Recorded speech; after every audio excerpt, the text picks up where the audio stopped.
Chapter 56. The sector championship was very open, fair, and free. Everyone who signed up would be recorded and made public, and anyone who logged onto the sector championships platform will be able to look it up. This way, if they saw someone that wanted a challenge, they could also sign up and participate. In the past, the single combat tournament was the most popular of all small-scale competitions. It was very easy to stir up the students' blood. Everyone hoped that they could become a domineering figure who could single-handedly defeat tens of thousands of opponents. With such glory and standing in the limelight, who would be willing to share it with another person? But this term was different. When the duo of Knight and Shadow X appeared on the participant list, the entire sector championship platform's situation began to change. The single and double combat competitions were held at almost the same time. Students would usually only participate in one of them. At the same time, it was also a more comprehensive assessment of each school's combat strength. Due to the sudden discovery of the duo's name on the list of participants, many students who had already signed up for the single combat competition also signed up for the double combat competition. As a result, the number of people signing up for the double combat competition exceeded the number of people signing up for the single combat competition. Fortunately, it was a virtual platform. It could provide multiple match points to start at the same time, so it would not cause a situation where too many people could not participate. There was no upper limit to the number of participants in the small-scale competition. This was also a major feature of the Sector Championships platform. Inside the 3rd Military Academy's gravity training room, Faradin was fighting against someone. The blurry shadows of fists and the banging sounds of fists and kicks clashing against each other rang out incessantly. It was obvious that Faradin was slightly inferior to the opponent, and he was having a bit of a hard time dealing with the fists that were coming his way. To be able to maintain such a high speed in such a gravitational field, it had to be said that the two of them were quite outstanding. Bang! Faladin took a few steps back, swung his arms that blocked the kick, and said with some annoyance, "I missed another move. It's fine. You're already very outstanding. No one in the first years can block so many of my moves." After fighting for such a long time, Faradin's opponent actually didn't sweat much, and his slightly hurried breathing soon calmed down. Faradin looked at the other party and said for the umpteenth time, "Boss Boar, I really want to see your duel with Shadow X. It must be very exciting." Standing not too far away, Boar relaxed his muscles and shook his head. "Shadow X is too mysterious. Many of the people I know have sent him war invitations, but none of them have responded. Who knows what kind of god he is? But I suggest you meet Nate when the time comes. 7 Lights Night? He seems to be quite famous. I heard from my dorm that he's also a freshman." Ever since he lost to Shadow X, Faradin hadn't paid much attention to anyone else. He usually only learned about them from others. Knight could have come to the military academy, but somehow he ended up at Sector B.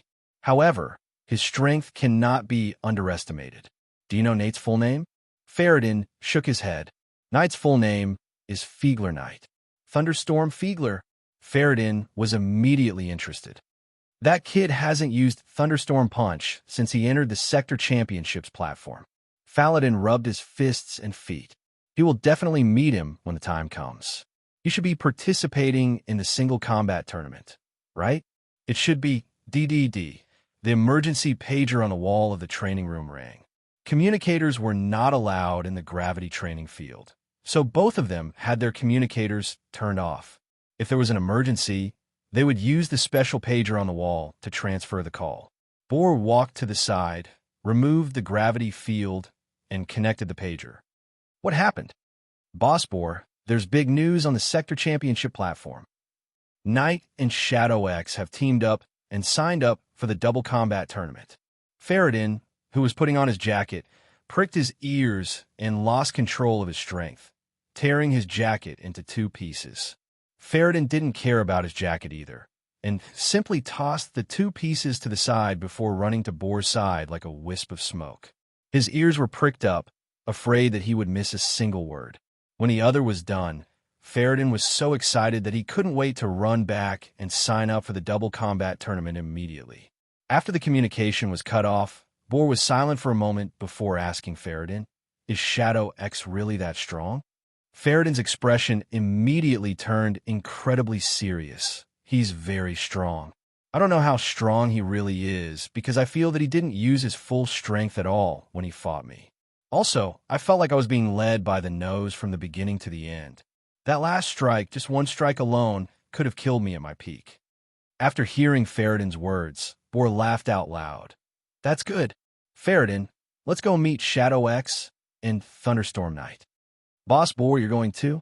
Didn't the instructors say that you're going to fight Kamos for the championship of the single combat tournament this year? Although Faradin was very tempted by Boar's suggestion, since Boar was the runner-up of last year's single combat tournament and his strength was there for all to see, and he had also gotten familiar with Boar's sparring sessions over the past half a year. Forming a pair to fight in the double combat tournament was definitely possible, but the instructor's words were in front of him, and he couldn't go back on his word. The instructor also said, isn't the purpose of a combat platform to fight to your heart's content? What's the point of having so many false reputations? Faradin pressed his fingers together and muttered inwardly, the instructor's bullshit of false reputations are meant for us inside the 3rd Military Academy. But the false reputations outside the 3rd Military Academy are very important to them because those are related to their welfare. Otherwise, they'd punish us to run around the field naked.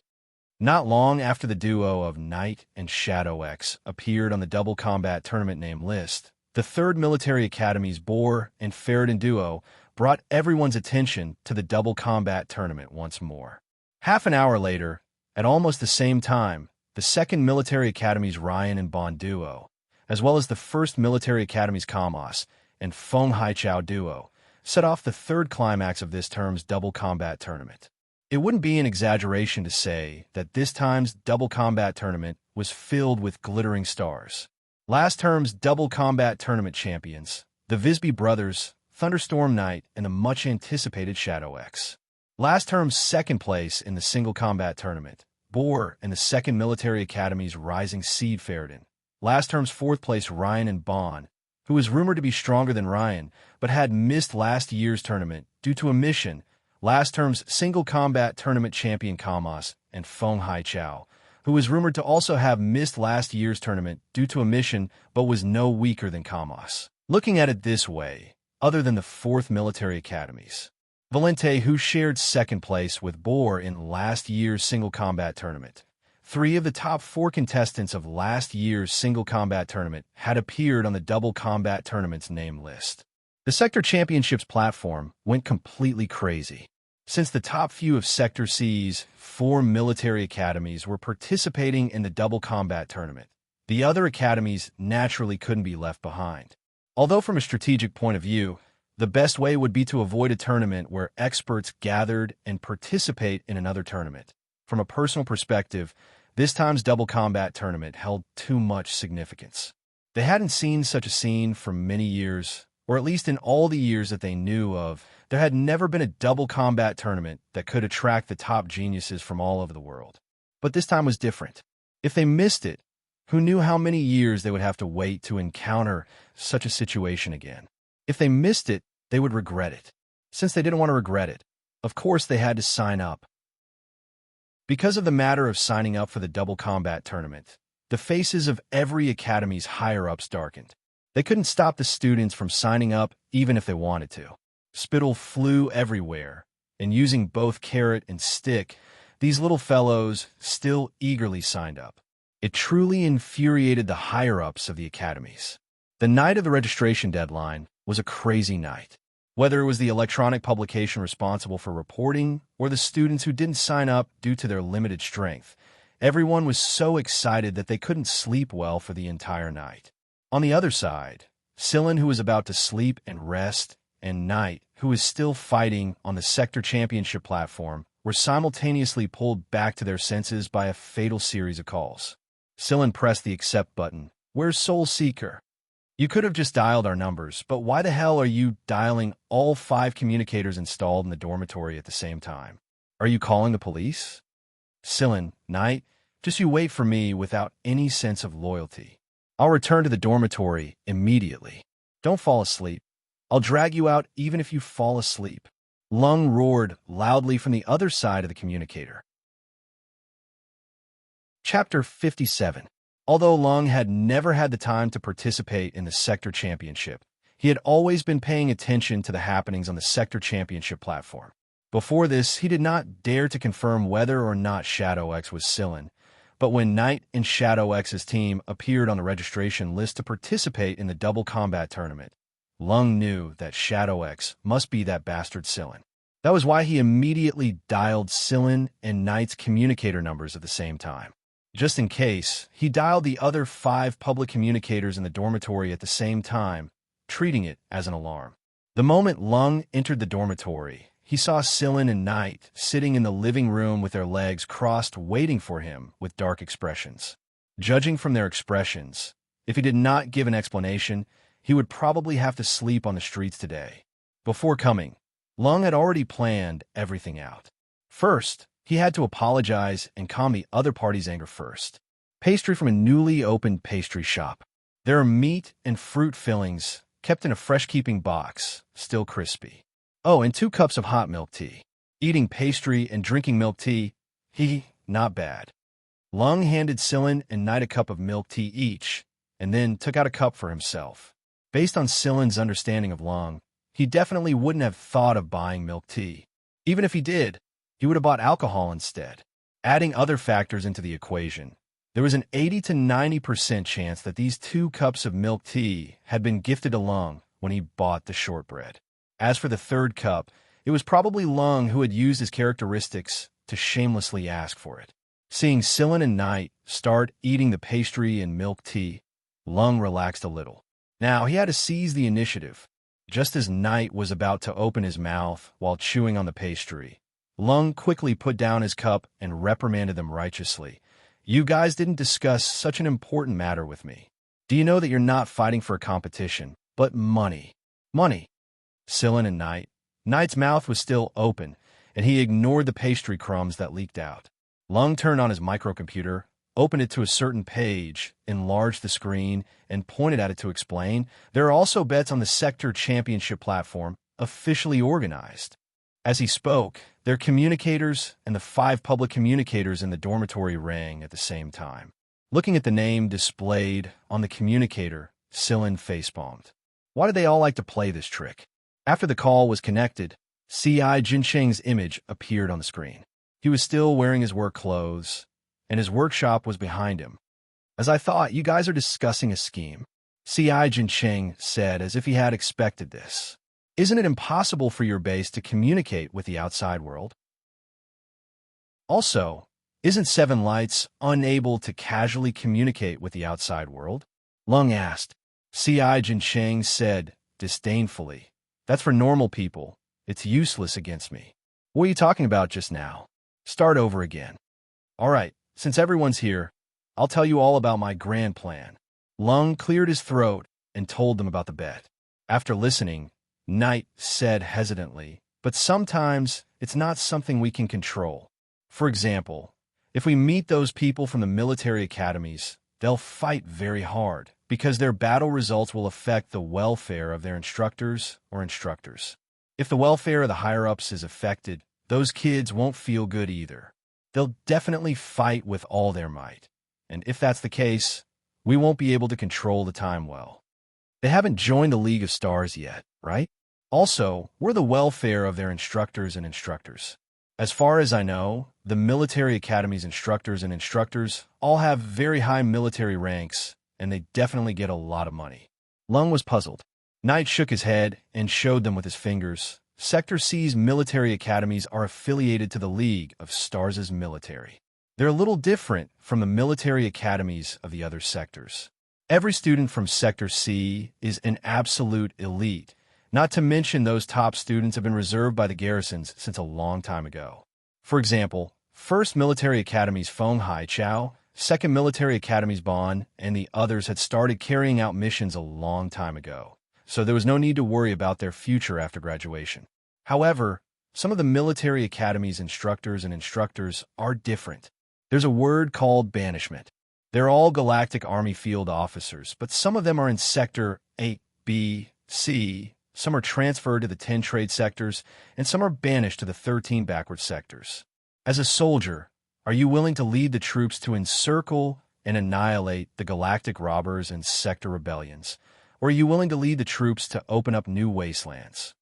At the same time, Silin Helong had a look of realization on his face. So there were so many hidden meanings behind the welfare the military academy spoke of. But I believe that Silin and Knight can take care of them. C.I. Jincheng said confidently. Duh, I believe that too. Otherwise, I wouldn't have abandoned my business over there and rushed over here overnight. Lung looked at Knight and Silin expectantly. Knight rubbed his chin. Although he was frowning, the upturned corner of his lips could not hide his true thoughts. This is a very challenging matter. However, he liked this kind of extremely challenging matter. The trio looked at Silin.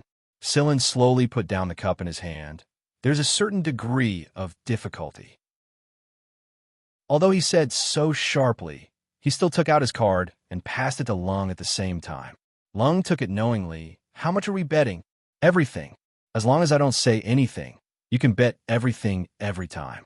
Lung swiped Silin's card reader across the card reader he carried with him. After looking at the number on it, his eyebrows rose. It looks like you're pretty confident. Knight tossed his card over as well. Bet it all on me too. Lung, I'll transfer the money to your card later. C.I. Jincheng also said from the other side. Tonight, while the other students were either too excited to sleep or training through the night, the four of them conspired to make money in the dormitory. What a scumbag it was. The next day, the first match list on the Sector Championships platform had been released. The match allocation was randomly assigned by the system, and Silin and Knight's first match was against a pair of Prometheus Academy duo from Sector B. Their IDs were World Domination and Armies Breaker. Judging from their pre-match training results, they had a winning rate of more than 90%. Moreover, both of them were A-rank genotypes. It made sense. Which contestant in the tournament didn't have some skill? Moreover, both World Domination and Armies Breaker were among the top 50 in last year's single combat tournament. After a year of hard work, they definitely weren't weak in terms of strength, at least not in Sector B. Shadow X's first match was sure to be watched by a lot of people. Even those who were competing at the same time were prepared to end their matches as soon as possible to watch. It was only the first round of matches, but the number of people watching Shadow X and Knight's match had already reached the peak of the top 8. When Shadow X's iconic generic robot appeared on the field, the audience boiled with excitement. This was the first time Shadow X had appeared on the field since he disappeared 4 days ago. However, the audience was destined to be disappointed. In the first match, Shadow X crossed his arms and stood motionless at the side the moment he entered the field. Then, he watched the battle to the end. The entire match was won by Knight alone, and he didn't even use Thunderstorm Punch. He was still able to send the Prometheus duo flying in 5 minutes with ease. Of course, if he held back a little, the other party could have lasted another 5 minutes. Or, if Knight was a little more serious, he could have finished off the other party in 2 minutes. However, Lung's bet was 5 minutes. Shadow X didn't fight in the first match, and Knight won 1 versus 2. The second match was the same.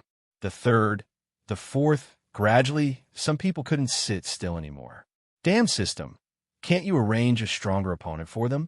It's been 5 matches and Shadow X hasn't fought even once. The few groups that were defeated by Knight wanted to cry. They were actually quite strong in the school. Finally, under everyone's expectant gazes, the duo of Shadow X and Knight welcomed a special opponent. The opponent was not from a military academy, and the reason why they were called special was because one of them played with guns and the other played with swords. The tournament rules didn't forbid weapons, but they had to apply for it. If both sides accepted it, then there was no problem. It was obvious that Knight and Silin didn't refuse. In fact, they were quite looking forward to it. Guns and knives? Interesting. After 5 disappointing matches, the spectating students became excited once more. It was because Shadow X was definitely going to fight in this match. They had only heard of Shadow X's strength and had never seen it with their own eyes. After all, Shadow X had only fought 3 times and no one had recorded it. No one could imagine just how strong he was. The time of Shadow X and Knight's match was different in different sectors, different planets, or even different places on the same planet. However, being able to witness Shadow X fight with their own eyes was worth staying up all night. Chapter 58. There was a reason why so many people were optimistic about this match. First of all, the duo that Shadow X and Knight were about to face were using weapons. One used dual blades, and the other used dual pistols. Second, and also the reason that many people were excited about, was that the duo using dual blades and pistols were both women, and they were two famous beauties of Sector B's Billy Academy no less. Since they were two great beauties, the two men, Shadow X and Knight, would probably be more tactful towards them. Moreover, these two women were extremely lethal and would definitely force Shadow X to act. In fact, some people were even guessing if Shadow X and Knight would fall in this match. After all, there was news before the match that Shadow X and Knight had agreed to their opponents using weapons, but they were still fighting with their bare hands. This pedantic, gentlemanly demeanor would be their fatal weakness. This was the logic behind the saying that one would fail miserably in a simple task after crossing 1,000 flowers. The third and most important point was that this saber and spear duo, Lu Yewu and One Smile Kill, were ranked second only to the Visby brothers in the last double combat tournament. The last second place should be able to force Shadow X to act no matter what, right? It was unlikely that Knight alone would be able to hold on. There were even more people watching this match on the Sector Championships platform than the first match. The number of viewers for the matches that started at the same time as this match was pitifully low. Even if some of the duos were somewhat famous, they were completely overshadowed by the duo of Shadow X and Knight. Boss Boar, do you think Shadow X will act in this match? In front of the microcomputer, Faradin asked Boar. Boar thought for a moment and said, if Knight still does not use his Thunderstorm Punch, then Shadow X will act. This is because both opponents are armed, and One Smile Kill's marksmanship is pretty good. Although it is a little inconceivable to use a gun in a double combat tournament. In reality, she will not lower her attack power just because of this. The number of people who fell to One Smile Kill's gun in close combat during the pre-match training is no less than 100. One Smile Kill's gun can be used as a blade, and when it comes to close combat, One Smile Kill will not lose to Lu Yewu. Although Boar was a military academy student, he had never underestimated the people of Sector B. He had done his research on the veteran experts of Sector B. It wasn't just Faradin and Boar. Kamas, Feng Haichao, Ryan, Bon, and the others were also watching this match in front of their microcomputers. They truly wanted to know just how strong Shadow X was. If they were not strong enough, they would not participate in the double combat. They would directly fight for the championship of the single combat, because they had signed up for both projects. Under everyone's gaze, the duo of One Smile Kill and Lu Yewu walked into the arena. Their beautiful faces, tight-fitting midriff-bearing shorts, and beautiful waistlines were enough to attract everyone's attention, even though they were just virtual characters. However, the next moment, the two people who appeared behind them took the spotlight. It was still the same costume, still the same generic robot appearance, but it directly moved the attention of the audience in front of the microcomputer directly away from the two beauties. Shadow X, you make a move this time, right? As usual, Shadow X and Knight leisurely sauntered into the arena. The difference was that this time, it was Knight's turn to stand at the edge of the arena with his arms crossed, as if he was watching a show, while Shadow X walked step by step to the center of the arena. The people in front of the microcomputers were instantly excited. Oh woo! Shadow X is going to make a move this time. He's really going to make a move this time. Boar, Faradin, and the others subconsciously straightened their bodies and stared at the generic robot on the microcomputer screen without missing a single glance. As Shadow X approached, One Smile Kill and Lu Yewu, who were standing side by side, separated. One retreated backward, and the other moved forward. One Smile Kill's slender fingers hooked the twin pistols that were originally holstered on both sides of her thighs into her hands. She nimbly twirled the pistols between her fingers. From this practice movement, it could be seen that One Smile Kill had been playing with guns for quite some time. But in Silen's eyes, this was nothing more than playing with guns. Meanwhile, Lu Yawu also took out her twin willow blades.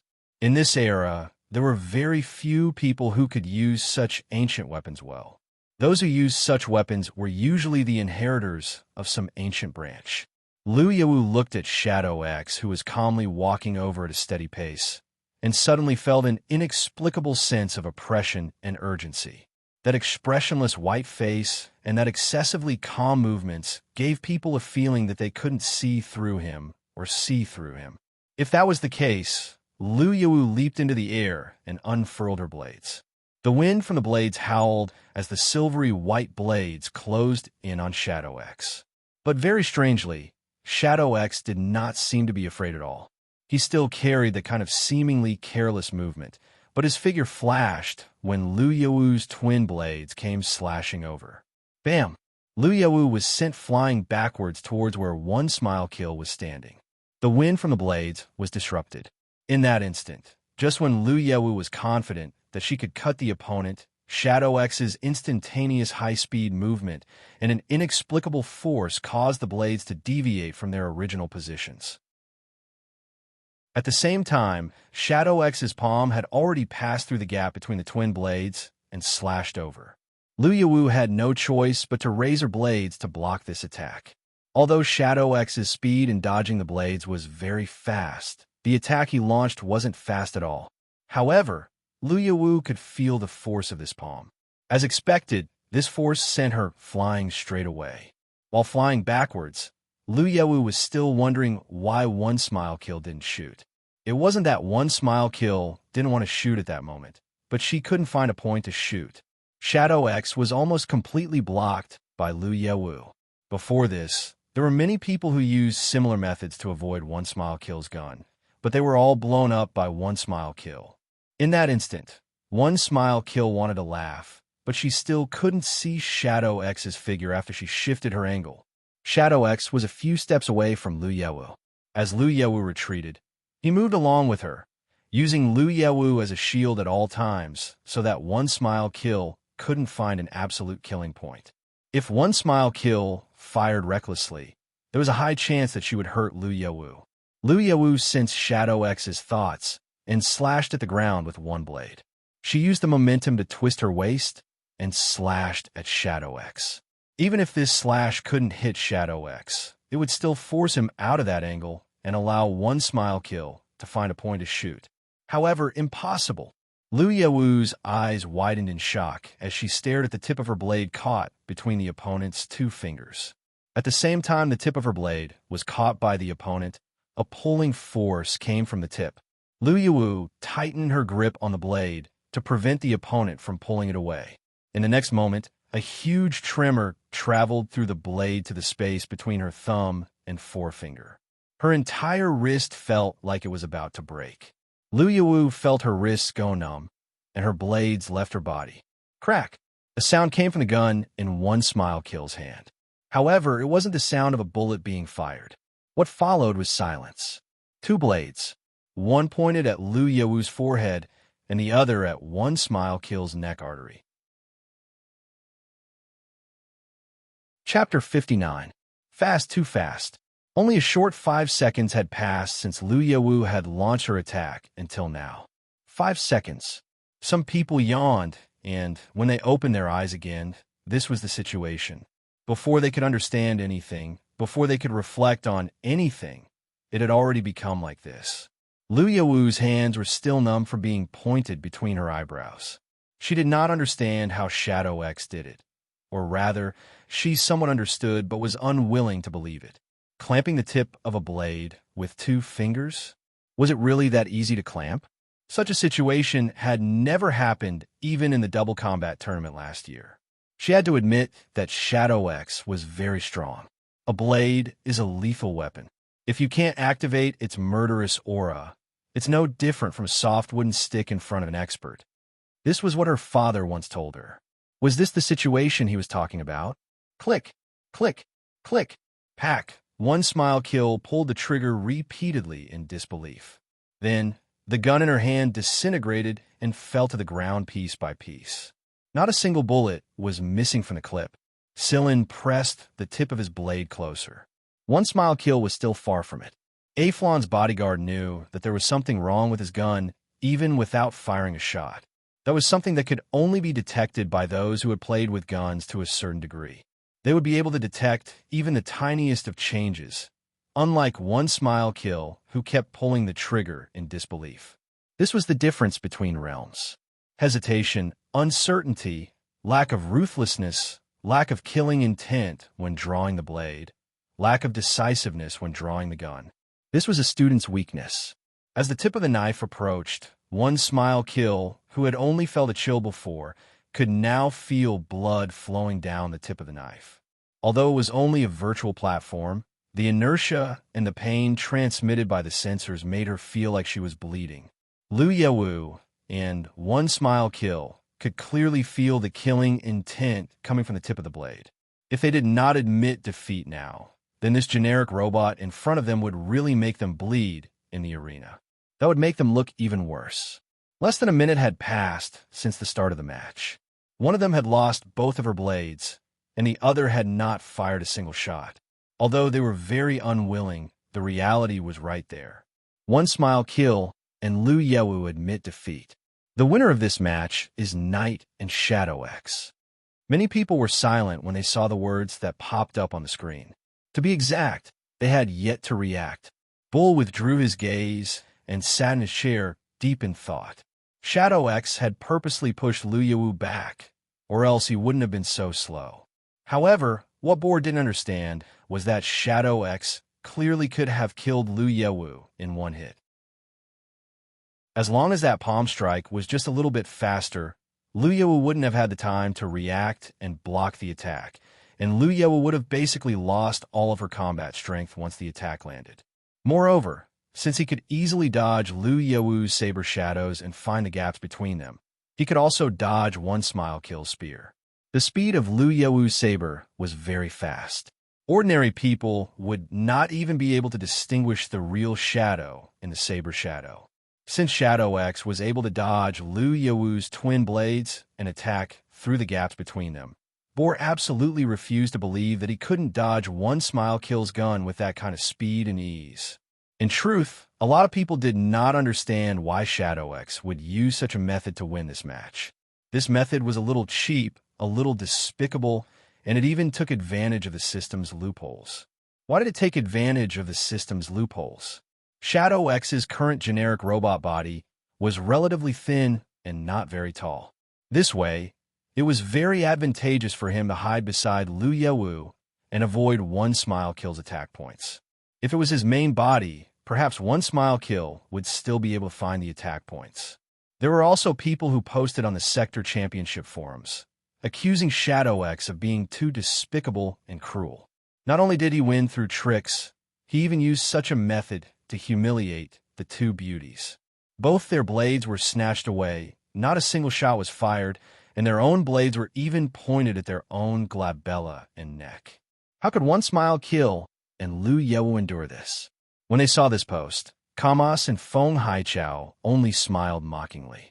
If Shadow X really didn't hold back, how could One Smile kill and Lu Yewu only be like this? Everything else aside, just the blade that was pointed at Lu Yewu alone. That blade could have directly slashed down from above. However, Shadow X obviously left the other party some face. He retracted his blade a little and merely pointed it at Lu Yewu's glabella. If it was Knight, he wouldn't care if you were a man or a woman or who you were. He would have sliced you in half with a single slash. What do you think? Kamas, who was in front of the microcomputer, asked Feng Haichao. Feng Haichao twirled his hat and said, "He's just playing. He's just playing. It's not just Shadow X, it's the same for Knight." Up until now, Knight has yet to use Thunderstorm Fist. No one knows to what extent Knight's Thunderstorm Fist has been trained. Knight's strength is indeed hard to estimate if Ji Feihong thinks so highly of him. Yulu, what do you think? Kamas looked at Yulu, who had been sitting there and playing with his gun. Yulu did not participate in the duel. In fact, he did not even register his account on the Sector Championship platform for the past 3 years since he entered the military academy. However, Yulu was someone that even Kamos and Feng Haichao admired greatly.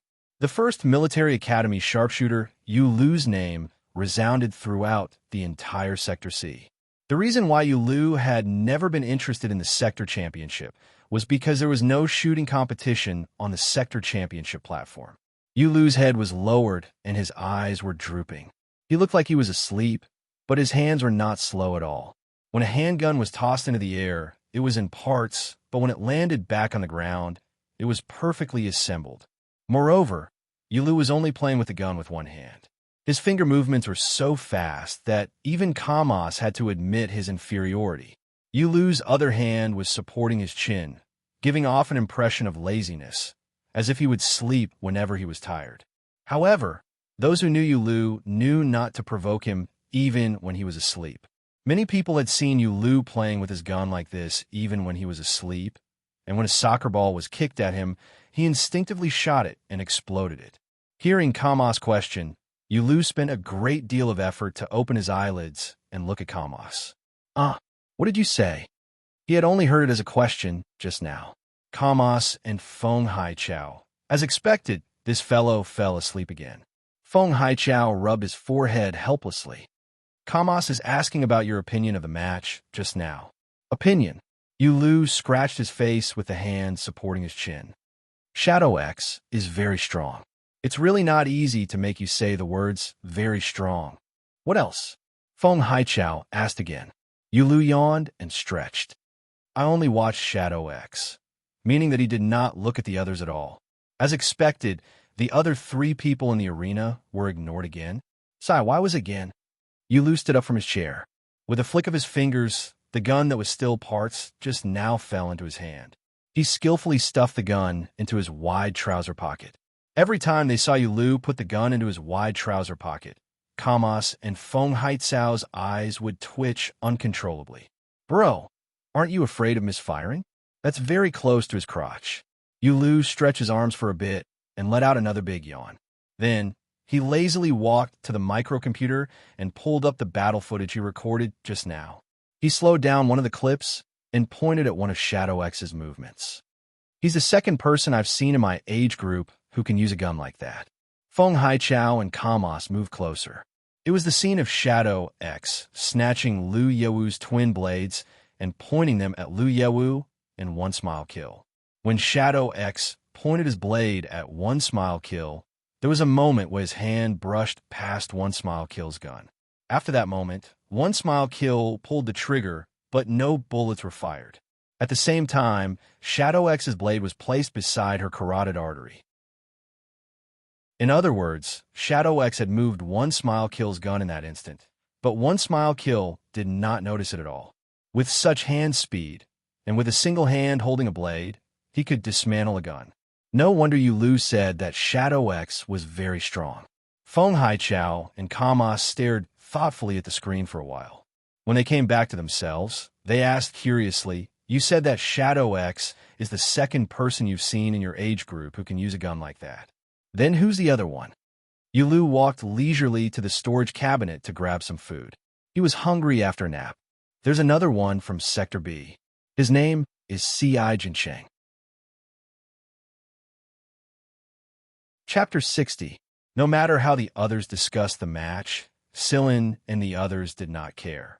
As usual, they continued to do their own things after the match was over. The moment the match was over, Lung immediately called Silin and Knight's communicator.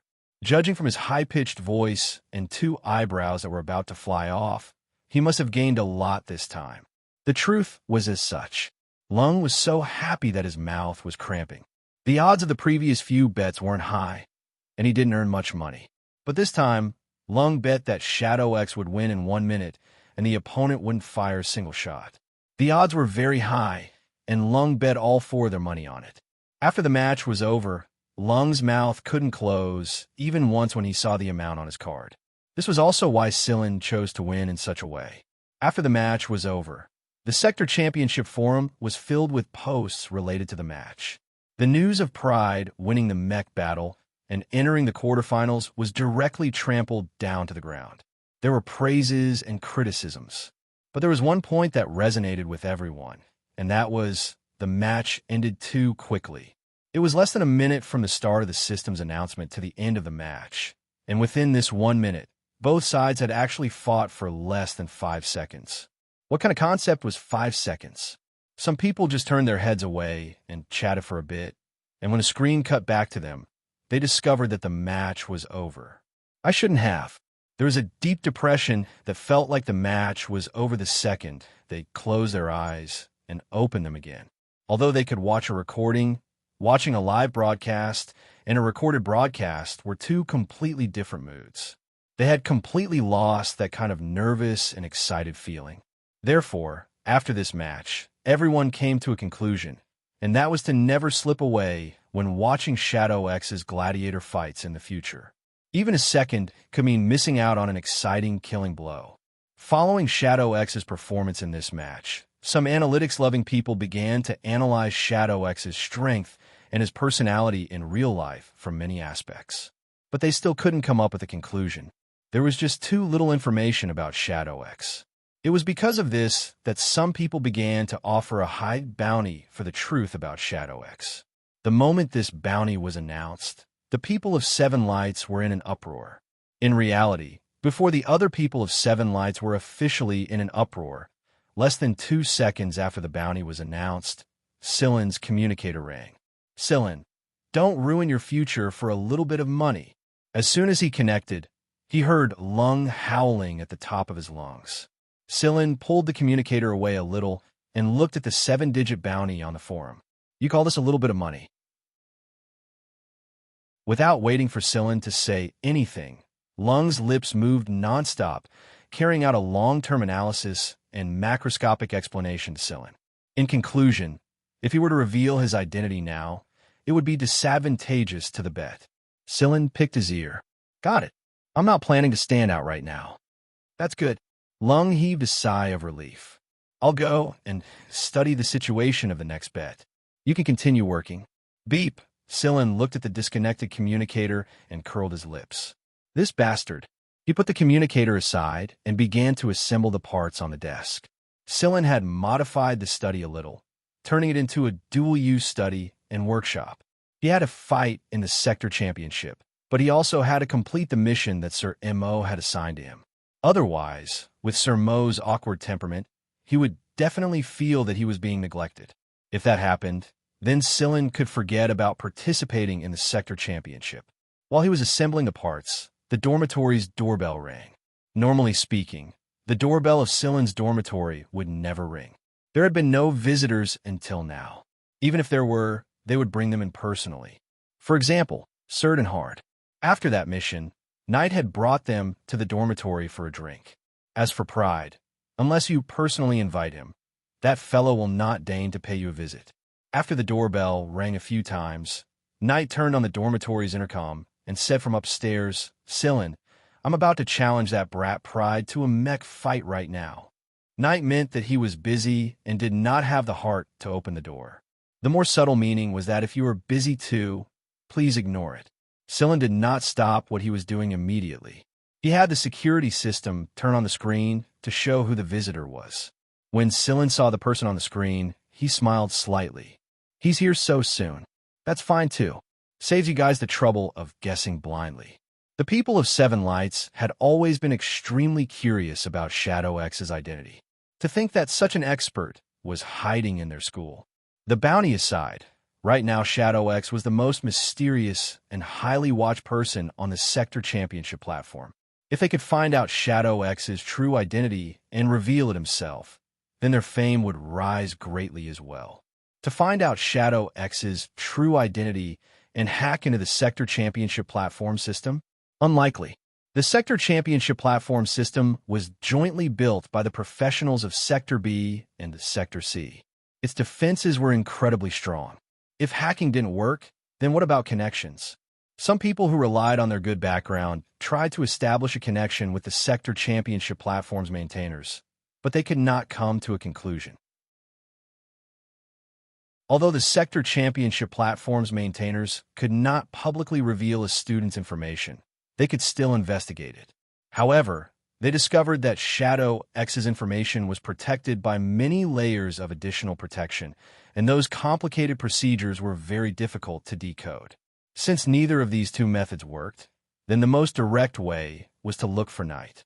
Moreover, Knight was the kind of person who dared to flip a table and pull out a gun even in front of Seven Lights' headmaster. Moreover, he had a very deep military background. Everyone knew this, so even though they were very curious about Shadow X's identity, not many people dared to ask Knight directly. Although they dared not provoke Knight, there was one thing that many people knew, and that was the four most awesome people in Seven Lights' dormitory. Beating around the bush should work, right? No one dared to provoke Knight, and C.I. Jinsheng was not on Planet Seven Lights. Ask Indrire alone? No, they would be fooled until they couldn't even tell their feet from their head. If that was the case, then they could only look for Dewan Sillin. The first person to inquire about Shadow X was none other than Alan, his family's electronic magazine owner. Alan had already guessed Shadow X's identity from the moment Shadow X entered the sector championship platform's top 3 in just 3 days, but he never came to a conclusion.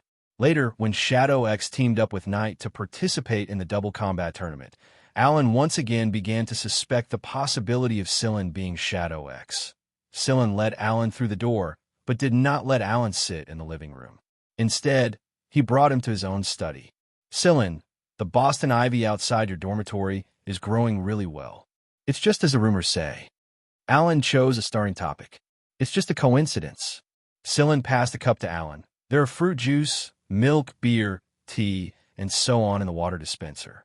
Pour whatever you want, don't be shy. Okay. Alan looked at Sillin's study while he was collecting the fruit juice from the water dispenser. There weren't a lot of books, and parts were piled on the table. The other places in the study were also filled with sorted parts. Seeing that Sillin had sat down beside the table and was assembling the parts again, Alan felt a little embarrassed, as if he had disturbed Sillin's work. About that, I'm sorry to have disturbed you. It's fine. I can talk when I'm assembling parts. Sillin turned his head and said to Alan. His hands were still moving quickly, proving that he was not lying. Alan admired Sillin. He knew who Sillin's current instructor was, and he must have genuine talent to be able to follow Professor Imo.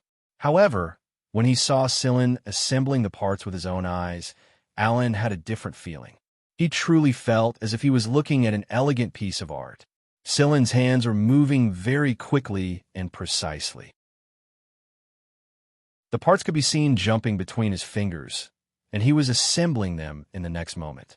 As he watched, Alan began to get lost in thought, as if he had been sucked into the whirlpool formed by Sillin's fast hands in those parts.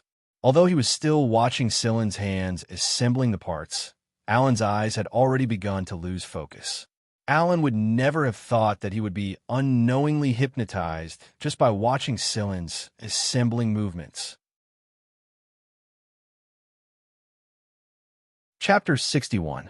Sillin shook his arms and looked very tired. I've finally assembled another one. All right, Alan, are you hungry?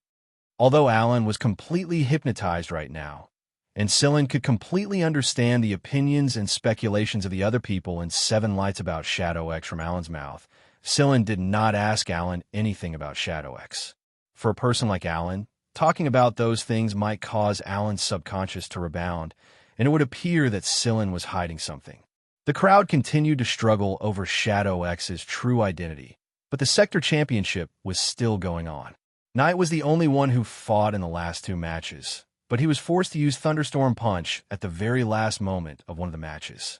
Although it was just a fist shadow with lightning, and he did not use Thunderstorm Punch in its entirety, it was enough to excite some of the students. TCH, Knight's face was full of disdain. You may look like a decent kid, but you're actually very evil and full of evil ideas. Those people who were tricked by you are still laughing and counting their money for you. When he was assembling in front of Alan, Sillin's hand speed couldn't be considered fast. It was much slower than when he was assembling in front of Imohon. The reason he slowed down was so that Alan's eyes could keep up with his hand speed. Crack! Alan carefully looked at the stony-faced Knight. As expected, He was terrifying. No wonder those people did not dare to ask him directly. Ahem. I'm sorry to disturb you. I'm here to look for Xilan. Xilan's voice turned deep as he said unhurriedly. These parts must be assembled today. This is the mission my instructor gave me. There are a lot of parts, aren't there? Xilan, there's no need to trouble yourself. I'll leave after a chat. In reality, what Xilan said to Alan was not false. It could only be said that it was a little one-sided. Alan woke up to the sound, and he saw a fully assembled machine on the table in front of his eyes. Xilan had moved it into a big box, and there were already a few similar machines inside the box wrapped in shockproof bags. Looking at the date written on the shockproof bags, Alan blushed with shame. It looked like Xilan was really busy from day to night. Although he was a little absent-minded, Alan remembered what Xilan had said to him and how he had answered. Looking at those spare parts and the assembled machinery in the study again, Alan felt that he was worrying too much. There was no way Xilan was Shadow X. Didn't he see how busy he was? He had only mentioned that Professor Mo did not wish for him to participate in the sector championship, but he had not mentioned whether he would participate or not. As for the fact that he didn't see Knight often but was very familiar with him, well, it was true. Before the sector championship, aside from that mission, most of the time they kept in touch through the communicator. Even during the few days of the sector championship, Knight would return to his study right after the tournament to start working on the mission Mo Hung had given him. They would only see each other for less than an hour every day. The further they went, the stronger the opponents they would meet. Although the system assigned them randomly, some of the veteran powerhouses and teams with high win rates would still be separated so that they would not meet each other too early. However, with the appearance of the top 32, the flames of war in the sector championship were officially ignited. This was because after the top 32 had been decided, the fighters would draw their own lots. It was possible that the first match would be an extremely strong fight against an extremely strong one. After staring at the jerky in Alan's hand for a moment, Knight wandered into the kitchen to get some food. He was obviously hungry after challenging Pride's fighter. However, when he saw Alan sitting in the living room, Knight's face immediately darkened. What's going on? Let's go to the living room. As he spoke, Xilan opened the storage cabinet in the study, only to find a small bag of red bean buns lying all alone inside. You want to ask about Shadow X, don't you? Xilan interrupted Alan's words. I can't say anything about Shadow X. I've promised them. The human brain was a very peculiar thing. Humans only had a small understanding of the brain. Even when the other party was hypnotized, one should not be presumptuous enough to think that one had complete control over the other party's thoughts. Different people had different ways of dealing with it. This was what Xianxia had told Xilan when he was teaching Xilan about hypnosis. I gave him the jerky in his hand. He didn't take it himself. There's still a lot of them in the storage cabinet. Don't be so stingy, Xilan said calmly. Yeah, there are a lot of parts. I spend most of my time assembling these parts every day. I don't have much time to do anything else. Xilan's hand movements were still the same as before. My mentor Professor Mo doesn't like me to participate in the sector championship. It was only when Alan looked at the time again that he realized that more than 2 hours had actually passed. When he thought back, the only thing he could remember was Xilan assembling the parts. He actually stared at Xilan assembling for 2 hours straight. That was why Xilan had only used a curvilinear method and told Alan some seemingly irrelevant things. He wanted Alan to deduce the conclusion that Xilan could not possibly be Shadow X from these things. Alan's hand trembled when he saw Knight. He could feel the anger emanating from Knight's body. Could it be that Knight did not like visitors? Alan let out 2 dry laughs. It's mainly because we were too curious. We didn't even know that there was such an awesome person in Seven Lights. Due to Xilan's deliberate misdirection, Alan had indeed excluded Xilan from the scope of his suspicion. It looked like Xilan was in a difficult position, so the people of Seven Lights had shifted their target. Then, when Alan placed his attention on the movements of Xilan's hands, Xilan's assembling movements began to change slowly. Without Alan noticing in the slightest, Alan's hand speed changed in a regular pattern. Matching this rhythm, the specific jumping of the parts and the trajectory of his hand shadows, Alan's consciousness was slowly drawn into a whirlpool. Alan nodded, but his eyes were still unfocused, as if he was in a half-asleep, half-awake trance state. "Thanks." Alan accepted the jerky and water cup from Sillin. He paused for a moment before asking, "Have you logged onto the Sector Championship platform before, Sillin?" 20 of the top 32 groups were from Sector C, 3 were from the 10 trade sectors, and 9 were from Sector B. The opponent Sillin and Knight, encountered in the top 16 out of the top 32, was a group from the 10 trade sectors. It was also the group with the best record out of the 3 trade sectors groups. Just like Sillin's group, they maintained a perfect record. "Thank you for the compliment. That bastard aura of yours was too strong. I couldn't stand it, so I ran away immediately." "Alan, is this the point? I knew I was overthinking things. A person as big as him can't even compare to a bag of jerky." While they were talking, Knight came bouncing down from upstairs while humming a little tune. It looked like he had won the fight against pride. Knight did not see Alan's figure when he came out. He left so soon. Sillin said that he promised them and not him. This further convinced Alan that Sillin was not Shadow X. The them should be referring to Knight and Shadow X. Sillin threw a bag at him. "What do you mean by what? Do I look that bad to you?" Sillin took out 2 bags of jerky from the kitchen storage cabinet and handed one to Alan. "Don't give me that. When did you become so bashful? This jerky is not bad. Try it. You're overthinking. I'm just impressed by my extraordinary logical reasoning ability. What did you do to that kid?" Knight sat on the sofa and swung his legs while chewing on the jerky and asked, "I'll let you in on a secret. Although Shadow X and Knight are very familiar with each other, they don't meet often." While Knight went to the kitchen, Alan immediately stood up and excused himself. He felt prickles all over his body the moment he saw Knight. Knight's aura was too strong. Chapter 62. The team that Sillin and Knight were about to face was a little special. They came from the 10 trade sectors, and those who could stand out in the 10 trade sectors were definitely not inferior to some of the people from the military academies. Another special characteristic was that there was a non-average human in this team. His ID was Octopus, an octopus. His name was the same as his own, but he had 2 more pairs of hands than the average human. Furthermore, the octopus were more robust, belonging to the category of strength and speed. His performance in the previous matches had been very eye-catching, but Sillin's attention was on the other person in this team. ID Koi behind the smile. Although he had attacked many times in the previous matches, his performance was far less eye-catching than Octopus. Sillin had a feeling from watching the recordings of the previous matches that this person was definitely not inferior to Octopus. He was also a rather low-key person. This feeling of Sillin's was confirmed during the Sector Championship platform tournament. Koi behind the smile, and Octopus entered the arena before Sillin and Knight. Octopus was moving his body. His 6 arms were very eye-catching, and Sillin noticed that his 6 arms had a wide range of movement and were very agile. It would be a little troublesome to find an attack point from behind. Unlike Octopus, Koi behind the smile stood there quietly. When he saw Sillin and Knight enter the arena, Koi behind the smile raised his hand in a greeting gesture.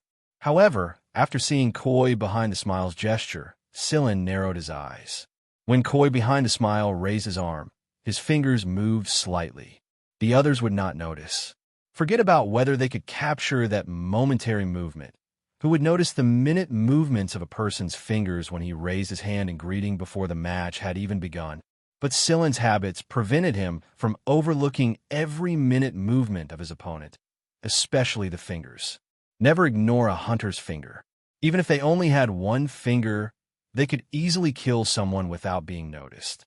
Koi behind the smile's finger movement was the secret code of the 6th team of Vanguard. So, Sillin made a hello gesture. Similarly, when he raised his hand, his fingers also moved rapidly. Koi behind the smile was momentarily surprised. Not bad, he figured out so quickly. Originally, he did not expect Sillin to be able to see the hidden meaning behind that gesture. As expected of someone that the captain thought highly of. "You deal with 8 arms, I'll deal with the other one," Sillin said to Knight. Knight raised an eyebrow. This wasn't how the previous arrangement was supposed to be, but since Sillin said so, Knight didn't object. He wondered how Lung's reaction would be after the match ended.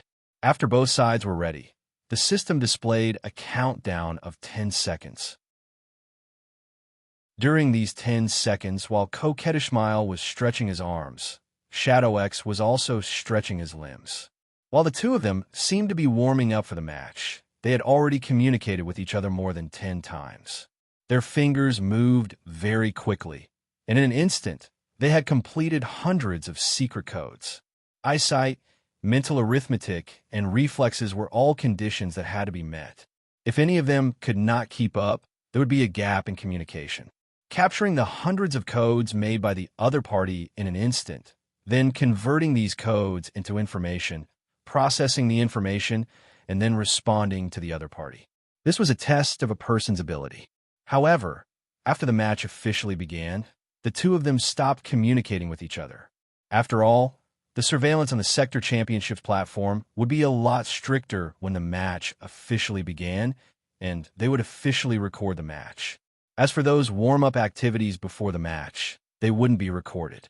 This was also why Coquettish Smile chose to communicate with Sillin at that time.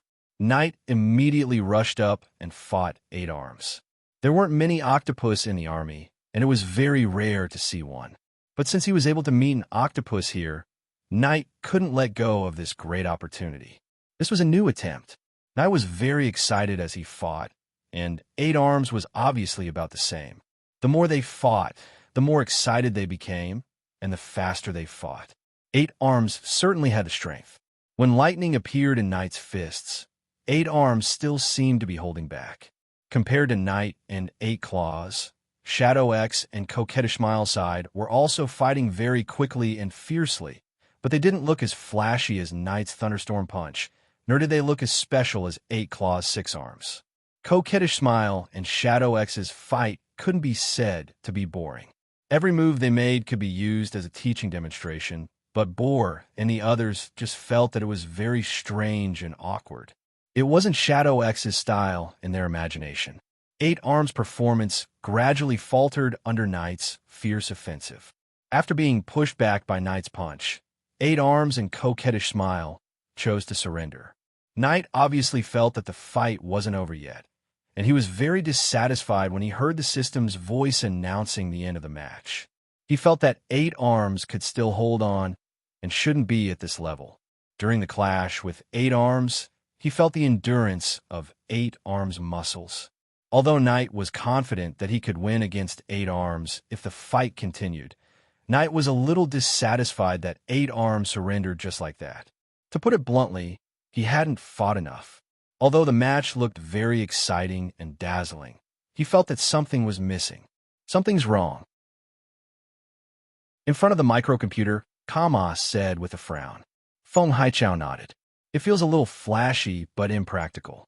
Although both sides fought with great vigor and intensity, it's not what we wanted to see. Maybe our expectations are too high.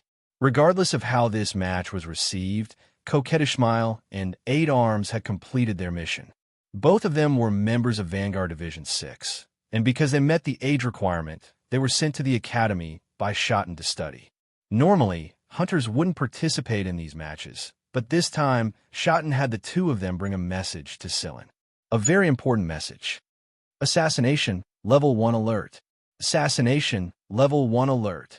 This was what Coquettish Smile wanted to convey to Sillin. As for what rank they got, whether they won or lost, they didn't care. They weren't interested either. After the match ended, Sillin immediately received a complaint from Lung. Due to the last-minute change in battle plan, Lung had earned a lot less money this time.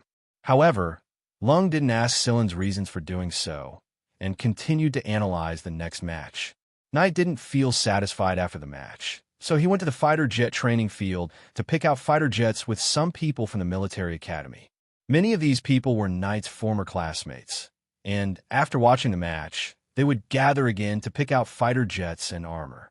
This was something they used to do when they were still in the intermediate education school, but now that they were in the advanced education school, they had much less free time. Now that they finally had the Sector Championships platform, they definitely had to make the most of their time. However, Knight never revealed Shadow X's true identity, and because of this, he was even surrounded and killed by a few of his friends at the fighter jet training field. Knight, I'm going out for a walk, and I'll drop by the supermarket on the way. There's no stock in the cabinet. Do you want me to bring anything? Asked Sillin as he pushed open the door. Just bring me an extra portion of whatever you want to buy. Buy more jerky. Knight roared without turning his head. He was now fighting hard with a few friends from the military academy at the fighter jet training field, and he had to get his revenge for the ambush from the last time. Sillin walked out of the dormitory. He suddenly felt a little stuffy today, so he came out for a walk and a breath of fresh air. That was why he didn't use the delivery method. Right now it was nighttime, and there weren't many people around, but the supermarket was open day and night. However, Sillin hadn't taken a few steps when his communicator rang. There was no image, only an encrypted message, a line of words, and a picture. The picture indicated a certain place in the forest between Seven Lights Business District and Entertainment District, Sleepless City. Teresa is in our hands. You have 1 hour. Chapter 63. The message disappeared automatically after it was displayed, and the signal could not be traced. It seemed that this group had made ample preparations. An hour. The other party did not give Sillin any extra time to prepare at all. Moreover, it was 3 days earlier than Coquettish Smile said. Sillin returned to the accommodation, took out the modified hoverboard, and left a message on the message machine. If he could not return by then, the message machine would tell Knight what to do. Sillin did not bring his communicator. It was too easily exposed. After the modification, the hoverboard was installed with a silencer drive, and its energy system was improved as well. Sillin stepped on the hoverboard and flashed into the night, flying towards the location marked on the map. At a certain academy dormitory in Sector D of the 10 trade sectors, Coquettish Smile sat inelegantly on a chair and was talking to his communicator. I've already passed the message over. He should know what to do. The Coquettish Smile and 8 Tentacles had joined the sector championship purely for fun. Although most hunters did not participate in that kind of competition, 8 Tentacles and Coquettish Smile were just too bored. Moreover, the incident with Shadow X before the start of the sector championship had piqued their curiosity, which was why they had signed up. They did not expect to receive a mission to deliver secret code, and even more surprisingly, the legendary Shadow X was actually their teammate. Coquettish Smile and 8 Tentacles had never planned to perform too well on the sector championship platform. They were just too lucky that the opponents they encountered were not strong, and even the military academy students were not strong. That was why they were able to enter the top 32. Even without the mission to pass a secret code, the duo did not plan to continue fighting. Exposing their true strength in front of everyone was not a hunter's way of doing things. As for how far Sillin was going to fight, the duo had no interest in knowing. They did not know what the other said, but Coquettish Smile sat up with a frown. Didn't you say it's 3 days later? All right, I'll pay attention to his situation on the sector championship platform. If he doesn't show up by tomorrow, then all right, got it. What's wrong? 8 Tentacles looked at Coquettish Smile, who had been sitting there motionlessly since the call ended. Coquettish Smile sighed. Something happened to the sugar daddy, and the assassination was brought forward. I don't know the specifics, and the spies the captain arranged in Seven Lights could not contact Sillin either. Based on those people's habits, if he doesn't show up for tomorrow's round of 16 advancement, it stands to reason that he won't show up again. If he appears, it would mean that the Black Thorn Assassin organization has completely disappeared from the assassin ranking. Yes, but what are the chances of that happening? He smiled coquettishly without saying a word.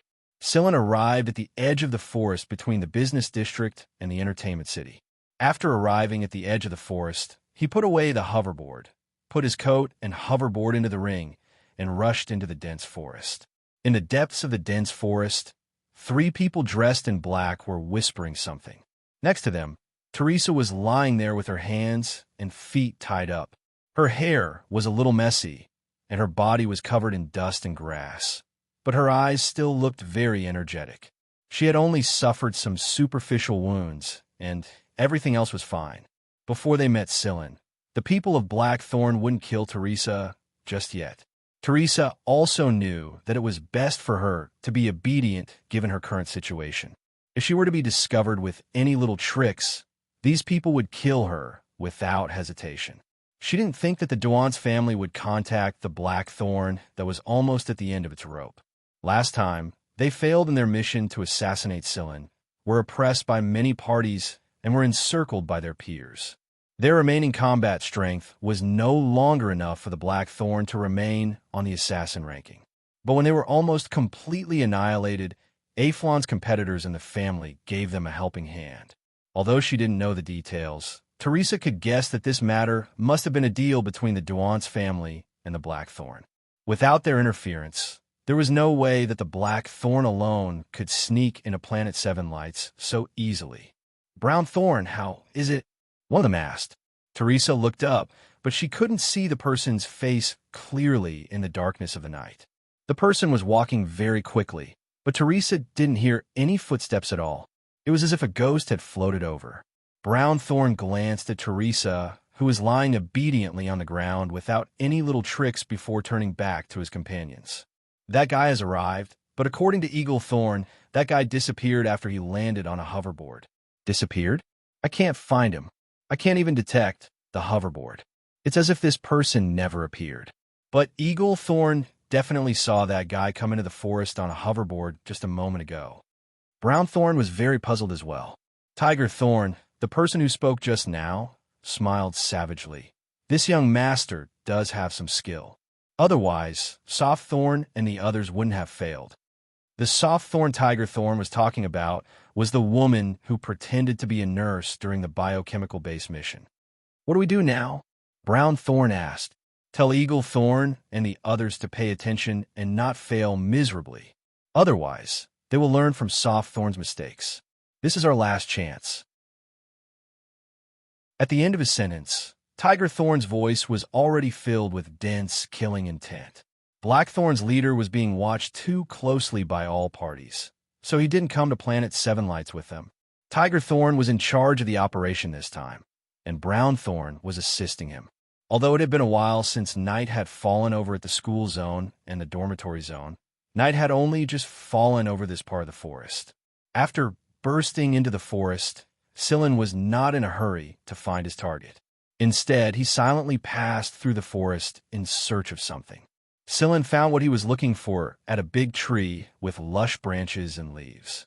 There was a hole in the tree trunk, and some little things would fly around the hole from time to time. They were a kind of flying ant different from termites. They were the original inhabitants of Planet 7 Lights, and their bodies were only a few millimeters long. The largest ones were no bigger than a centimeter, and their adult form had wings that were slightly longer than their bodies. Their wings would not fall off either, and they also had well-developed upper jaws. They didn't like light, and they had a wide diet. They were exactly what Sillin was looking for.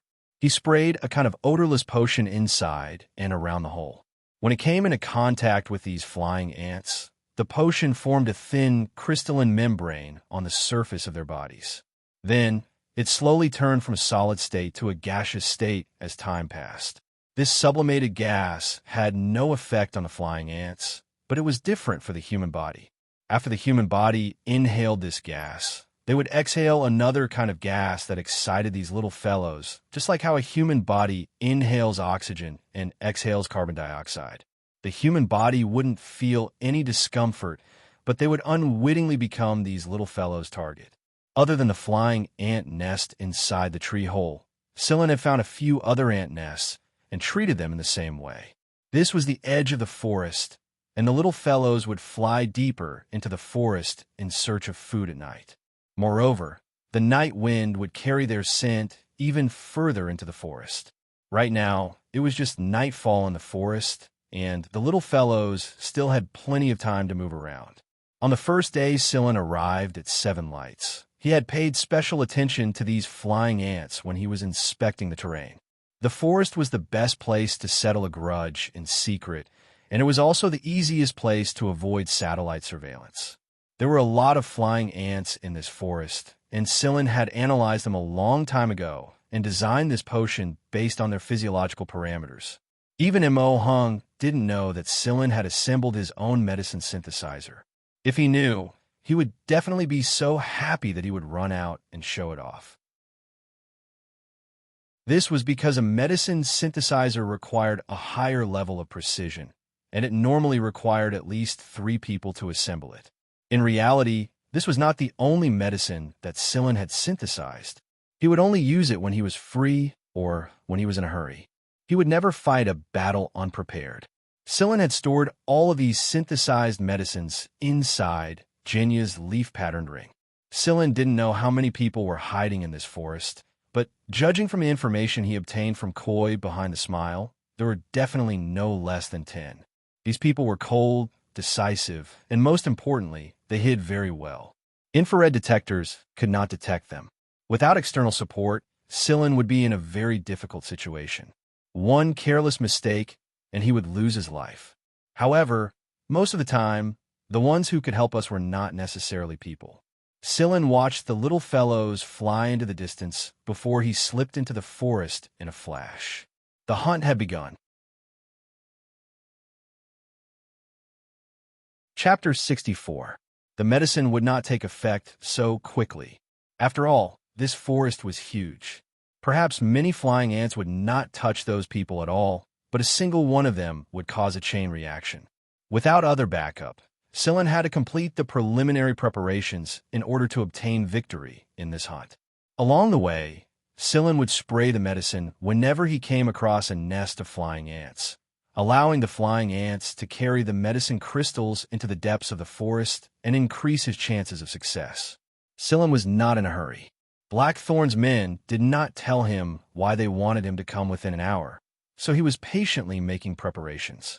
From the moment he received the message to the moment he snuck into the forest, Sillin took less than 50 minutes in total. It was twice as fast as Seven Lights' direct flying car. The place marked on the map was the depths of the forest, and there was no way they could reach there in 10 minutes. Moreover, the other party's goal was obviously not here. The reason they told Sillin an hour was so that Sillin would not have the time to look for help. As long as they could see Sillin's figure within an hour, those people would not care about Teresa. After all, Sillin was their biggest target. They did not have any way to contact him. They knew that Sillin had reached the forest, but they did not show up to explain, negotiate, or communicate with him. They only had one goal, and that was to kill Sillin. The other places in Seven Lights were closely monitored by the security squads, so this was the best place to settle things. Time passed slowly, but Eaglethorn did not discover any trace of Sillin at all. It was as if he had vanished in a thin air. After discovering no abnormalities in the surroundings, Eaglethorn was about to contact his companions when he raised his hand and discovered that there were a few flying ants on his arm. He shook them off with a light shake, but this was just the beginning. One after another, flying ants flew towards him. His arm, his pants, his back, his mask, flying ants began to fall everywhere.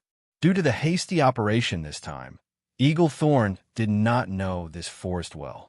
He thought that he might have accidentally run into a nest of flying ants, so he retreated dozens of meters back. But the situation did not improve. The number of flying ants landing on his mask grew, and it seriously interfered with Eaglethorn's vision. Just as he was about to wipe it off, Eagle's sting suddenly felt a sense of danger. This was an instinct that had been cultivated from many years of experience. Eaglethorn quickly jumped away from where he was and dodged a few times. However, the angles of the needles flying toward him were too tricky, and they were not in a straight line. They were very fast, and Eaglethorn managed to dodge the first few needles. However, one of the needles still managed to pierce through his arm and cut through his skin, leaving 2 holes in his camouflage suit. It was a kind of needle with 3 sharp points protruding from 3 sides. However, when these needles pierced into tree trunks or hit rocks, they would shatter, then slowly melt and disappear. As Eaglethorn moved swiftly, he took out some medicine and sprayed it on the wound. The medicine quickly formed a layer of membrane around the wound, sealing it and preventing blood from flowing out. It also kept the wound under control so that even if the needle was poisoned, it would not spread too quickly. Eagle Thorn's reaction speed could not be said to be slow, and his movements were also very skillful. He almost did not make a sound, and with a few flashes, he hid behind a large tree, keeping an eye on his surroundings. He still did not discover the other party.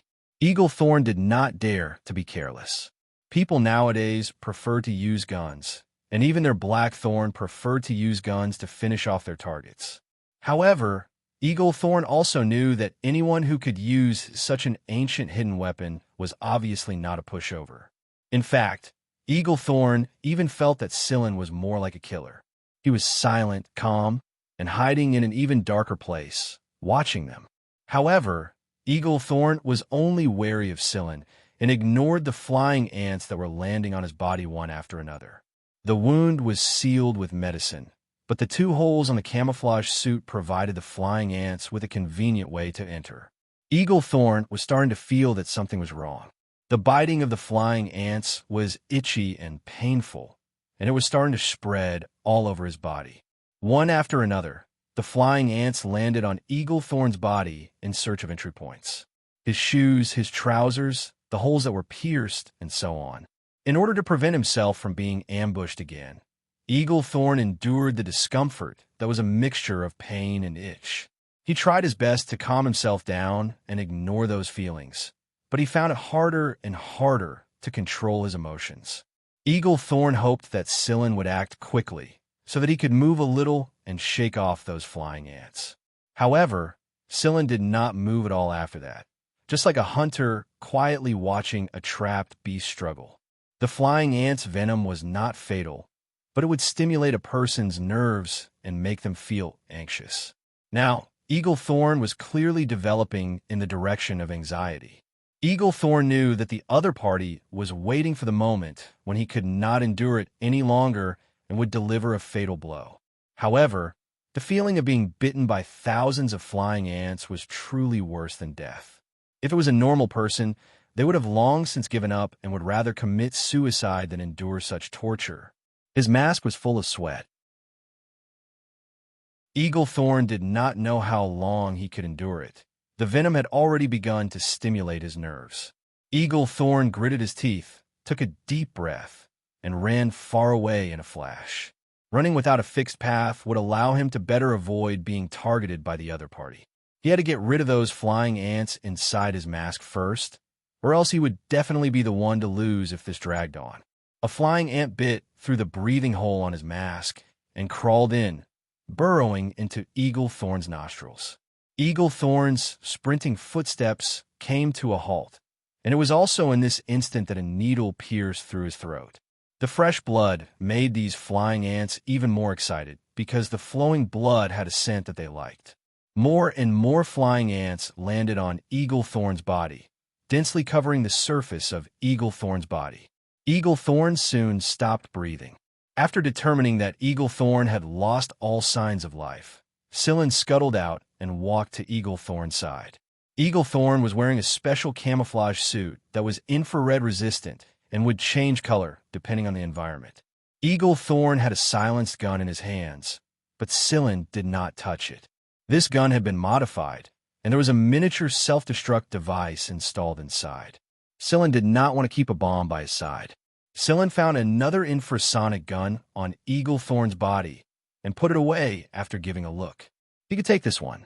In the depths of the forest, Tiger Thorn's expression was very gloomy because the light that representing Eagle Thorn on his life watch the size of a pocket watch had gone out, which meant that Eagle Thorn was dead.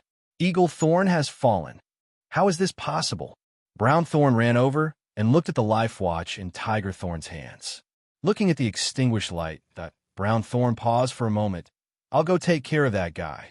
Since even Eagle Thorn had fallen, then the others might not necessarily be able to get away with it. He could only do it himself. The person beside Tiger Thorn stopped Brown Thorn and said, "No need, Brown Thorn. I'll go with Snake Thorn. There's no need for you to do anything." Tiger Thorn nodded in agreement. After the two of them left, Tiger Thorn looked at another extinguished light that on his life watch and turned to look at Teresa, who was lying on the ground. Chapter 65. The The dark sky, the dense forest, and the hidden danger. Another 2 hours had passed, and the dense forest still looked as quiet as before. But when you actually walked in, you would realize that it was not the case. The number of excited flying ants grew, and Scylla no longer needed to search for their nest. They would naturally transmit this excitement and cause even more flying ants to become active. Tiger Thorn sat next to Teresa and stared at the biomonitor in his hand without saying a word. Brown Thorn grew a little restless and moved closer to look at the light dots on the biomonitor. There were a total of 13 people who came to Seven Lights for this operation. Including Brown Thorn and Tiger Thorn, all 13 light dots were originally on the biomonitor, but now 7 had already been extinguished. While Brown Thorn was looking at the biomonitor, another light dot had been extinguished. It looks like there are some crucial things that we really don't know. Tiger Thorn stared at the biomonitor and said, "How can a young master of the Duance family possess such skills?" Tiger Thorn pressed the sonic gun against Teresa's head. "You know, as long as I pull the trigger, those complicated nerves in your head will be thrown into chaos, and you yourself will die a very tragic death." Teresa raised her head and stared straight at Tiger Thorn. "I'm only responsible for contacting and conveying Aflon's intentions. I don't know anything else. I don't know anything about Duance Scylla's past at all." Tiger Thorn knew that Teresa was speaking the truth, but this sense of unknown about their target made Tiger Thorn very uncomfortable. In the past, they would always analyze their target before carrying out a mission to ensure that nothing would go wrong. But ever since they accepted the mission to assassinate Duance Scylla, everything had changed. The losses caused by all kinds of variables, the pressure from all sides, and those with ulterior motives eyeing them from the back, had finally created Blackthorn's current situation. It was fake. False. All the information they had received about Scylla Duance back then was false. Aflon had begun his preparations more than 10 years ago, and all the information provided to them by their investors was false. Right now, they even felt that they had never understood this young master of the Duance family at all. The Blackthorn was about to disappear into the dust of history. Even if it wanted to rise again, it wouldn't be possible in a short period of time. Those people from the Duance family provided them with enough money and a sufficiently safe and hidden identity to avoid being hunted down by all parties, and the condition was that they had to kill Duance Scylla. While Tiger Thorn was deep in thought, 2 more light dots on the vital indicator went off. Brown Thorn could not help but look at Snake Thorn. "I'll contact Golden Thorn." Gold Thorn was the one who stopped Brown Thorn and entered the forest with Snake Thorn. Generally speaking, unless it was an extremely urgent matter, the commander would not easily contact the operatives because the electromagnetic waves of the receiver could expose them. Unless the operatives felt safe and took the initiative to contact the commander. But now, looking at the constantly extinguishing light spots, Brown Thorn could no longer sit still. Tiger Thorn did not say anything, which meant that he was giving his tacit approval. Brown Thorn took out his communicator. This was a communicator specially prepared for their internal personnel, and its signal coverage was set to only cover this area. It would not be received through satellites, nor would it use any other signal reception equipment in Seven Lights. However, there was no response from Gold Thorn's communicator. "Contact Snake Thorn." Right now, Tiger Thorn had an especially bad feeling. Perhaps the other party's movements were much faster than they had imagined. His vital indicator had not disappeared, but why? Unlike Golden Thorn, Snake Thorn's communicator was connected very quickly. What on earth happened? Brown Thorn asked urgently. "Be careful." Snake Thorn only managed to utter 2 words before he went silent. Tiger Thorn glanced at the life indicator on his hand. The dot representing Snake Thorn was still lit up, proving that Snake Thorn was still alive. However, he could not make a single sound. Just what in the world had happened? "Snake Thorn? Snake Thorn!" Brown Thorn shouted twice more, but there was still no response from Snake Thorn. However, there was a blurry splashing sound that sounded like flowing liquid coming from the communicator. Snake Thorn really wanted to tell Tiger Thorn and Brown Thorn to be careful of the flying ants. His assassination skills might not be as good as Golden Thorn's, but his analysis of clues was better than golden thorn and eagle thorns. When he arrived here, he had already noticed that something was wrong with the flying ants in the forest, but it was still too late in the end. The 3 needles on the back of his neck prevented Snake Thorn from making any sound at all. It was as if his reflexes had been cut off, rendering him immobile. The needles gradually merged into Snake Thorn's body. Snake Thorn felt all the blood in his body flowing in reverse. Blood was flowing out of his nostrils and mouth. The flying ants smelled the excitement factor in his blood and swarmed towards Snake Thorn's body. Snake Thorn's face, twisted from pain, was covered by the flying ants and could no longer be seen clearly. On Brown Thorn's side, there was an eerie silence. Even Teresa, who was lying there, felt a chill run down her spine. A gust of wind blew past, accompanied by the rustling of leaves. It was abnormally cold. After a moment of silence, clear and unhurried footsteps came from the communicator. Tiger Thorn snatched the communicator from Brown Thorn's hand and said in a deep voice, "Duan Silin, I know you're there. Beep." Before Tiger Thorn could finish his sentence, the communicator lost its connection. Although she couldn't see the face of the person on the other side of the communicator, Teresa felt that the current Silin was so calm that it was almost cold. Before this, Teresa was still confident that she held a certain amount of weight in Silin's heart. But from the looks of it now, Teresa suspected that if Tiger Thorn had placed her in front of him as a hostage, would Silin have opened fire without hesitation as well? Passive, too passive. Tiger Thorn and Brown Thorn felt at the same time that perhaps Duan Silin hadn't come here for Teresa at all. Perhaps Duan Silin's goal was the same as theirs, and that was to eliminate the other party. Perhaps. Of the 13 people, only the 2 of them were left now. Tiger Thorn grabbed Teresa's long hair and pulled her over. Brown Thorn understood and stood up to stand back to back with Tiger Thorn, vigilantly observing their surroundings. Keeping Teresa alive was their final shield. From the information given by that person from the Duan's family, Tiger Thorn knew that Aflon valued Teresa very much. No matter what, Duan Silin would still take her into consideration, at least a little. Right now, they had already noticed that the disadvantages of facing them in this forest were greater than the advantages. The dozen or so people before them had already been eliminated, so the chances of their covert assassination wouldn't be too high either. From the looks of it, they might as well come out in the open. An hour later, under Tiger Thorn and Brown Thorn's vigilance, the sound of footsteps gradually came from a distance. Brown Thorn didn't dare to act rashly. This person gave him too strange a feeling, and he didn't know if these clear footsteps were a trap of some sort. After all, no one would expose themselves so openly in a situation where they could be killed by the other party. Chapter 66. Tiger Thorn pressed his gun against Teresa's head and looked at the person who was slowly walking over. Brown Thorn's entire body was tense, and he was in a state of high alert. Duan Silin, you truly are a character. You forced us, Black Thorn, to this extent. Even death is a consolation. Silin did not react to Tiger Thorn's words. His footsteps were still the same as before. Tiger Thorn's gun was pressed against Teresa's head, hinting that if Silin walked any further, he would blow up this beautiful girl's head. Although it was nighttime, Tiger Thorn could see the expression on Silin's face. This young kid looked too indifferent and calm, making it impossible to see through him. Silin stood still 50 meters away from Tiger Thorn and the others. He looked at Teresa, then at Brown Thorn and Tiger Thorn. You want to kill her?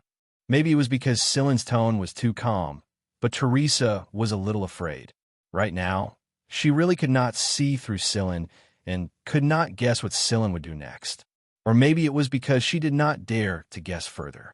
Seeing that Tiger Thorn and Brown Thorn were silent, Silin seemed to have just thought of something. Oh, you want to use her to threaten me. Silin's tone made Tiger Thorn very uncomfortable.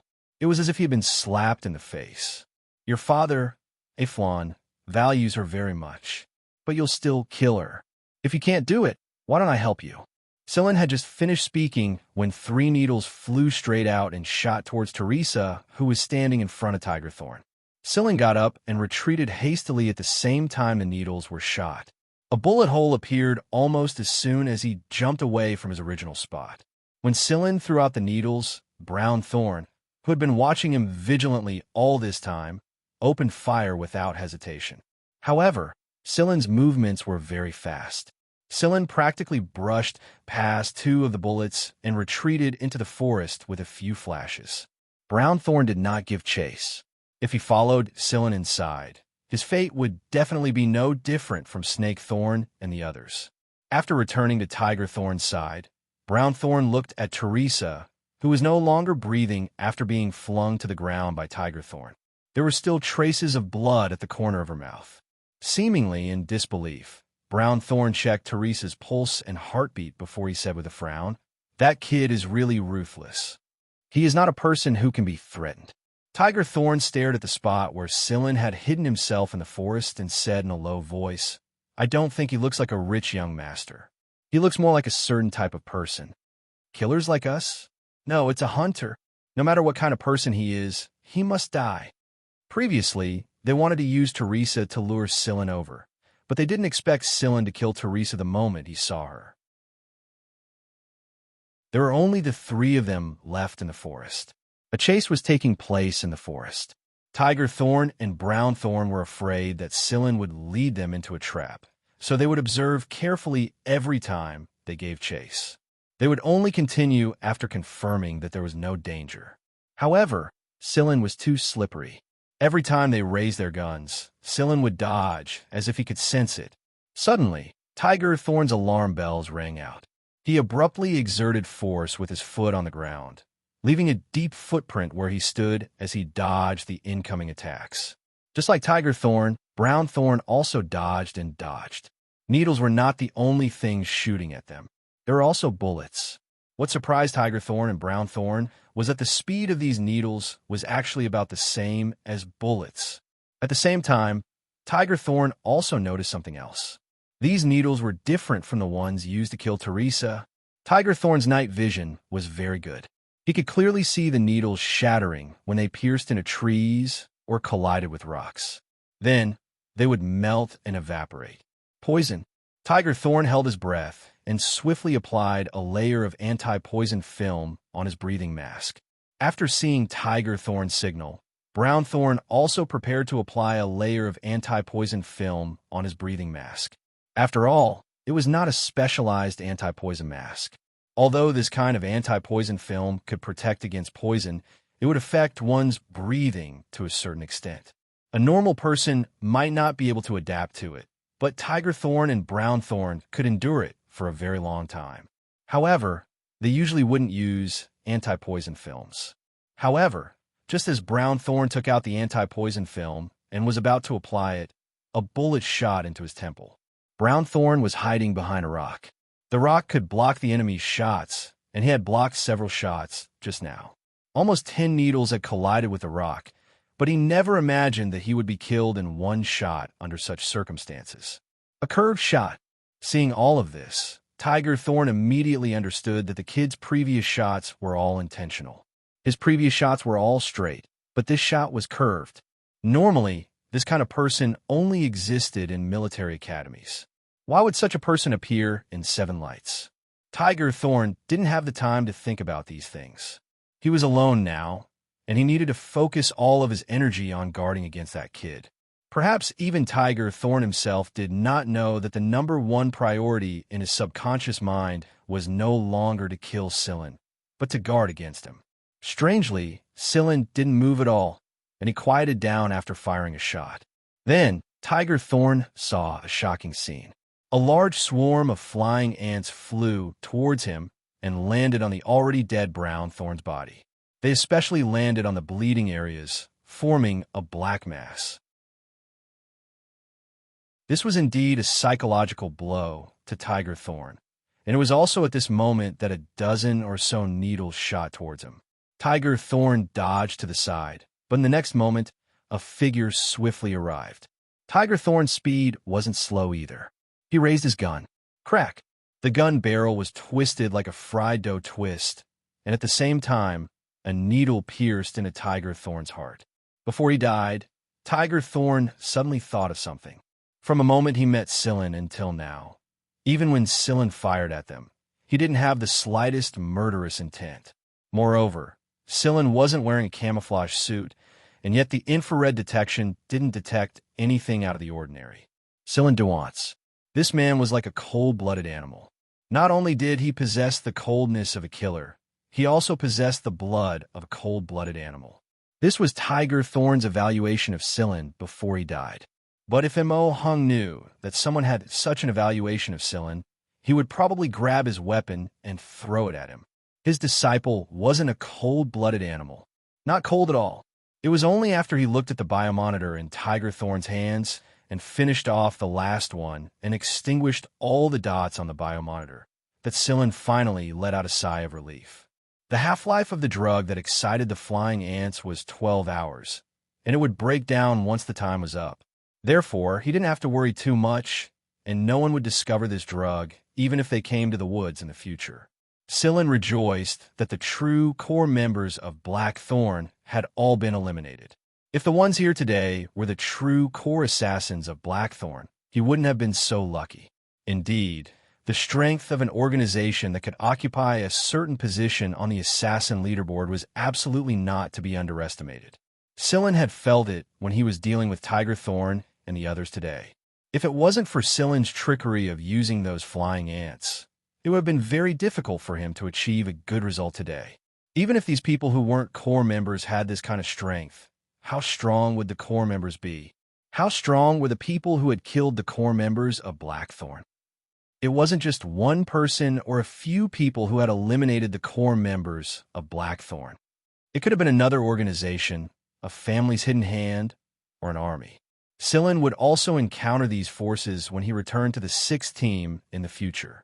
He loosened his shoulders. His arms were sore from swinging bullets and needles today. After cleaning up the various traces of battle, Sillin walked over to Teresa's side. If he didn't go over now, she would probably really be dead.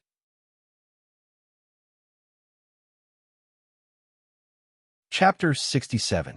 Speaking of which, when Knight woke up from holding back his pee in the morning, he immediately felt that his stomach was empty. He went to the storage cabinet in the kitchen and took a look. There was nothing else there other than a few lonely pieces of bread. Knight scratched his head. He remembered that Sillin said he was going out for a stroll last night to buy some food. Why was it still empty? Sillin, Knight roared at the top of his lungs. No response. He ran to Sillin's bedroom and study. No one there. He dialed his communicator. No one answered.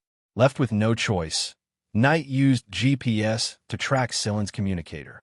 However, the signal showed that he was in Sillin's bedroom. Sillin's communicator was placed inside the bedside table. Knight looked at the time. There were still 3 hours until their next match. On the other side, Teresa saw a dark gold color when she opened her eyes. There was even a string of flashing numbers on it. Beside the numbers was a knife-shaped symbol. The receipt of the Vanguard Hunter Group. The receipt was given to Sillin by Schotten when he left the 6th team. The thought that Schotten had instilled into Sillin was this: we're hunters. We can't work, sweat, and sweat without any money, can we? Moreover, people like Aflon wouldn't care about some small money.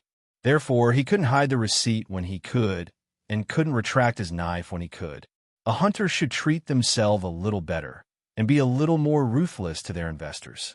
This time, he had helped Aflon solve a huge problem and even saved Teresa's life. He had to ask for a bit more reward no matter what. Sillin didn't hold back at all.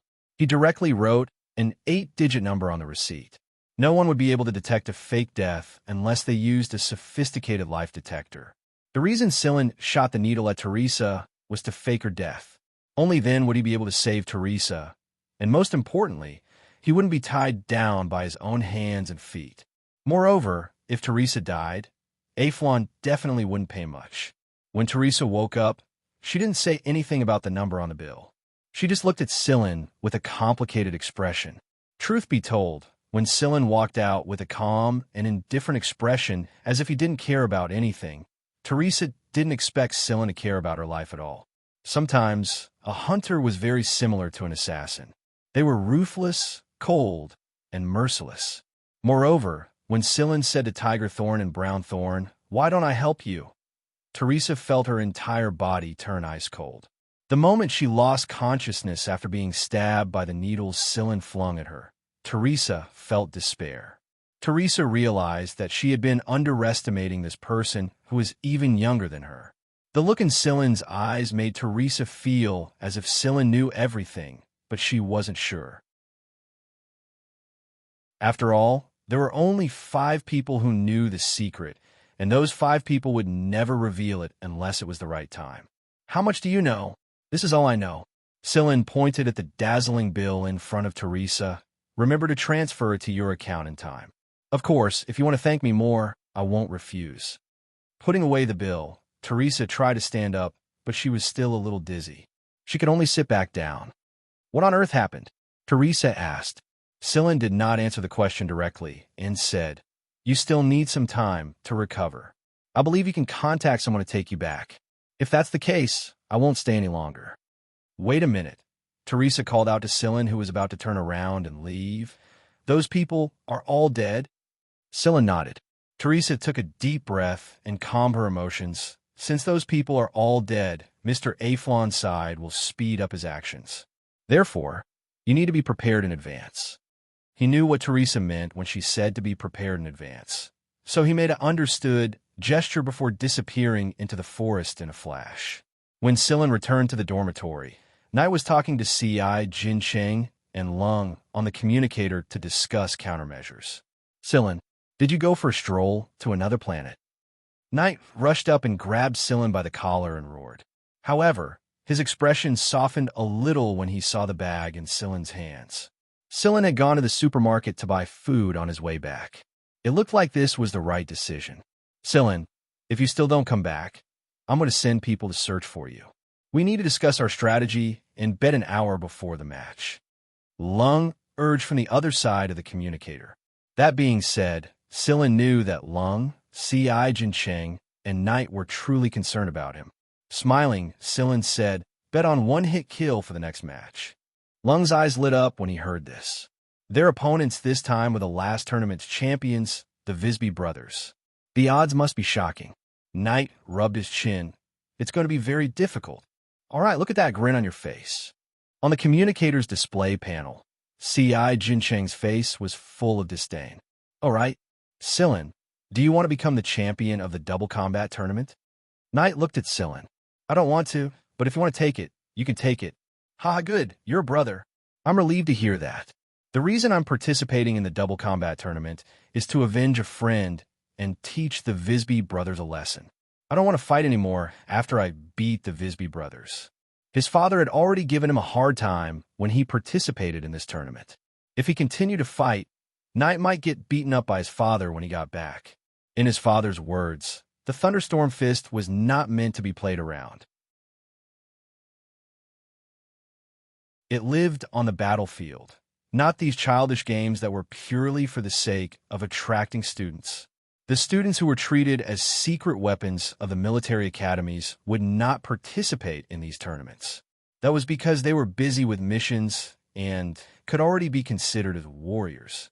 They had no interest in the little games between students, and even if they participated, they would not use their full strength. Exposing their true strength to the public was even more disadvantageous to them. All right, this was for the best. Scylla still had to prepare for the aftermath, and ending it earlier would save him some time. Sigh. I wonder how much resentment those who went after Shadow X will feel. Lung sighed sadly on the other side. Lung, remember to bet again. Maybe you'll break a new record. Xianxia said.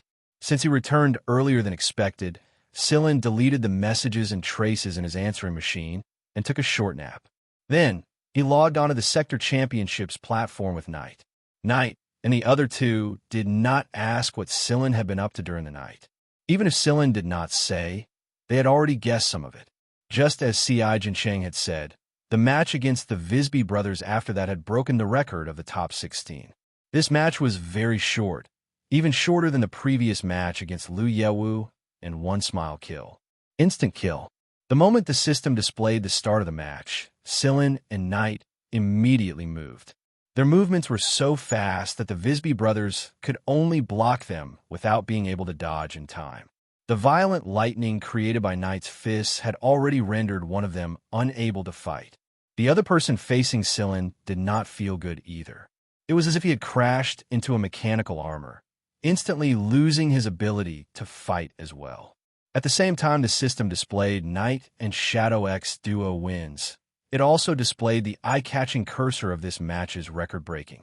After a moment of silence, the students in front of their microcomputers were completely fired up. Instant kill. It was actually an instant kill. But not long after their excitement, a piece of news pressed down on them like an iceberg. Knight and Shadow X had withdrawn from the double combat tournament. A lot of people came here for Shadow X, and without Shadow X, they lost half of their interest. Half an hour later, Kamas, Feng Haichao, Boer, Ferdinand, Ryan, Bon, and other teams had withdrawn from the double combat tournament. This way, there really was nothing to see in the double combat tournament.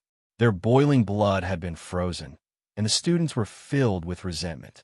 The entire sector championship forum's layout was filled with thick resentment. Celine and the others didn't pay attention to the students' reactions. After Sillin and Knight had announced their withdrawal, Knight received a message from Kamas in his mailbox on the sector championship platform. As for Sillin's mailbox, there were a lot of messages, but Sillin basically did not bother to look at them. Sillin, Kamas, and the others want to fight us in the final integrated warfare tournament. Knight was much more interested in integrated warfare, because integrated warfare was actual combat. Only the academies that entered the top 10 of the rankings could participate in the following practical combat tournament. However, with Seven Lights Foundation, entering the top 10 was not a problem at all. Sure, I look forward to it. Sillin did not refuse. The integrated warfare tournament was also a great opportunity for him.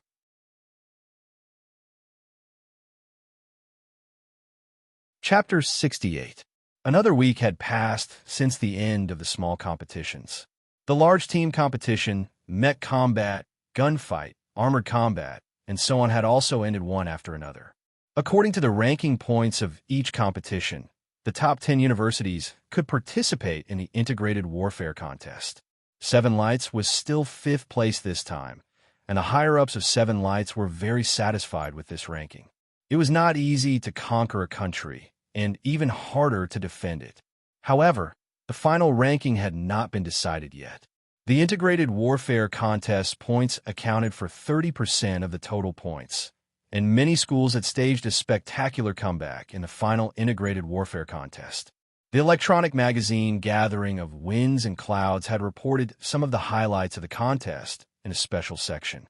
Unlike previous years, the topic that took up the most space this year was not the champion and runner-up of the large competitions or duels, but a guy who looked like a generic robot, Shadow X.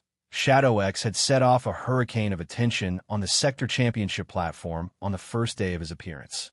Then, all kinds of unusual events happened one after another, and it was exactly because of his appearance that he attracted some of the military academy's seed students who had never appeared before. These students participated with Shadow X's participation and left with Shadow X's withdrawal. All of the focus was on Shadow X. There was an authoritative critic who commented on Gathering of Winds and Clouds that Shadow X was a supernova that was in no way inferior to the military academy's top students. Some people said that the critic was exaggerating a little. No matter how excellent an academy at Sector B was, there was no way they could surpass the top students at Sector C, right? Some people agreed with the critic's words, but even more people maintained a wait-and-see attitude. The integrated warfare contest was the competition that tested a student's ability the most. Whether they were gold or scrap metal would be known in a single match. Most importantly, Shadow X's true identity would be exposed in the integrated warfare contest. The people of every university counted down the days and looked forward to it every day. Each university would send 10 people to participate in the integrated warfare contest, and each university would choose 10 people based on their students' abilities. The person in charge of the selection was the head of the training division, but Huanil had gone to Sector C to report on the last biochemical base operation. Therefore, the selection this time was taken over by Gerard. Gerard would choose suitable people and report them to the higher-ups of Seven Lights. At the same time, it would be announced on the Seven Lights forum so that the students of Seven Lights would know. If there were no major problems, the higher-ups of Seven Lights would finalize the final list. The students who wanted to participate in the integrated warfare contest would submit their ID and battle records on the sector championship platform to Gerard for review. Normally speaking, the higher the battle record, the higher the chances of being selected. Everyone was eager to participate in the integrated battle. Anyone who thought they had some ability would report their information. When they graduated, if their graduation information included their experience in the Sector Comprehensive Championship, then they would be in a much better position after they left campus. They could straighten their backs and shout boldly, "Look, we've participated in the Sector Championship." Gerard was lying lazily in his office, looking at the list of names and battle records on the screen in front of him. There were nearly 1,000 people who had signed up for the competition, and some of them kicked Gerard out the moment they saw him. With Gerard's many years of experience, he knew which of them were strong on the outside, but weak on the inside, and which of them had real skills and strong qualities just by looking at the battle videos. There were only 10 people participating in the integrated warfare, but 3 of them had already been decided internally. This was decided long ago by the school's higher-ups. But seeing that the 3 people who had been decided internally were really capable, Gerard had no objections. The 3 that had been decided internally were Fu Luo, Kong Man, and C.I. Jincheng. Fu Luo, vice headmaster and Ting's precious granddaughter, a top student in the medical school. Medical personnel were a necessity in the integrated warfare, so Gerard had no objections at all towards Fu Luo. Kong Man, a specially recruited student, an information technology developer in the scientific research department. At a young age, he had already published his results in a journal with a high degree of contribution.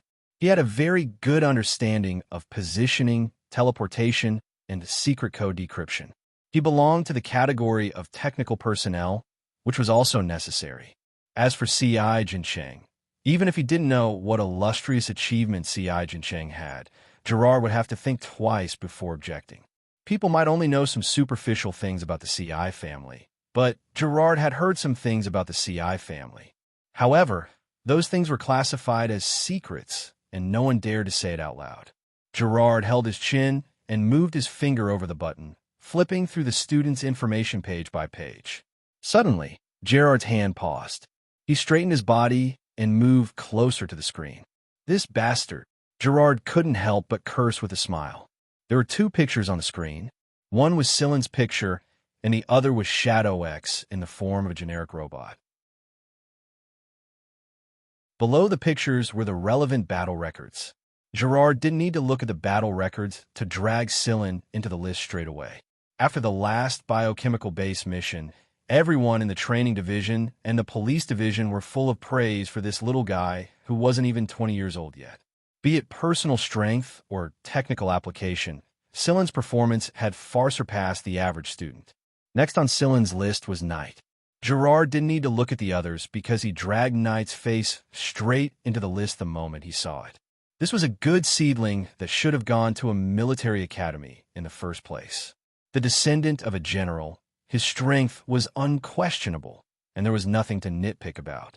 Moreover, even if Gerard didn't choose him, as long as Knight expressed his desire to participate in the integrated warfare contest, the higher-ups of Seven Lights would still add him into the list. After flipping through a few more people, Gerard chose Pride, Surd, and Hard. Now there were 8 of them. There were still 2 left. Gerard rubbed his sore eyes and was about to drip 2 drops of eye drops when his communicator rang. Gerard looked at the name displayed on the interface and curled his lips. Fine, it's most likely another backdoor opening through connections. Gerard's guess was correct. The call was from the Lord Headmaster of Seven Lights himself. Someone had sought out the headmaster and asked him to negotiate with Gerard. This person was none other than young Master Lung of the so poor that only has money family. Originally, young Master Lung really didn't plan to participate in this integrated warfare contest. He had no money to participate in this thing, and he didn't care about honor or whatever. However, he felt awkward when the other 3 people in the dormitory were participating, so he ran to Seven Lights' headmaster's doorstep in a slipper and waited for him. Gerard didn't know much about the Andrira family. The public impression of them was that they were a so poor that only has money family. But in reality, it was more than that. Even if he didn't know much about the Andrira family, Gerard still knew some bits of information. The Andrira family was familiar with many of the bigwigs in the military, and many of the military's weapons were provided by the Andrira family. The Andrira family paid a lot for the military's expenses. Gerard couldn't object because of this. The headmaster would be the one to step in anyway. The old headmaster would take responsibility if anything happened. As for the last person, Gerard chose the 5th place of this single combat tournament. His name was Copley. As for why he was only 5th place, there was no need to explain. The military academy was right in front of him. The reason he chose this person wasn't just because of his results in the single combat tournament. It was more because of this person. Copley wasn't a normal human. He was a Hassenfess. A normal human's static plane of view was only 100 or so degrees, but a Hassenfess could see more than 270 degrees. Their eyes were more inclined to the sides compared to normal humans, which was why they had this advantage. Their wide field of view and sensitive vision made them better at investigation. This is it. 10 people. 3 were predetermined, and 1 was a backdoor candidate. Gerard chose 6 himself. This was the first list. After that, Gerard chose a few more candidates. After he was done, he submitted the list. Sigh, I wonder how the people in Seven Lights will react when they see Silen's ID.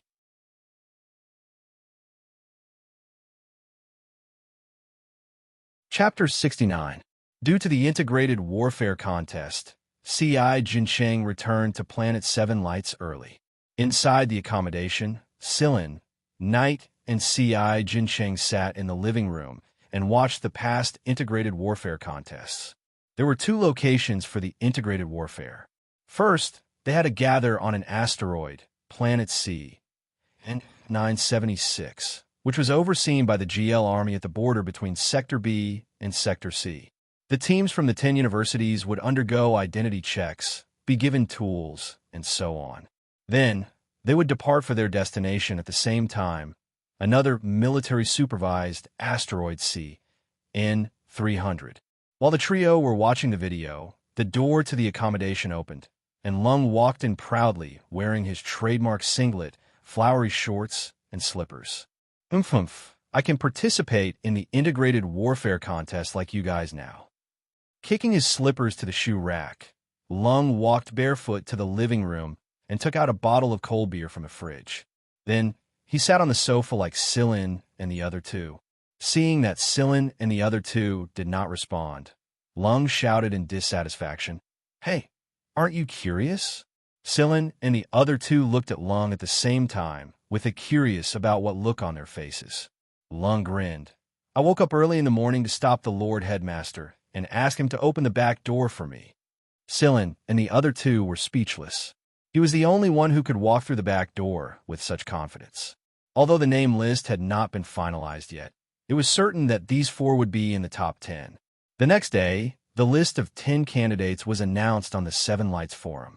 After seeing the name list and information display, there would be unknown people loitering around Silen and the others' accommodation at every moment, wanting to see what Shadow X's true identity looked like. Shadow X's information display that everyone was looking forward to was shockingly nuanced Silen's name. The first reaction of the Seven Lights students when they saw it was, "What the fuck? Why is it him?" At the time, Alan wanted to cry, but had no tears. Now he finally understood that he had been tricked by Silen. Other than word games, Alan had also vaguely guessed some things. Sure enough, it was just like what his father had said. He had to trust his first instinct. Otherwise, he would be fooled.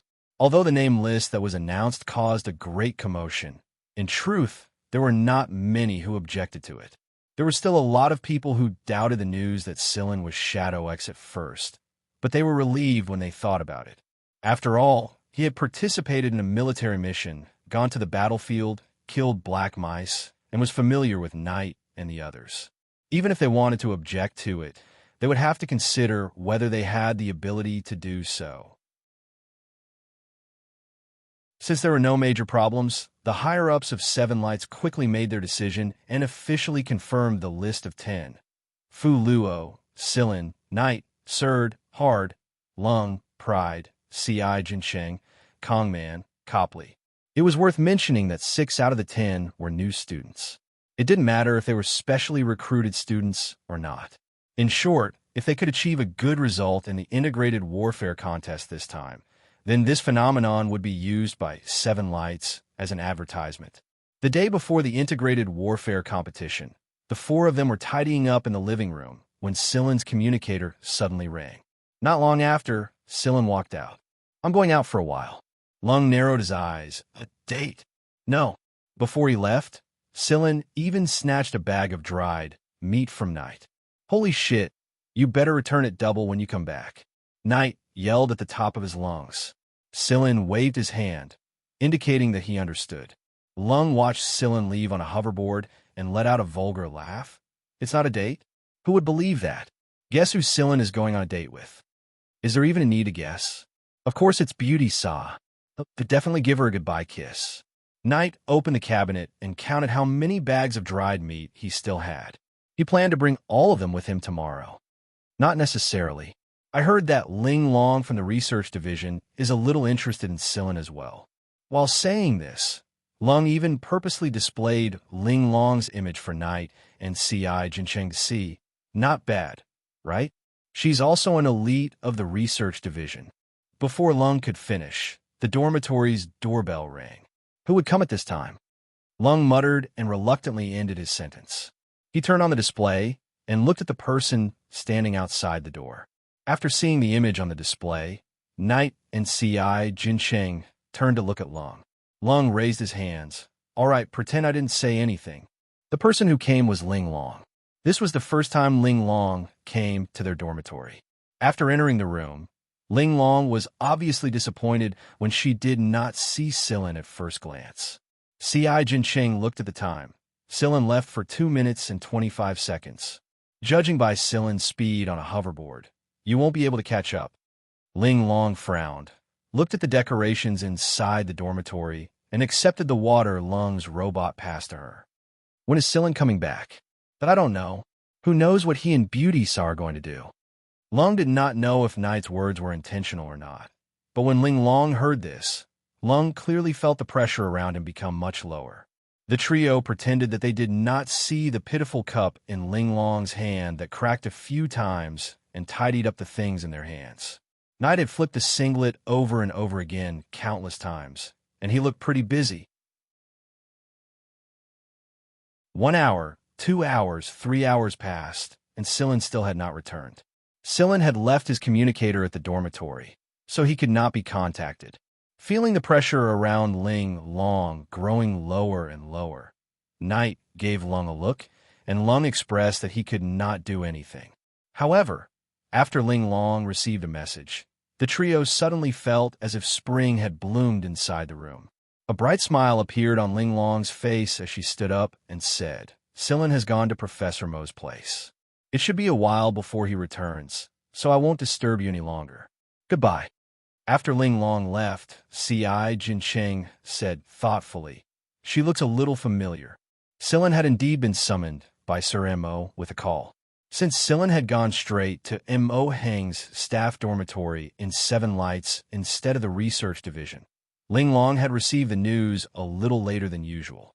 M.O. Hong was a little dissatisfied with Sillin's participation in the sector championship, so he asked Sillin to assemble another machine before he left. If he passed, then he could participate in the integrated warfare contest. If he failed, then he would have to obediently stay in the research division and assemble machines. M.O. Hong did not ask for a particular machine to be assembled. He allowed Sillin to design and choose his own parts to assemble. As the vice headmaster, Mohong had a special workshop in the dormitory. There were plenty of parts and equipment, and they were all high-end products. Sillin had spent a lot of thought on this machine, so it took him a little longer than usual to assemble it. Sillin was very satisfied with the machine he assembled. After the assembly was complete, the inspection results were also very satisfactory. There was no regression, and it was still 97%. That was why 2 clear finger marks were left on Sillin's face. Sillin suspected that he would return to the baby fat stage if this continued. After leaving Mo Heng's dormitory, Sillin went to the research division and tidied up the things in the workshop. When he walked out of the research division, he ran into Teresa, and Teresa said with a smile, "Congratulations to your father for winning the position of heir." She did not say much. It was just one sentence, but there was too much information contained within it. Everything was understood without words. It was time to end the mission.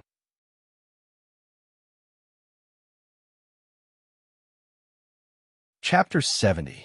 Over at the training division, the sky was just beginning to brighten, and the place was already active an hour earlier than usual. The students attending military class had surprisingly early start and ran to the training division's specially set up port. They all stretched their necks and looked around. Gerard ignored them. This was something that happened every year, and it might not necessarily be a bad thing for these students. At the very least, it could stimulate them to work harder. Not long after, a passenger flying car landed at the port's parking spot. The first person to walk down from the car was a dean of 7 lights, followed by Fu Luo, Pride, Knight, Sillin. All 10 of them were wearing specially made uniforms that were sky blue in color. The 7 lights' integrated warfare uniform was different every year. The 7 colors alternated between each year. Last year, it was green, so this year's main color was blue after green. Printed on the chest of the uniform were the 7 lights' school insignia of red, orange, yellow, green, cyan, blue, and purple. The back of the jacket had the 7 lights logo and the students' names. Everyone's uniform was unique. This uniform symbolized a kind of honor, the honor of representing 7 lights in the Sector Championship Integrated Warfare. The moment they saw them, the surrounding students began to discuss among themselves. Which one is Shadow X? The one beside Fu Luo, the one with light gray hair, he's Shadow X. I can't tell. The 10 of them ignored what the students were saying about them and followed the head of teaching. Sillin and the other 3 were still in a daze. Lung, who was so excited that he couldn't sleep last night, had dragged the 3 of them to play cards for the entire night. Although he had won every cent of the black rat claws in Lung's pocket, he had sacrificed his sleep time.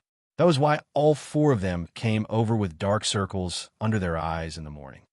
"Yo, the 4 of you want to catch thieves last night?" Gerard looked at the group of people walking over. His gaze landed on Sillin and the others, and he immediately noticed their serious lack of sleep. "We played cards for the entire night." Sillin covered Lung's mouth just as he was about to continue speaking. Only an idiot like him would speak the truth so confidently in a situation like this. Didn't he see the veins popping out on the teaching director's forehead? Knight and C.I. Jinsheng turned their heads away from Lung at the same time. "Dude, can you be any more idiotic than that?" The dean's task was to hand these 10 people over to Gerard, who would lead the team to Planet C, N976. After the 2 finished talking, Gerard led the 10 people to board the starship. There was 7 lights insignia on the starship, and there were other medical and staff members inside. These people were all selected through training, and most of them were from the training division and the security division. The starship had arranged individual lounges for the 10 of them. After Sillin and the other 3 boarded the starship, they went straight to the lounge to catch up on sleep. The others also found it boring and returned to their own lounges to watch the video recordings of the previous integrated warfare battles. In the next few days on the starship, Gerard told them some things to pay attention to and some past experiences, and then answer their questions. In order to achieve good results, the most important thing was cooperation. So Gerard gave them more time to get used to each other so that they would not mess up. By the time Sillin's group arrived at Planet C in 976, the people from the 4 military academies were already there. Other than that, There were also 2 teams from Sector B's universities who had arrived earlier than them. Just like the 7 Light students, they were most concerned about Shadow X's true identity. But when they saw Sillin, they found it very hard to believe that he was Shadow X. From the outside, Sillin did not look like the Shadow X in everyone's hearts. He looked more like a rich young master. There was a 12-floor building in the camp built specifically for the participating students. The second floor was the dining hall, and above the second floor were the dormitories. Each team occupied 1 floor, and the universities had decided their floor by drawing lots beforehand. Therefore, it was already decided which floor they would be staying on, and there was nothing to object to even if they had any opinions. There was also a wide gym next to the student dormitories. There were indoor gyms and outdoor gyms, and Sillin and the others were familiar with the indoor gyms. The outdoor gyms were much more abundant. There were hoverboards, flying cars, armors, fighter jets, and so on. Moreover, they were all military grade, and their performance was much better than the average. When a lot of students came here, they could even fly their fighter jets out for a spin if they were bored. Unfortunately, the scenery here wasn't that great. There were either mechanized buildings everywhere or large areas of field battlefields. Green hills and clear waters were out of the question, and a myriad of colors and colors could only be seen in one's dreams. Sillin, do you want to give it a try? Knight hooked his arm around Sillin's shoulder and pointed at the fighter jet parked on the field. Fighter jets might be a little new to other students. After all, they could only come into contact with them on the virtual platform, and not many people had flown real fighter jets before. But Knight came into contact with them at a very early age. Before he could even walk, his father had carried him on a stroll in the plane. Of course, Knight was staying inside the protective cabin at the time. Otherwise, it would have been more than enough to handle with Knight's infant physique at the time. Sure, Sillin answered straightforwardly. I want to participate too. Why don't the 4 of us have a match? Lung pointed at Xianxia, who was reading at the back, and said, Good idea. Xianxia, do you want to come? Knight looked at Xianxia. Xianxia closed his book. Of course. The 4 of us in the dorm will go for a walk. Pride raised his chin and snorted. What's there to walk about? These planes didn't even have homing missiles on them. They were completely placed here to fool the students. Only those who had never seen or flown a fighter jet before would be curious about them. Knight's eyes slanted at Pride's disdainful snort. The one who loses in a fight has no right to snort. Pride's face turned bright red from Knight's words. He wanted nothing more than a charge at Knight and fight it out with him. He had indeed lost 2 out of 3 fights against Knight on the Sector Championships platform. If one wanted to use a fighter jet in the training field, they would need to register first. Surd and the others had wanted to try flying as well, but since Knight said that the 4 of them wanted to compete first, Surd decided to wait and see how they flew first. Although he had touched fighter jets before, this was Sector C after all. Surd felt even more excited. Sillin and the other 3 had chosen the same model. After registering, the 4 of them boarded their respective fighter jets. Not far away, the people of the 4 military academies, be it in the training room or the accommodation, all smiled expectantly when they saw the 4 fighter jets taking off from the training field. Kamas leaned against the railing and watched the 4 fighter jets take off into the distance. He said, They'll probably encounter that situation too, won't they? Feng Haichao turned on the display device on his hand, and the hologram that popped up showed the images of the 4 fighters. Of course, those people up there love to tease the students. Knight probably wouldn't have thought that something like that would happen in a place like this either. However, he wouldn't be able to notify the others when he discovered it. I'm so looking forward to it. Yulu yawned and moved closer to the hologram.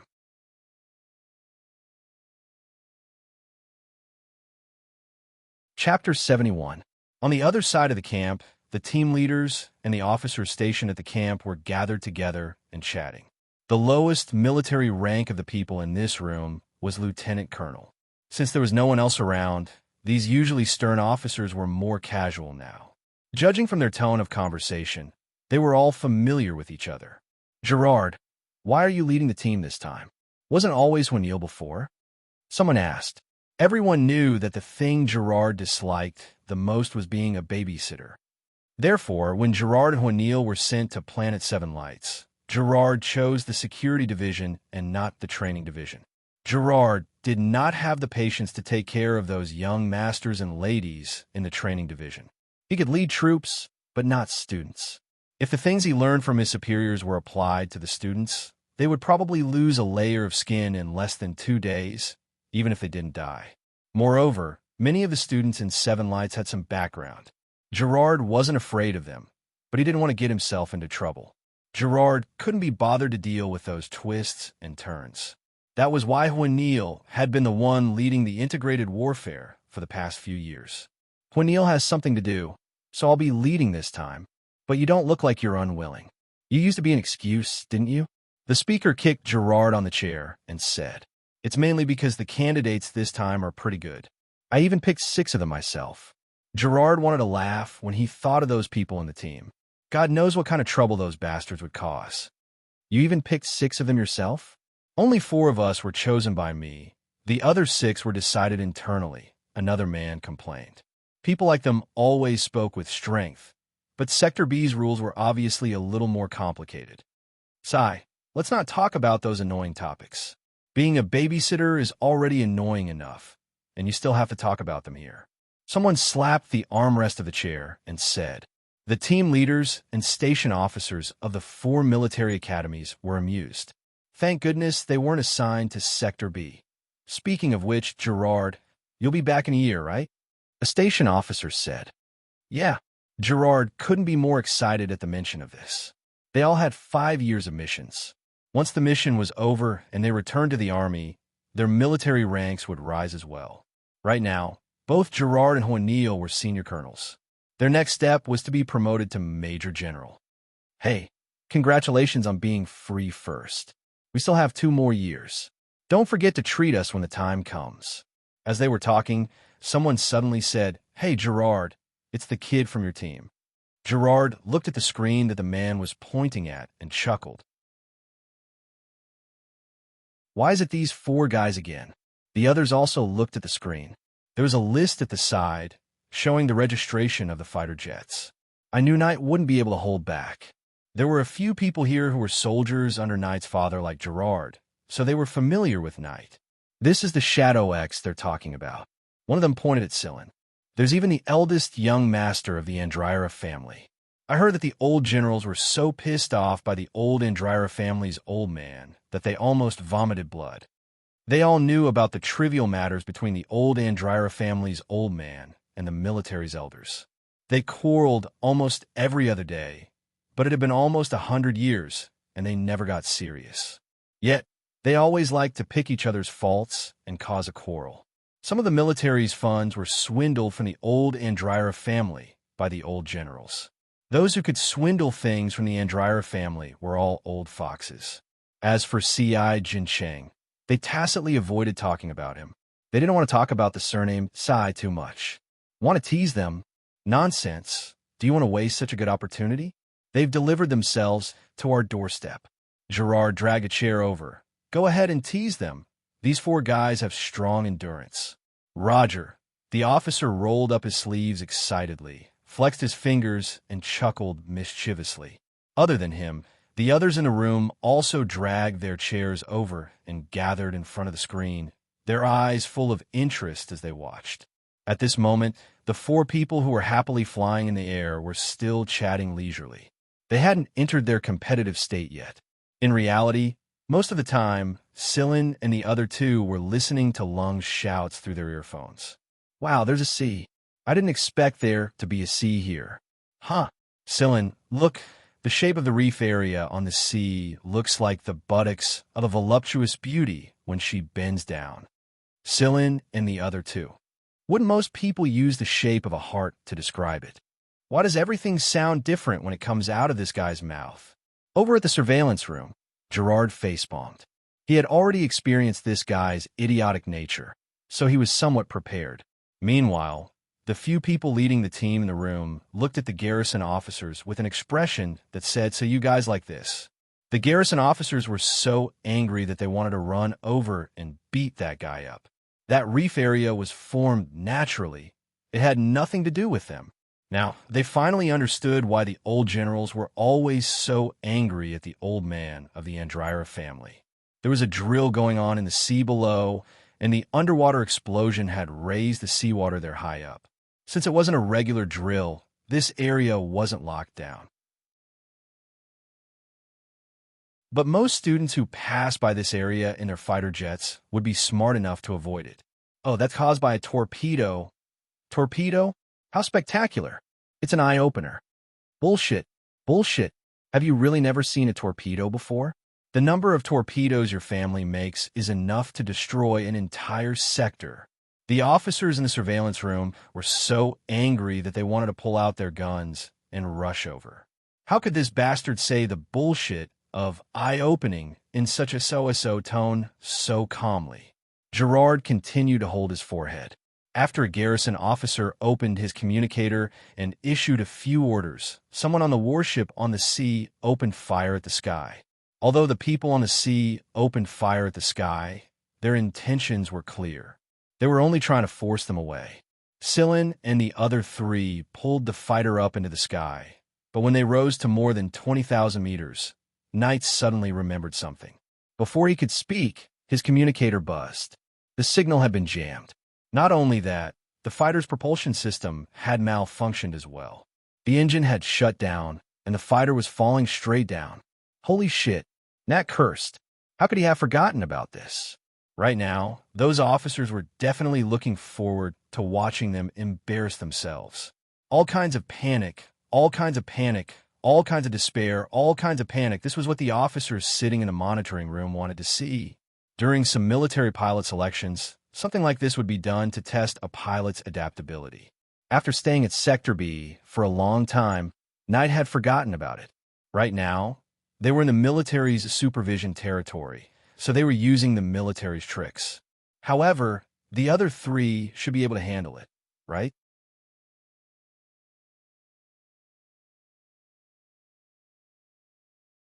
Chapter 72.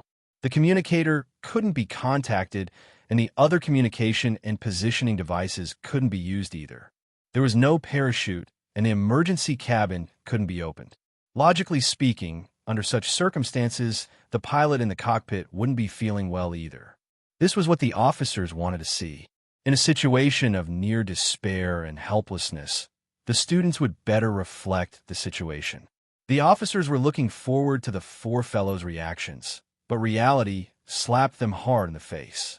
Knight's reaction was understandable.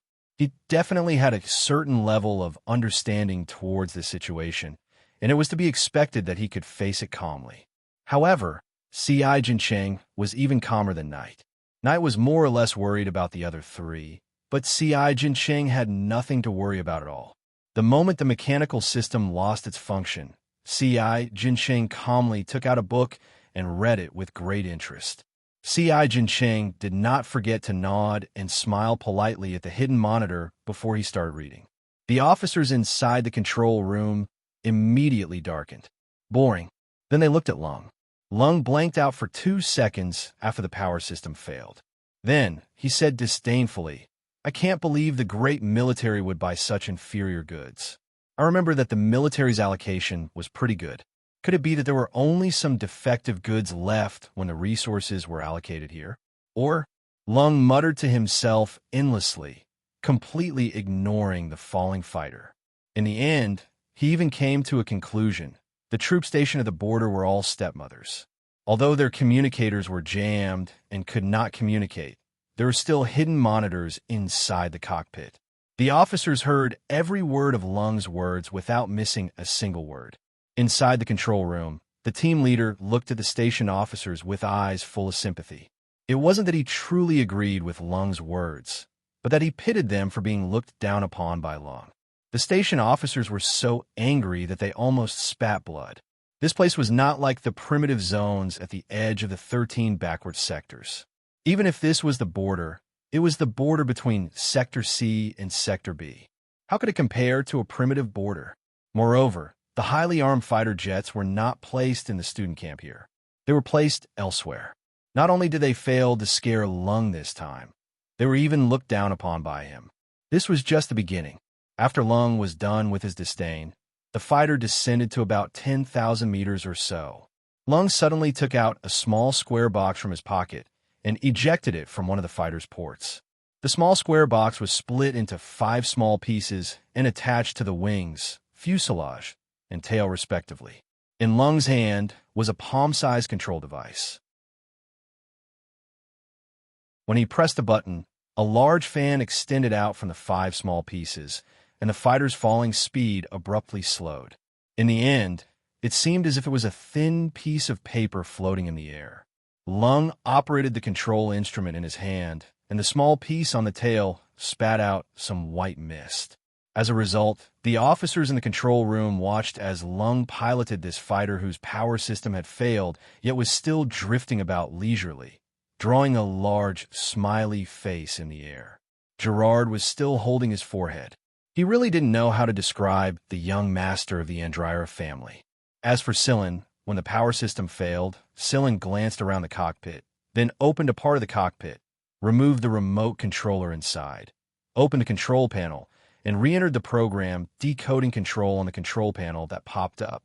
At the same time, the person in front of the screen in the control room was also typing in the control program to stop Sillin from decoding.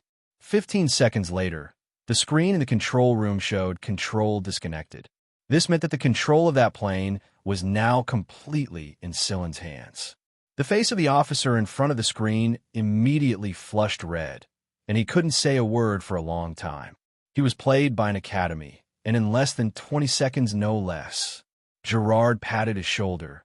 There's nothing to be embarrassed about. His teacher is M.O. Hung, Sir M.O. He only needs a small compound knife to tear the entire fighter into pieces, and then put it back together in one piece. Although Gerard's words were slightly exaggerated, they couldn't deny that Sillin's ability had truly shocked them. After Sillin had gained control of the fighter, he turned on the power system once more and piloted the fighter down. It didn't take long before Sillin saw Ci, Jinsheng, and Knight's fighter take flight once more, and the power system had returned to normal. The 4 of them found a parking spot and landed their fighter. Knight also told Sillin and the other 2 about this common military trick. Most of the time, the fighter the new students piloted had been tampered with and could be controlled remotely. Sometimes, the officers would play with a broken wing, the power system would fail, and the energy would suddenly drop to 0. These were all things the officers played with the students. But it was also through these little tricks that the officers would reevaluate the students' abilities. Teach, don't be so mysterious. My grandfather once said that we can't completely rely on others in times of danger. We have to learn to save ourselves and learn to prepare for a rainy day. Lung tossed the little square box in his hand and then gave Sillin a thumbs up, but Sillin is really amazing. He forcefully seized control of the fighter. It's like he gave the controller a slap in the face. How arrogant.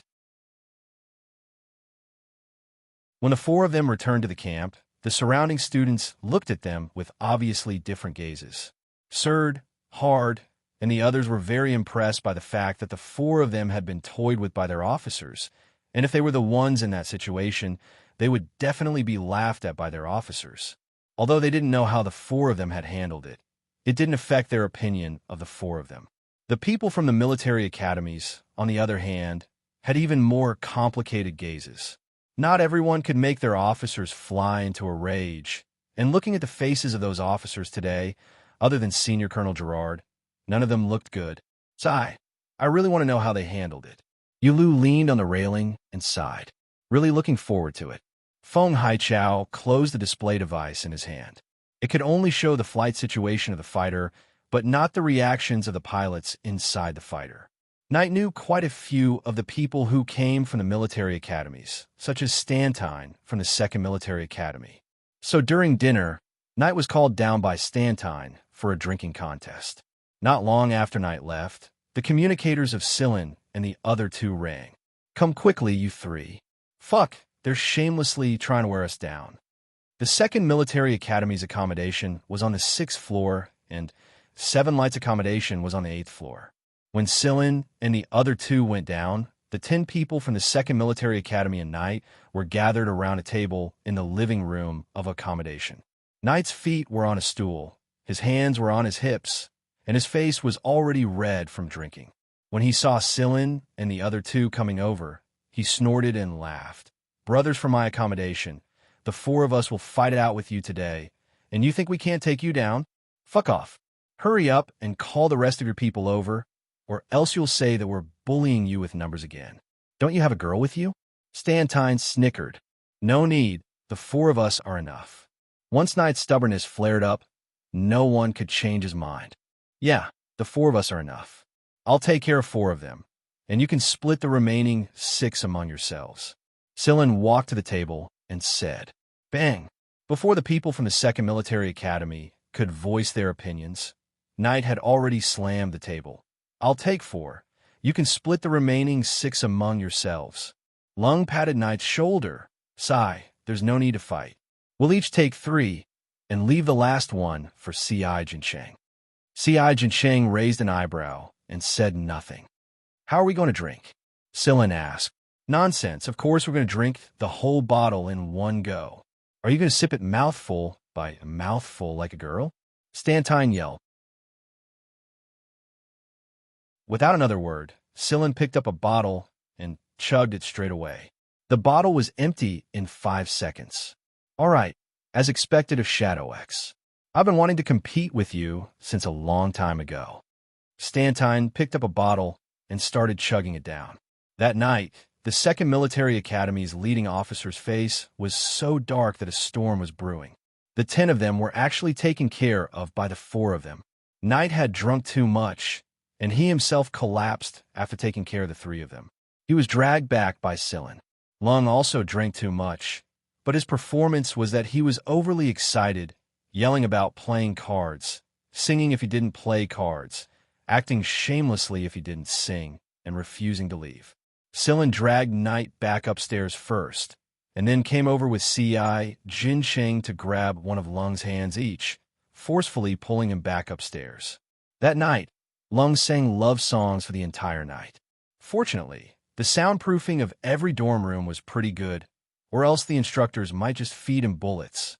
After the commotion was over, the official integrated warfare battle began after everyone from the 10 academies had arrived. The 2nd Military Academy's people rubbed their palms together. They lost in a drinking contest and were called up in the middle of the night by their commanding officer to sober up. This grudge must be avenged.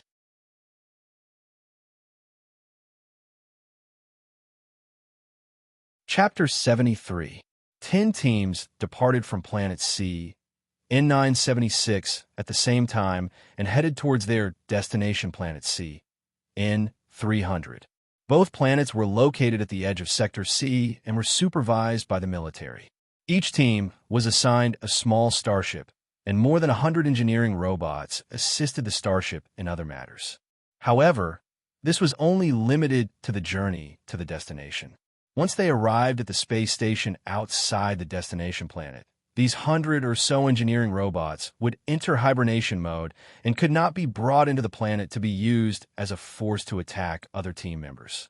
Once they arrived at the space station outside the destination planet, the team members would all change to the space plane prepared at the space station and head towards the planet's stronghold. At that time, there would truly only be 10 participating team members. If any technical problems occurred, it would be up to each team member to solve it themselves. The team members were not allowed to bring their own weapons, and they were all distributed by the camp.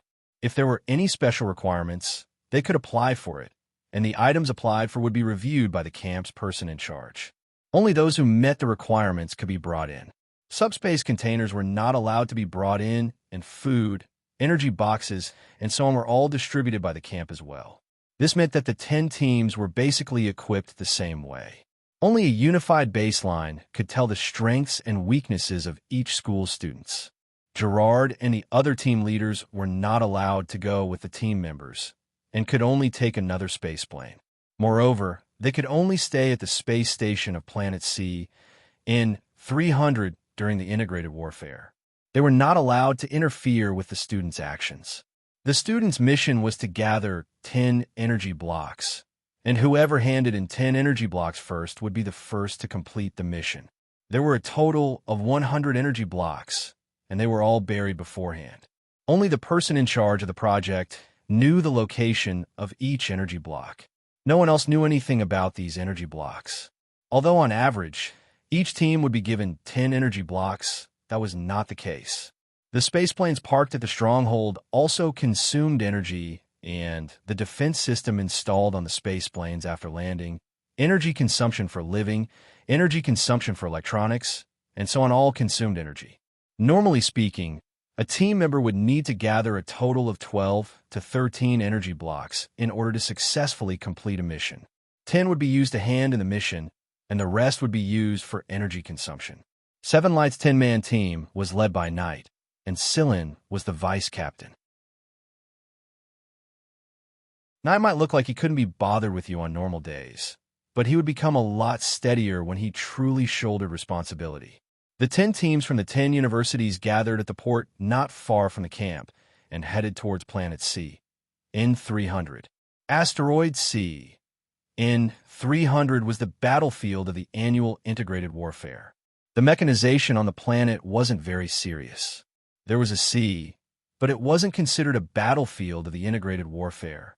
There were also garrisons and monitoring stations on the planet, but these weren't within the scope of the integrated warfare. Most of the areas on the planet that served as the integrated warfare zone were jungles, but there were also some large lakes. In order to ensure the supply of food for the students, they even raised some small mammals in the forest. There were also fish in the lake. Highly dangerous giant fish and large animals did not exist in the integrated warfare theater. Therefore, in the integrated warfare, the greatest danger came from the students of other universities. Every student was wearing a special sensor suit. The guns distributed in the camp were not the usual lethal ones, but specially modified ones. The students who were shot would be judged as dead by the sensor suit. If they were judged to be dead, the student would be eliminated. At the same time, the military would send them to the monitoring station on the planet, and they would no longer participate in the battle. For Sillin, this was nothing more than a game, a classic educational game with no real life or death involved. But for many students who weren't from military academies, this was their first battle of great significance. Every team had a specific stronghold on this planet. In the early days, when the integrated warfare team members arrived, they had to fight for strongholds themselves, but later on, it slowly developed into direct distribution. There would always be a lake around each stronghold to solve the students' water problem. After smoothly arriving at Planet CN 300 space station, the engineering robots inside the starship all entered hibernation mode and didn't move at all. Sillin and the others switched to the spaceplane that had been prepared long ago and piloted it to land. From now on, everything had to be done by the students themselves. The first thing they did after landing wasn't to scan the stronghold for energy blocks or where the nearest energy block was, but to make preparations. Scan the surrounding terrain and open up the photon panels, Knight ordered succinctly. Although they had obtained maps before coming here, those maps were all from last year. There might be special circumstances such as the movement of the Earth's crust that changed the terrain, and they also had to take into account the growth of forests and grasslands, as well as the distribution of small mammals. Only after scanning the surroundings and obtaining a real-time map would it be convenient for their subsequent operations. The reason they opened up the photon panels was to conserve energy. They would absorb the light energy of a star and store it, so that they wouldn't have to use the energy blocks that they had painstakingly collected when they ran out of energy. Map acquired. Kongman's finger moved across the control panel and brought up the map. Analyze the strategic points and begin setting up. After analyzing the strategic points based on the terrain, they had to begin setting up land sentinels for defense within a certain range. They would be able to sound the alarm in time if they were attacked by other team members. Other than that, they also had to set up traps and make corresponding changes according to their own needs. At the same time, CI Jinsheng analyzed the weather and predicted the weather for the next 5 days so that it would be easier to formulate a plan of action. On the night they arrived at CN 300, Knight didn't decide to start the operation. Instead, he let everyone rest first, because once the battle started later on, it would be hard for them to have time to rest. They had to maintain their nerves at all times. Therefore, everyone should take a good rest before the other party started. Lung sprinted into the lake to catch some fish. He didn't look nervous at all. It was more like he was on a vacation. During dinner, Knight looked at Sillin and Lung and said, "I heard that the two of you are being watched." The leading officers of each team had told their team members that whoever was able to eliminate either Sillin or Lung would be rewarded handsomely when they got back. The incident the other day had definitely pissed off those officers. This young master was born to shine brightly and be the center of attention. Lung didn't seem to realize that he was being watched at all. Just don't be an idiot when the time comes. The people that each academy needed to be on guard against had already been mentioned long ago, so Knight wouldn't nag anymore. Fu Luo and Kong Man basically didn't participate in any external confrontations. Kong Man was a pure technical member, while Fu Luo was in charge of medical care. Both of them were in charge of logistics. After dinner, the rest of the team members rested, leaving the members on duty to keep watch. The first night watch was Sillin. He was the one who suggested it, and he had already had a good night's sleep on the starship when he arrived. He had to do something to keep watch.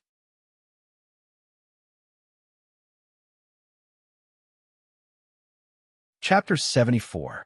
What is this? Knight stared blankly at something placed on a table in the control room. Knight had climbed out of bed early in the morning. When he opened the control room, he found 5 fist-sized warheads placed on the table in front of Sillin. Knight was willing to bet that he had never seen a warhead like this being distributed in the camp, because the integrated warfare rules stated that air-to-ground weapons were not allowed to be distributed. Serd, Hard, and the others had also woken up early. They were also very surprised when they saw these 5 things in the control room. The 5 warheads had spiral patterns on them, like the threads on a screw. C.I. Jincheng's eyes lit up as he looked at the 5 warheads. There's something inside. That's right. Sillin nodded. C.I. Jincheng walked over and looked at the warheads carefully, then said, "There's a probe inside." Sillin gave C.I. Jincheng a thumbs up and explained, "According to the plan, Knight and Pride will fly us to Samborder today. Although the plane is not equipped with offensive weapons, it can carry weapons. These 5 warheads are equipped with probes and jamming devices. Knight and Pride will fire these 5 warheads before the plane lands. They will burrow into the ground and send out signals from underground in order to cut off the Sentinel's defense network and investigate the surroundings." Sillin explained the functions of these 5 warheads to everyone. According to the rules of integrated warfare, the aircraft on the aircraft could not be equipped with offensive weapons. Normally, it could only be used to carry people. In the past, there were people who installed some portable weapons, but the results were not very good. Perhaps it was because many students were used to high-tech combat and had gradually neglected some of the most primitive, basic combat methods. Relying too much on high-end technology and weapons of mass destruction was not very meaningful to the development of students. Therefore, in integrated warfare, large-scale offensive weapons were not equipped. Students basically had to carry their guns and mark red one by one. The so-called mark red was kill. If the sensors on a student determined that the degree of attack was lethal, then the student's clothes would turn red to signify that the student was dead. The marked red students could only stay where they were and wait for the garrison to come and pick them up. The students marked red would be brought to the monitoring station. Although they had already left the battlefield, they could still watch the battlefield through the monitoring station screen. The academy closest to Sillin and the others was Samborder Academy, who also hailed from Sector B. Samborder Academy was ranked 8th in total points before the integrated warfare contest, and they were also a relatively famous academy in Sector B. According to Sillin's 5 warheads, Knight slightly adjusted the battle plan. If they succeeded, they would be able to shorten the time taken by 3 times. The less time they used, the greater the advantage they would gain. Some teams would look for energy blocks first, but there were also teams that would take care of the competitors that were closer to them first. As the saying went, How could one allow others to sleep next to one's bed? If they did not take care of this competitor, there would be greater resistance when looking for energy blocks. When that happened, the time wasted would not be just a day or two. It was obvious that Knight had chosen to use a more forceful method. In the past, the other 4 military academies would also choose this method. Basically, the strongholds that were closer to the 4 military academies would be marked red the next day. Therefore, when Sand Borders people found out that the ones next to them were 7 lights and not the 4 military academies, they were so happy that their mouths were almost crooked. There is a huge gap between them and the 4 military academies, but generally speaking, the academies of Sector B were about the same in strength. There was no such thing as an absolute advantage. Even if 7 Lights had produced 2 experts in the form of Knight and Shadow X this year, Sand Border was not too afraid. They weren't military academies, so what the fuck was there to be afraid of? There were 7 people participating in the attack this time. Fu Luo, Kong Man, and Ci Jin Cheng stayed at the stronghold, while the other 7 joined the attack. Each space plane was equipped with 2 airplanes. Knight and Pride piloted 1 each. Knight brought Sillin, Lung, and Copley, and Pride brought Certain Hard. Although Pride had always looked down on others with his nose, he would not be careless when it came to real operations. We're almost at their stronghold. Any closer, and we'll be detected by their sentinels. All right, we'll stop here. Execute plan A, Knight said into the communicator. Understood. After receiving Knight's notification, Pride turned the plane around and flew in a different direction. After Pride's plane had flown far away, Knight's plane also circled around the surroundings, checking for energy blocks in passing. Unfortunately, there were none nearby. 10 minutes later. Time's up. To prevent the enemy from intercepting their communication, Knight and Pride had set a time. Once the time was up, both sides would fire their warheads at the same time. The trajectory of the warheads was not as close to a straight line as other warheads. Instead, it was irregular, and it was very difficult to predict its next flight trajectory. After the warheads were fired, Knight parked his plane at a certain spot and camouflaged it. Then he, Sillin, Lung, and Copley began to sneak towards Sand Border. It must be said that Pride's ability was pretty good. When Knight had fired his warhead, Pride had also arrived at the desired location and fired his warhead. When Sand Border's air defense alarm indicated that there were missiles moving at high speed in the air, the students were a little skeptical. Weren't there no air-to-ground weapons? What was up with these 5? However, the air defense system did not indicate that any aircraft had entered the warning zone. Since the missiles were fast and their trajectory could not be captured, plus the fact that they did not expect 7 Lights to attack them at all, and from the air at that, the interception was not successful. The missiles were not aimed at their space plane. To be precise, these missiles had just entered the edge of the warning zone. The missiles did not explode after they collided with the ground. Instead, they burrowed straight into the ground, and then everything returned to normal. However, this peace did not last long. Sand Borders people discovered that the Sentinel defense network was beginning to be infiltrated, and the speed of the infiltration was extremely fast. Of course, it would be strange if the 2 experts, Ci Jincheng and Kong Man, worked together to infiltrate 7 Light Stronghold. They only lasted for 30 seconds before Sand Borders' Sentinel defense network was completely paralyzed. Although they guessed that it might be because of the 5 missiles, they could not solve the problem immediately. After all, those 5 things had burrowed into the ground. Inside the 7 Lights space plane, Ci Jincheng turned on his communicator. Infiltration successful. Beginning red marking. Sand Border's Sentinel system had been crippled, but the probe device carried inside the missile could clearly display all the changes in the surroundings on the screen in front of Ci Jincheng. All Ci Jincheng needed to do was to inform these situations to the 7 people in charge of the operation, who was nearby, how far away they were, and how many dangers there were in the surroundings would be explained in detail. At the space station outside of Planet C, in 300, the 10 team leaders were sitting and watching. There were many screens, and every team's outdoor movements could be seen through satellite surveillance. There was a screen at the center that did not display the movements, but some blue and red dots. Yesterday, this screen was completely blue, but today there were already red dots, and these red dots meant red marking. Every dot contained a student's information, allowing the officers to know who the dot belonged to. From this screen full of dots, it could be seen that the students of the military academies were a lot stronger than the other academies in Sector B.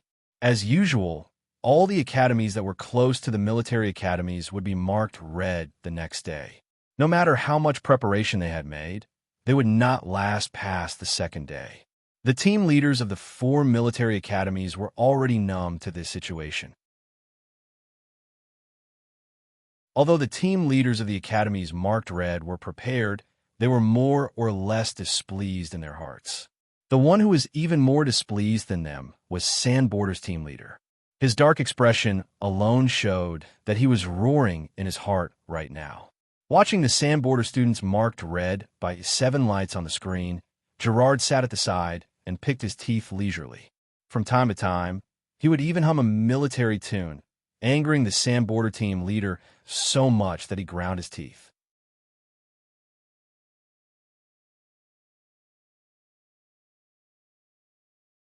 Chapter 75.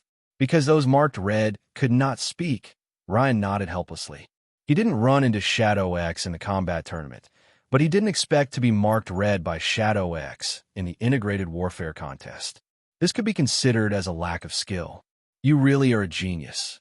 At the same time, there were 2 other people not far away from them. They separated after communicating with hand gestures. One of them would approach Sillin, and the other would enter the lake while his comrade was holding Sillin back to snatch the energy blocks. In reality, the 5 parties had been rather peaceful for the few days after the Red Mark battle. They only searched for the nearby energy blocks and did not attack the other teams. Could be inside the lake. Lung pointed at the lake and said. Lung believed in Sillin's calculation ability, but the detector could not detect the energy blocks. It was possible that they had used some other protection, or it was inside the lake. There was no way they could completely isolate the energy reaction. If that was the case, they might as well not bury it. All right, be careful. Celine seemed to be implying something. When she received the detector, she made a secret gesture. Ignoring Ryan and Bond, Sillin Helong left the place and sent an encrypted message to Pride, asking him to come over and take the energy blocks. Sigh, if only I had laxatives. I can sprinkle them down and dissolve them in their lake. Then we can just wait for them to have diarrhea to the point where their vision is blurry and capture them all in one fell swoop and snatch their energy blocks. Lung was getting a little tired of this game of searching for energy blocks. He finally understood that Sillin's goal was to force him to the trap he had set up. He didn't know how the rest of the team would react if they found out that he was marked red by Shadow X. What? Ryan was truly shocked this time. He was so excited that he cried out directly. Sillin marked out the locations of the energy blocks he had found in his mind. Some of them belonged to 7 lights, and some of them were found by other teams that they knew of. From these burial spots, he could tell what kind of thoughts the person who buried the energy blocks had, and he could speculate the possible burial spots based on this train of thought. Otherwise, it would be a waste of too much time to continue searching blindly like this. Although it was just a game, this was Sillin's last Academy game after all. He would probably never experience it again in the future. In truth, Sillin had not been hoping that these traps made of vines would be able to trap these people from the military academy.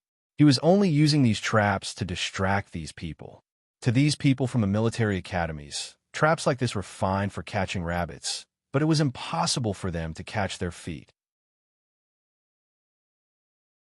However, it was precisely because they felt that it was impossible that they neglected the extremely short and fatal pause that these things gave them at critical moments.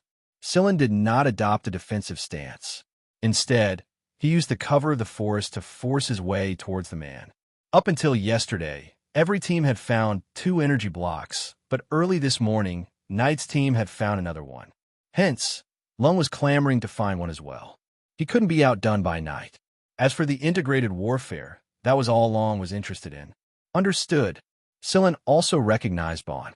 He had seen the name list of the participants in the integrated warfare contest and remembered their faces. Seven Light's goal was only 5th place in the first place. Judging from the current situation, Seven Lights only needed to dawdle around while the 4 military academies fought for the top 4 spots. The remaining energy blocks were more than enough for them to wreak havoc.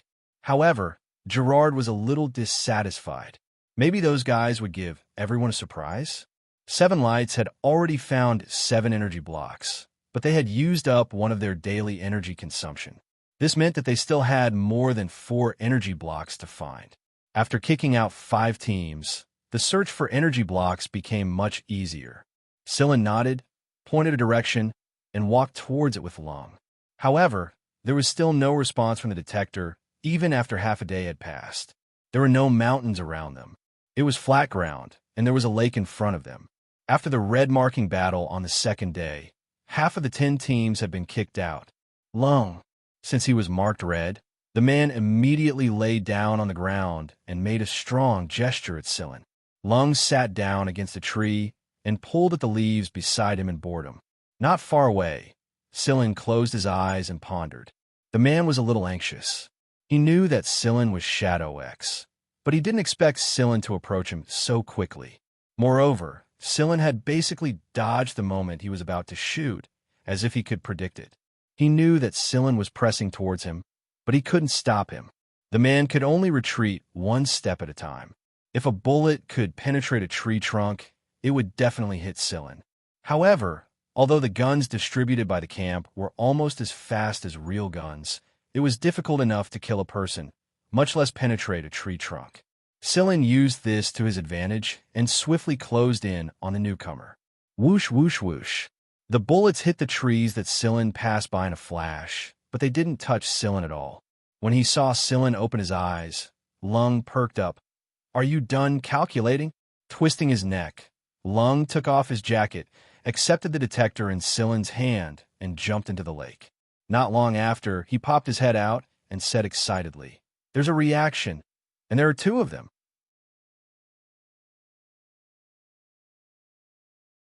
Sillin's hands weren't idle while he was closing in. Bullets flew towards the man at tricky angles, but the man was an experienced man. He was able to dodge the bullets while retreating into the forest. Suddenly, there was a thud. Lung was holding 2 energy blocks tied together with rope in one hand and the unconscious man in the other. Lung tossed Bond to the side and smiled until his eyes were slits. Now he found 4 blocks, one more than Knight and the others. Let's see how that punk can still show off in front of this young master. The 6 people on patrol were divided into 3 groups. Lung and Sillin were in one group, Knight and Copley were in another, and Certain Hard were in another. Pride was in charge of flying the plane between the 3 groups and the stronghold to deliver supplies. If they found any energy blocks, Pride would send them to the stronghold to prevent the people from the military academies from snatching them away. Before the man closing in on Sillin could make a move, Sillin turned around and fired a shot. He then quickly left the lakeside and hid in the forest to find cover. The man's gun should have been fitted with a silencer, but Sillin didn't have one now. This shot told Lung under the lake that someone was coming. He had sent someone nearby earlier, so he made a hand signal to tell Lung to be careful. Sillin walked up to the man and looked. The 2nd Military Academy, Ryan? However, energy blocks were harder to find as the tournament progressed. In previous tournaments, it would take around 10 days just to find energy blocks. Sometimes, 1 or 2 days would go by without any results. Ryan's expression changed when he saw the man Lung was carrying. His gaze was complicated. The 2nd Military Academy might still be left behind this time. Even Bond had been marked red. The rest of them wouldn't be able to hold on for long. Indira Lung was much stronger than they had imagined. Marked red, that said, Lung dove back into the lake. HM, Lung tossed the detector to Sillin. "You don't need to go down. I can handle it myself. Sorry to send you out." Also, Sillin pointed in the direction of the lake. "Your partner was also sent out."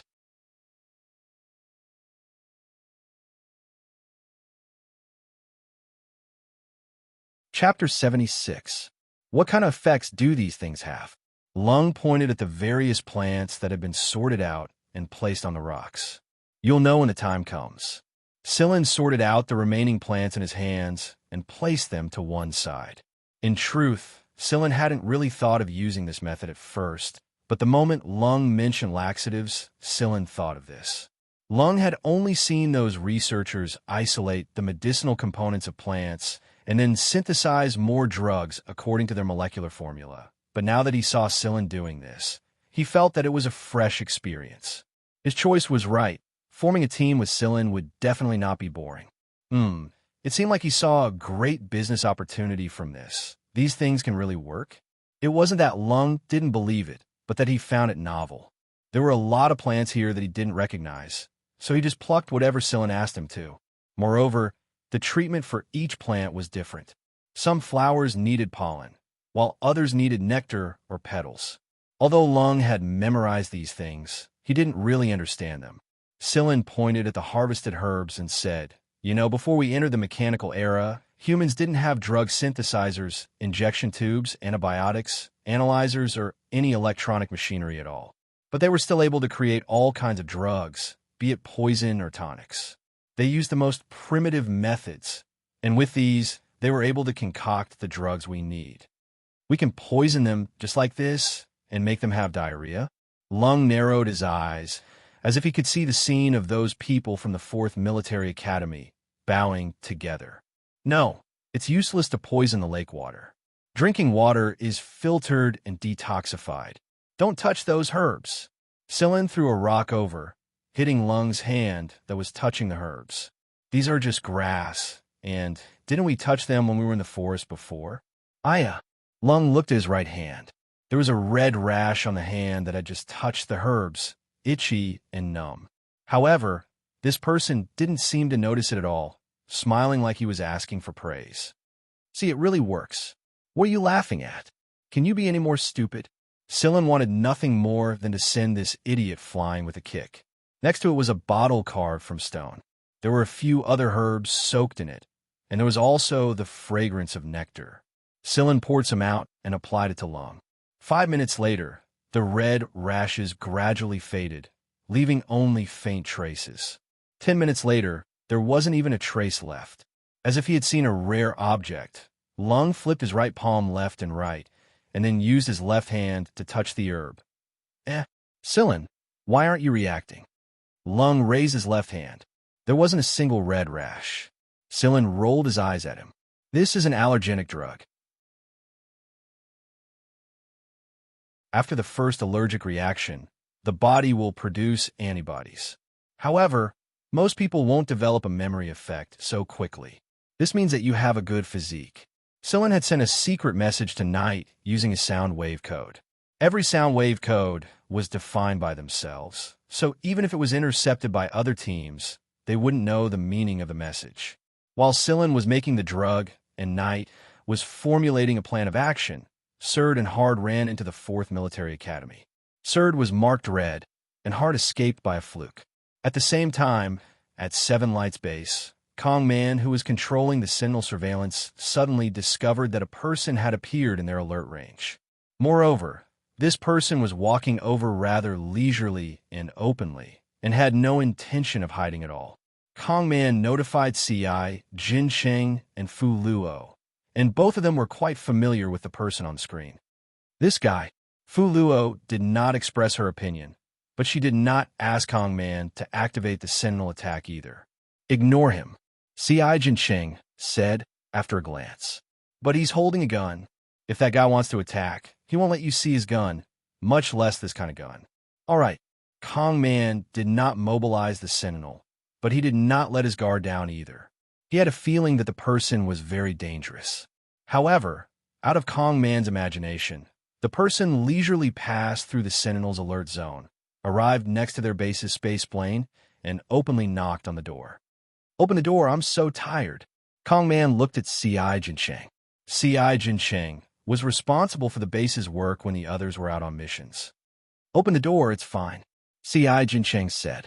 Kong Man sighed. Since CI Jincheng had already said so, and Fu Luo did not express any opinion, Kong Man no longer cared. He opened the cabin door and let the person inside. "Yo, Sister Phone, long time no see." The person greeted Fu Luo with a smile after seeing her, looking very familiar. "Yulu, what are you doing here?" Fu Luo raised an eyebrow at the call of Sister Phone and asked. Yulu shrugged. "It's too noisy over there. They're busy marking the second military academy red, so I came here to sleep since I have nothing to do." "Nothing to do? Come here to sleep?" Kong Man felt that it was absurd. This person actually had the leisure to find a quiet place to sleep while his teammates were busy marking the red. But looking at Fu Luo and C.I. Jincheng's expressions, it seemed that they were already used to this way of saying things. "If you're not participating in marking the red, then why are you participating in the integrated warfare contest?" Fu Luo asked. "To watch the show, of course. Plus, I'm on vacation, so I came here to play since I had nothing to do anyway." Seeing that Kong Man kept staring at the gun in his hand, Yu Lu smiled. With a flick of his finger, the gun in his hand disassembled into several parts and fell neatly on the round table nearby. Kong Man's eyelids twitched. This guy was a dangerous person. Yu Lu yawned and asked, "Is there a place to sleep?" "Find one yourself." C.I. Jincheng answered without turning his head. "Can I go to the bedroom?" "No." Yu Lu looked around, dragged a few chairs over, and put them together. Then, he laid on top of them and yawned again. "Wake me up when they go to turn in their mission. Otherwise, don't wake me even if they're all marked red." After saying that, Yu Lu closed his eyes and went to sleep without caring if anyone else agreed or not. Kong Man was dumbfounded. This person really was a weirdo. Ignore him. Pretend he doesn't exist. C.I. Jincheng said to Kong Man. How could they ignore such a dangerous person here? Kong Man curled his lips, sat down in front of the monitor, and continued his work. 5 minutes later, Kong Man couldn't hold it in any longer and turned to ask C.I. Jincheng and Fu Luo, "Who is he?" First Military Academy's second-year student, 18 years old. Known as the First Military Academy's once-in-a-thousand-years shooting prodigy. He sat firmly at the top of the First Military Academy's shooting ranking during his first year, and also started carrying out military missions during his first year. After graduation, he would at least be awarded the rank of second lieutenant in the League of Stars. Fu Luo introduced to Kong Man, 18 years old. Second lieutenant in the League of Stars. It wasn't that easy to rise in the ranks of the League of Stars. Guns in the integrated warfare contest aren't really guns to him at all, so he probably didn't fire a single shot in the integrated warfare contest. Listening to Fu Luo's explanation, Kong Man looked towards the person snoring on the chair. You really can't judge a book by its cover.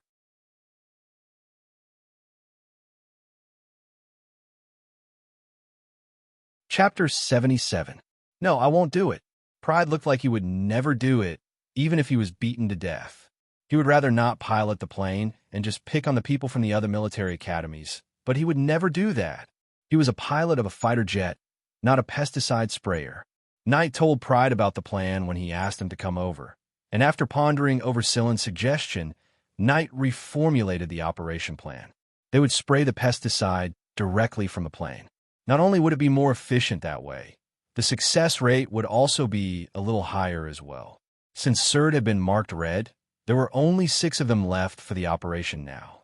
The best combination would be one pilot the plane while the other 5 moved. If they used 2 people to pilot the plane, then 4 people moving would be too much of a stretch. But Pride rejected him directly before he even finished listening. As if he had expected this, Knight did not have much of a reaction and said indifferently, "Then you go mark red. I'll fly the plane. It's the same with or without you anyway." Knight was still muttering as he turned around and left. "Tisich, you don't even know how to spray the pesticide. No wonder you lost the plane battle. You. Let me tell you, goading is useless." Although he said that, Pride's expression clearly showed that he was ready to listen to the plan. Knight curled his lips. He really did not know how the G family had raised such a freak. After ignoring Pride's earlier words and explaining the plan to Pride, Knight sent encrypted messages to both C.I., Jincheng, and Silen. Hard was currently on his way to meet up with Silen Helong, and Silen would tell him how to act when the time came. If a game always followed a set pattern, then it would be meaningless. So when Knight heard Silen's suggestion, he was very much in agreement. Perhaps this operation would be an epic-making event in the history of the Sector Championships integrated warfare. After all, no one had thought of using such a despicable method in the past, right? After the first few days of peace and quiet, the atmosphere between the four academies began to grow tense. Usually, at this time, they would start attacking each other. Prometheus High School, which was marked red by the 1st Military Academy, Billy Academy, which was marked red by the 2nd Military Academy, Wagner High School, which was marked red by the 3rd Military Academy, Kirilag High School, which was marked red by the 4th Military Academy, and Sand Border Academy, which was marked red by 7 lights, were all there. There were also military academies, which were marked red by the 1st Military Academy, such as Ryan and Bond. When Serd was first brought there, he was filled with emotions, and the people from the other universities looked at him strangely. It was not the gaze of a loser, but one of curiosity and fear of the unknown. Of course, the people from Sand Border were definitely not friendly. 7 Lights was truly unusual this year. No one had expected that 7 Lights would adopt the same offensive strategy as the military academies, and the time they took to eliminate Sand Border was not any longer than the other 4 military academies. There were many people who hoped that 7 Lights could be the dark horse this time and step on one or more of the 4 military academies. If that happened, then the legend of the military academies would be broken. When Ryan and Bond were brought to the surveillance station, many people looked as if they had seen a ghost. Bond especially, he was a special class student. Although they had never seen him participate in the Sector Championships arena before, it was publicly acknowledged that Bond was stronger than Ryan. There were a lot of screens in the surveillance station, and through the multi-angle view of the satellite array, it was possible to watch the actions of the people who were not marked red. Every academy and every student's focus was different. Many of them were paying close attention to Shadow X and Lung, because the instructors had declared that they would pay close attention to them. But now, they no longer had that chance, so they could only wait and see who could mark these 2 people red. It was because of this that some people were able to see Bond and Lung's scene. No one saw what happened under the surface of the lake. The only thing they knew was that when Lung surfaced to the shore, he was carrying an unconscious Bond. Then, he threw Bond on the shore and marked him red. At that moment, many people could not help but shudder, including a couple of military officers. In truth, Bond himself did not know what happened at the time. After he dove into the lake and swam downstream, he could clearly sense Lung's position. But just as he was about to act, Lung suddenly changed direction and swam straight towards him. That kind of speed, Bond felt that it was not something a human could possess. At the time, Bond felt more like he was facing a certain sea monster in the deep sea. But before Bond could react, his vision turned black and he fainted. When he woke up, he was already at the surveillance station. It was exactly because 7 Lights was the center of attention that when Serd was brought here, many people tried to strike up a conversation and fish for information.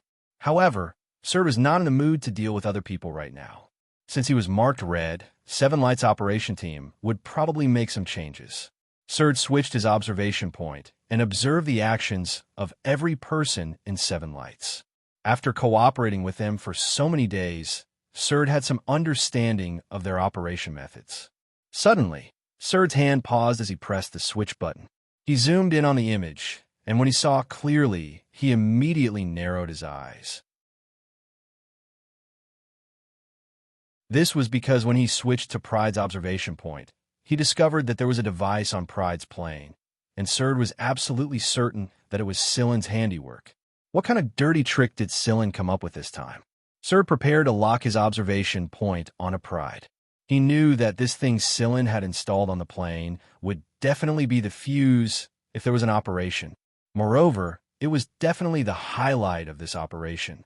When someone saw that Serd had locked his observation point on a Pride, they also adjusted their observation point and stared at Pride. Although they did not know what was going to happen on Pride's side, since Serd had chosen to lock on a Pride's point, they would do the same. Serd was a 7 Lights member after all, and they should have some sort of tacit understanding with each other. Yes, something was definitely going to happen.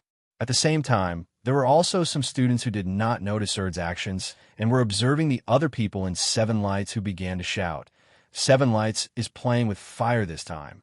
It looks like they're taking action, and it's against the 4th Military Academy." Seven Lights group was heading towards the 4th Military Academy's stronghold. They're actually targeting the 4th Military Academy's stronghold. Isn't that a little too bold? Some students began to pay serious attention when they heard these words, but even more people chose to pay attention to the 1st Military Academy right now. This was because the 1st Military Academy and the 2nd Military Academy were in a heated battle right now, and the battle between the military academies was very entertaining, intense, and enjoyable to watch. That was why they chose the 1st Military Academy between Seven Lights and the 1st Military Academy, and that was why they would regret it later on. Half a day ago, the 3rd Military Academy had attacked the 4th Military Academy's stronghold, but the 4th Military Academy's personnel had returned quickly, and their defense was excellent. After both sides had one person marked red, the 3rd Military Academy's personnel saw that their attack was futile, and logically speaking, it was unwise to attack the 4th Military Academy's stronghold at this time because almost all of the 4th Military Academy's personnel had returned to the stronghold, and the person who marked Surd red had also returned to the stronghold. An hour later. Holy shit, what the hell is this? The people who had pointed their observation point at Pride roared.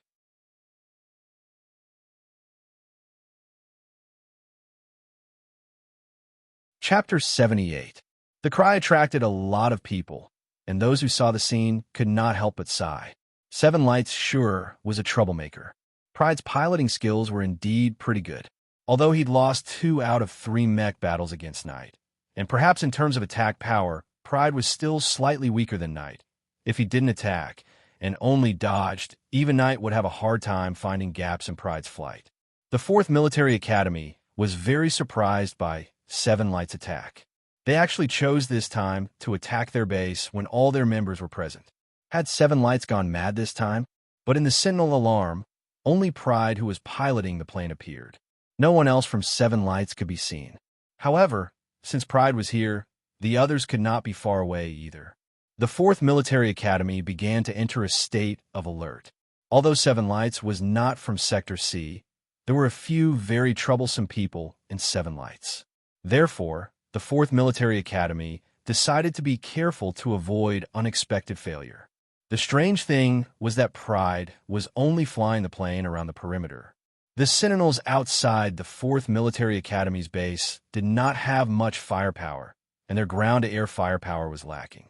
This was why Pride could leisurely circle around the perimeter. Ignore him. Let him do as he pleases, the 4th Military Academy's captain said. He felt that Pride would not do something like this, because he was bored to death. There must be someone behind this, and Seven Lights was definitely plotting something. Therefore, he chose to deal with the situation with an action. After all, the other party was only hanging around the perimeter. However, Pride's hanging around did not last long before it started to deteriorate. The thick brown-yellow smoke sprayed out of the plane gradually moved towards the 4th Military Academy's base along with the breeze. Pride flew the plane back and forth with the wind, and the brown-yellow smoke grew thicker and thicker. The optical equipment could not see the scene inside the smoke at all. At the surveillance station, the students saw this scene of brown-yellow smoke. They're actually using smoke? That's not the point. How do they get this smoke? The camp did not distribute anything related to smoke grenades at all. Inside the 4th Military Academy's space plane, the technical student did not grow nervous because of the brown-yellow smoke. Just because the optical equipment was not good didn't mean there was no other way. Smoke is already outdated. Before he could finish, he noticed a missile warning. It was the same missile that Seven Lights had used to slaughter Samborder. However, the 4th Military Academy was also capable of intercepting 2 of the 3 missiles, and only one managed to burrow into the ground. When they learned of Seven Lights' method of dealing with Samborder, the people of the 4th Military Academy had already made relevant preparations. That was why they were able to adjust their interceptions in time when the missiles appeared. Even if they missed one, they could immediately start the anti-invasion program. But a sentinel in the outer perimeter has been destroyed. Destroy it with manpower. Someone has infiltrated the smoky area. Although the invasion on Seven Light's side had yet to succeed, it did cause some trouble for the sentinel system and made it less responsive. This gave the infiltrator an opportunity to take advantage of, and once they had infiltrated, destroying this sentinel that had been disturbed by the invasion would be a walk in the park. Seven Light's main breakthrough point was the missile that had successfully burrowed into the ground, because radar detection was useless in that area. Moreover, that area was also shrouded in brownish-yellow smoke.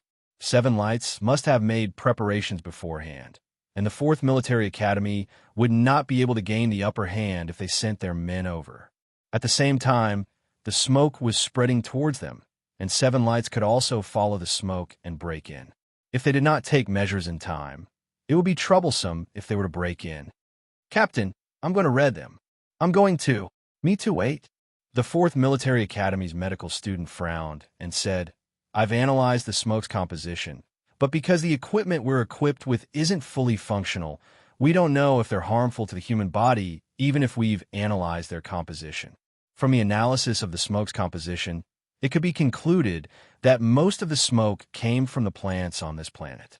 Everyone had come into contact with these plants in the forest, and there were introductions about the plants and animals on this planet since a long time ago.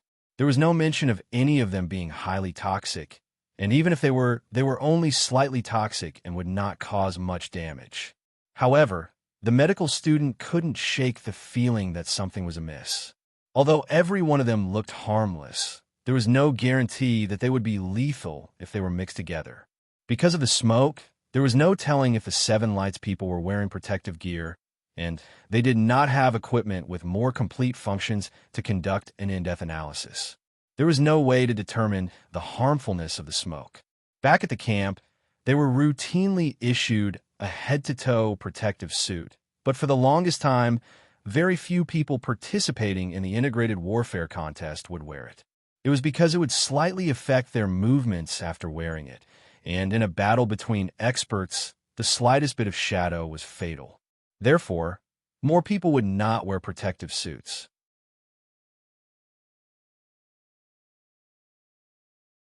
For safety's sake, 2 of the 4 people who went out wore protective suits, and the other 2 did not, but they did wear gas masks.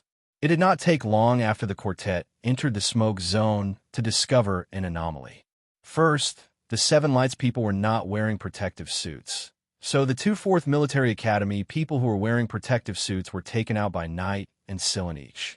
Second, the 2 4th Military Academy people who were not wearing protective suits discovered that a lot of red rashes had appeared on the surface of their bodies where they came into contact with the smoke.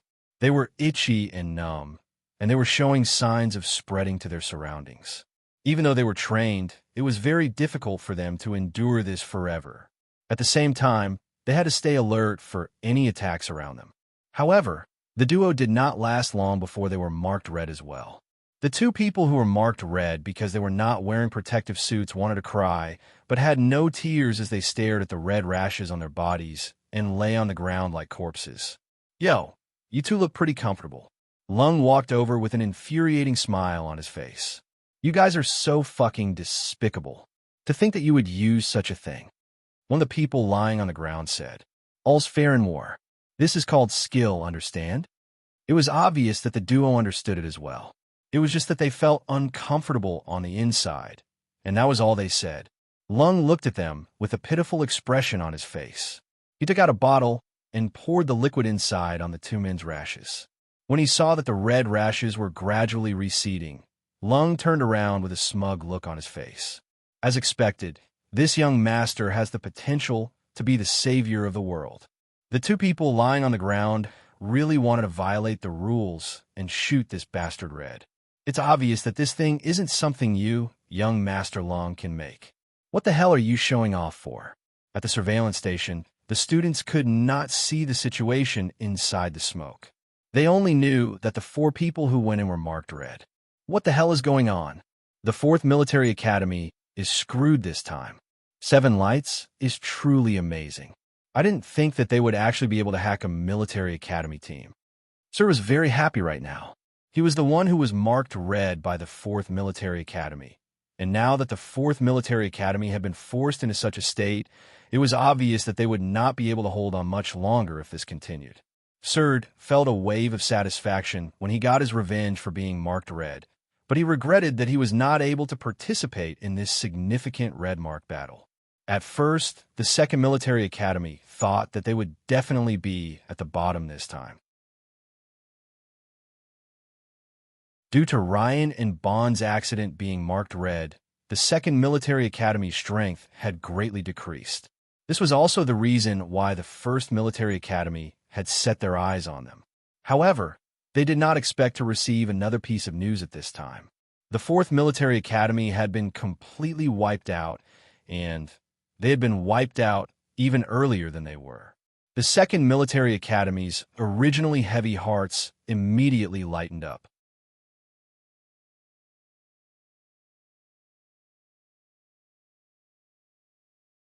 Chapter 79. After the 2nd and 4th Military Academies had been eliminated, the game was almost over. 1st Military Academy was the first to collect all 10 energy blocks, and to everyone's surprise, 7 Lights had collected the energy blocks 2 hours earlier than 3rd Military Academy, obtaining 2nd place for the first time in history. The higher-ups of 7 Lights were probably so happy that their mouths were crooked. God knows how many people would rack their brains to squeeze into 7 Lights next year. In the space station, the officers were sitting inside the observation room.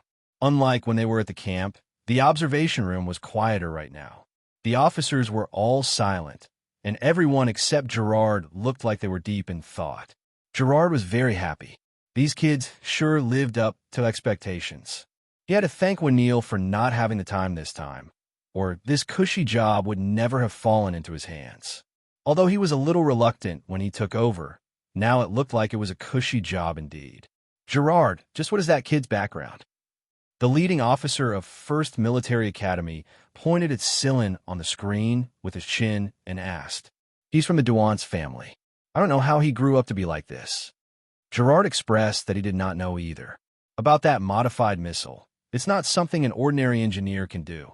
Also, Sir Mo probably didn't teach him to make that thing, did he? Although it was theoretically possible to make something out of those materials, in reality, the officers had yet to see any of their integrated warfare students able to do so. The first time 7 Lights used that modified missile, there were 5 of them, and they had all been used to slaughter some border. The materials inside the space plane were only enough to modify 5 missiles.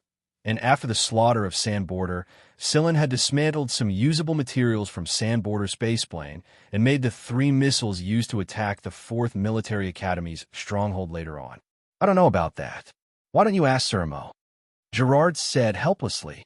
The leading officer of 1st Military Academy shook his head like he was having a cramp. I'm not going.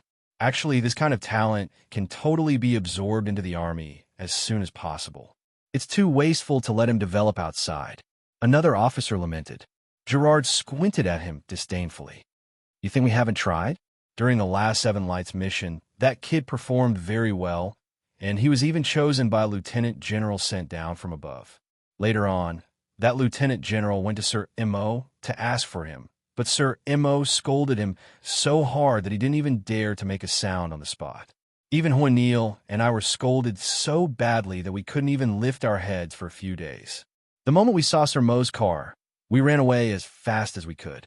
The others fell silent. They had some understanding of Mo Hung, so they could imagine what had happened. Even a lieutenant general was scolded to such an extent, so the field officers, should just forget about it. As the integrated warfare ended, the cadets had to return to the starship docked in the space station. This time, the officers were accompanying them. In order to commend everyone, Gerard deliberately used his connections to get some wine from the garrison of planet C N300. C N300 to C N976 could be considered a military route. There was no danger, and it was fine as long as there were robots piloting the starship. Everyone drank a little crazily, and even Fu Luo, who usually didn't drink much, drank a little. Adding that to their tense nerves during this period of time, they all slept in their rooms until they landed after drinking. After landing at Planet C in 976 camp and holding a summary meeting, the 10 teams returned to their respective academies.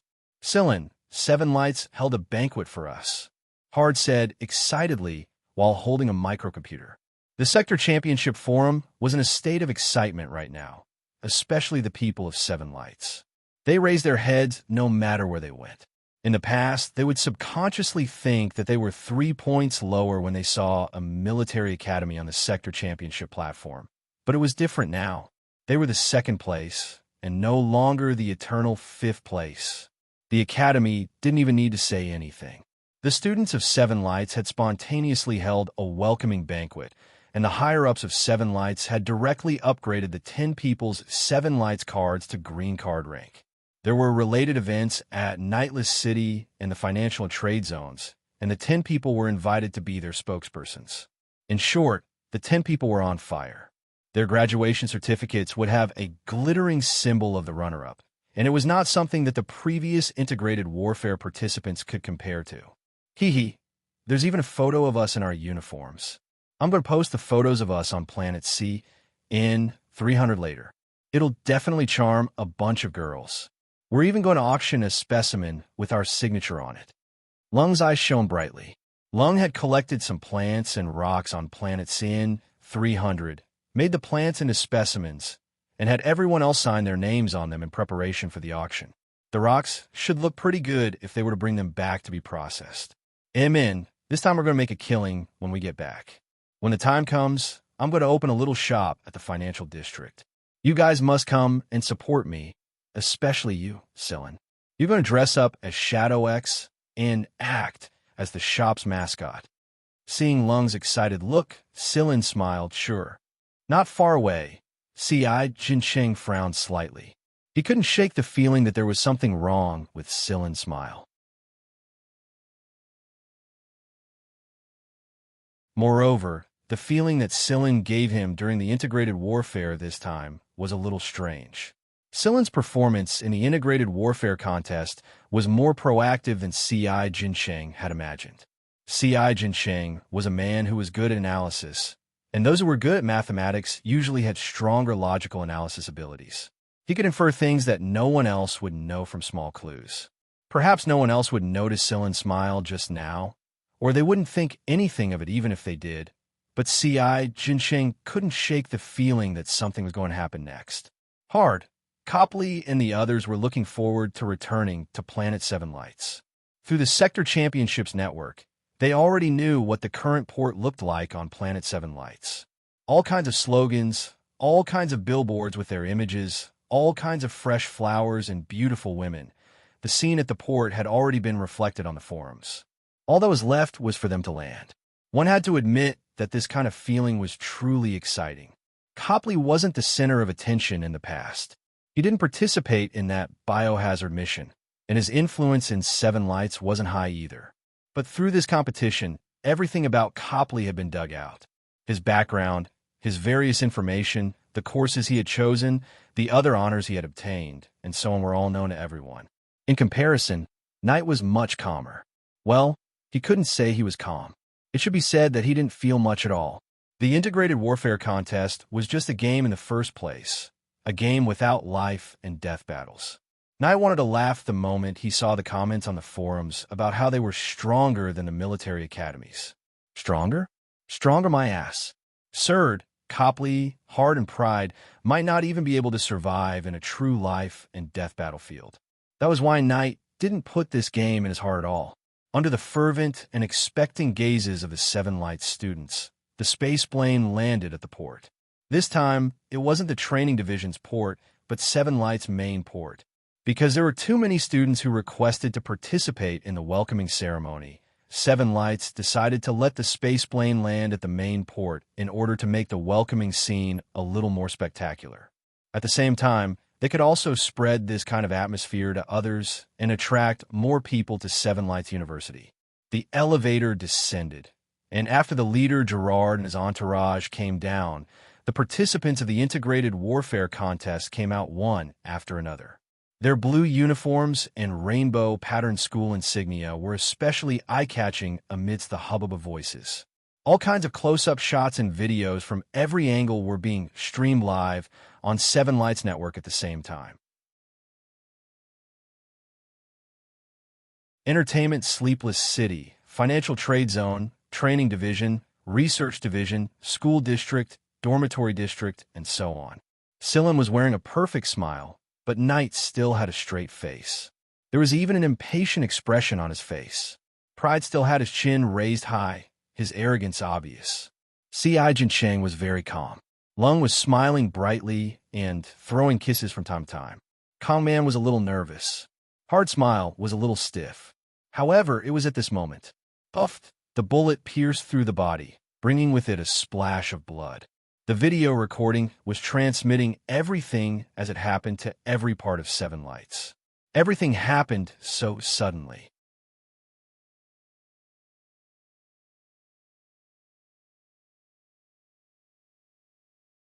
Chapter 80. Following Sillin's collapse, the students at the port began to scream. The excitement from before was completely gone, replaced by panic as they swarmed out of the port in large numbers. If not for the police department's control, stampedes, flying car collisions, and other incidents would have happened one after another. In truth, the school had allowed a lot more people to enter the airport for the sake of publicity, so it was inconvenient for the security team and the training division to move around. However, since there had never been an assassination in public for the past 100 years, they had overlooked it. Gerard and the others were pushed to the side the moment they came down. Because the school had arranged for a ceremonial team to welcome the 10 participating students, Gerard and the others were blocked. That was why Gerard could not determine the attacker's location at first notice. Knight's body was trembling. He felt his throat being squeezed and oppressed.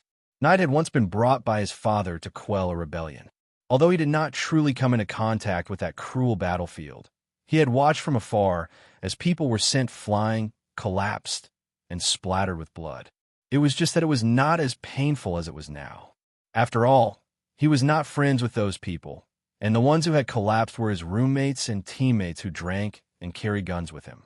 Be it Knight, Gerard, or the other people who were sent down from the military, none of them felt any killing intent at all. No killing intent. No killing intent. It was just a sudden shot. They were truly powerless, and they could not analyze the attacker's location in time. They did not find anything unusual from the surveillance footage sent over from various areas. Without hesitation, Lung took out a drug and injected it into the fallen Sillin. He had always carried it with him to save his life in an emergency. The drug would stimulate the patient's life potential to the maximum, allowing the wounded to obtain greater vitality. After the injection, Lung immediately dialed a number. It was his private medical team in Seven Lights. They had the most advanced analyzers there. He would not put all his hopes on the people of Seven Lights. Fu Luo and the medical staff who had rushed over immediately performed first aid. She could tell at a glance that although the bullet did not hit the heart, it was very close to the heart. Under normal circumstances, Sillin's condition should not be this bad. From the looks of it, there should be other substances in the bullet. After the bullet penetrated Sillin's body, it hit the space plane behind it and swiftly disintegrated into powder. There was no way to analyze anything else from the bullet, but it was enough to show that this assassination was prepared. Since Lung had injected Sillin with medicine as soon as the accident happened, Sillin's vital signs were still relatively stable even before he was carried into the emergency cabin. However, he did not expect that on the way to the emergency room, his life signal would rapidly weaken. Before any effective measures could be taken, the life indicator showed that he was dead. Even so, the paramedics still sent Sillin to the emergency room for resuscitation, but to no avail. Lung's private medical team also came over, but just like before, they were powerless to save the situation. The toxin was a kind of plant toxin that originated from Sector Z. It was hard to come by in the first place, and the antidote was also rare in the first place. However, the antidote's molecular formula was known, but by the time the antidote was synthesized, its life signal had already stopped. That had smashed several walls of the hospital. Although the people in the hospital were infuriated by Knight's bloodshot eyes and murderous aura, they dared not say anything in front of him. The rest of Seven Lights really did not dare to forcefully drag Knight and Lung, these two people who were brimming with killing intent. However, the duo had left hurriedly after receiving the communication. No one knew what had happened. Aflon, who had become the heir of the Duance family, had sent a message regarding Silen's assassination. Very soon, Aflon's men had come over to send Silen's body and belongings back. Knight and Lung had received Xianxia's call. Right now, all parties were investigating, but they still had no clue as to who the assassin was. There was no progress at all. The moment they heard that there was news from Xianxia, the duo quickly returned to the dormitory. Xianxia was sitting in the living room. He was the calmest person to react to today's incident. Knight was very dissatisfied with Xianxia's performance, and this dissatisfaction was directly manifested in his tone. Speak. Lung did not speak and sat down on the sofa. His killing intent had not been concealed yet, but his complexion was very bad. Those who knew Lung would know that this kind of behavior meant that a storm of blood would soon follow. Lung had never been a kind person. Xianxia did not mind Knight's tone at all. Instead, he passed over his personal tablet. This is the message I've deciphered from the code Silen left behind. Take a look first. When Silen was shot, Xianxia was the closest to him, and it was obvious that this was not a coincidence. After Silen had collapsed, Xianxia had crouched next to him. At the time, Xianxia was also very worried and nervous, but when he saw the movements of Silen's fingers, he knew that this matter was not as simple as it seemed. That was also a type of code. It was different from the one Silen had used in the double combat tournament. It was a more complicated code. The former was faster, while the latter was more difficult to decipher. It required multidimensional decoding and matrix analysis. Silen's movements at the time were rather subtle. Even if the medical personnel saw it, they would only think that it was caused by a spasm. After reading the contents of the tablet, the killing intent on Knight and Lung's bodies receded, but their faces were a little twisted. Right now, they wanted nothing more than to drag Silen out of the hospital and give him a good whipping. Knight even purposely ran over to Silen's room to take a look. Fuck, there's nothing substantial at all. It was all prepared a long time ago.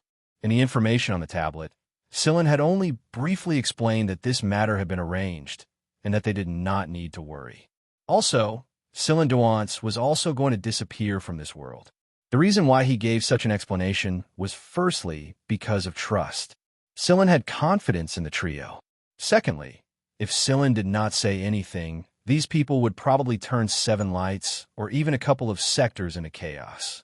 At the same time, at the research division, the Chief Mo Hong had been locked inside the workshop ever since he returned from the hospital. Whenever the others recalled Mo Hang's ugly expression and low pressure when he returned, they immediately swallowed their words. Everyone thought that Mo Hong was sad because his beloved disciple was assassinated, but that was not the case. Mo Hong was in a very bad mood, but not because he was sad, but because he was depressed. He knew that something like this would happen to Silen a long time ago. Before Silen went to participate in the integrated warfare tournament, the machine he assembled had a password on it. It was something that only a machine member would understand, but even if a machine member knew it, they would not understand the meaning of the password. This was because the password was arranged according to a person's habit, and different people would see different information. Therefore, unless one knew the sequence of the password, they would only see a bunch of garbled codes. From those passwords, Mo Hung learned of Silen's plan, and he also knew that Silen would leave just like this. Although Silen promised that he would contact Mo Hung in the future, Mo Hung still felt suffocated in his heart. Now that Silen had left, he could no longer boast openly. Kong Man, Hard, and the others felt that the assassination of Silen was unreal. It was as if they still could not accept it. Just a moment ago, such a powerful and outstanding person was discussing the welcoming banquet with them, and in the next moment he was gone, just like that. To them, It must be said that it was a huge shock. Lung put up a bounty of 100 million to find the true culprit. Of course, this was just a cover. Otherwise, if something had really happened to Sillin with the temperament of young Master Lung's Andryra family bloodline, the bounty would not be just 100 million. Since the investigation had not made any progress, Seven Lights announced to the public that it might be Blackthorn's doing. This statement was given by a Flan of the Duance family, so Seven Lights followed it. Moreover, this statement could reduce Seven Lights' responsibility to the minimum, so the higher-ups of Seven Lights were happy to see it. 20 days later, on a starship at Sector D, a brawny young man with brown hair and a simple and honest-looking body walked into a room with a backpack on his back. The person inside had been waiting for a long time already. "Long time no see, Captain," the young man said with a simple and honest smile. "Welcome back, Sillin."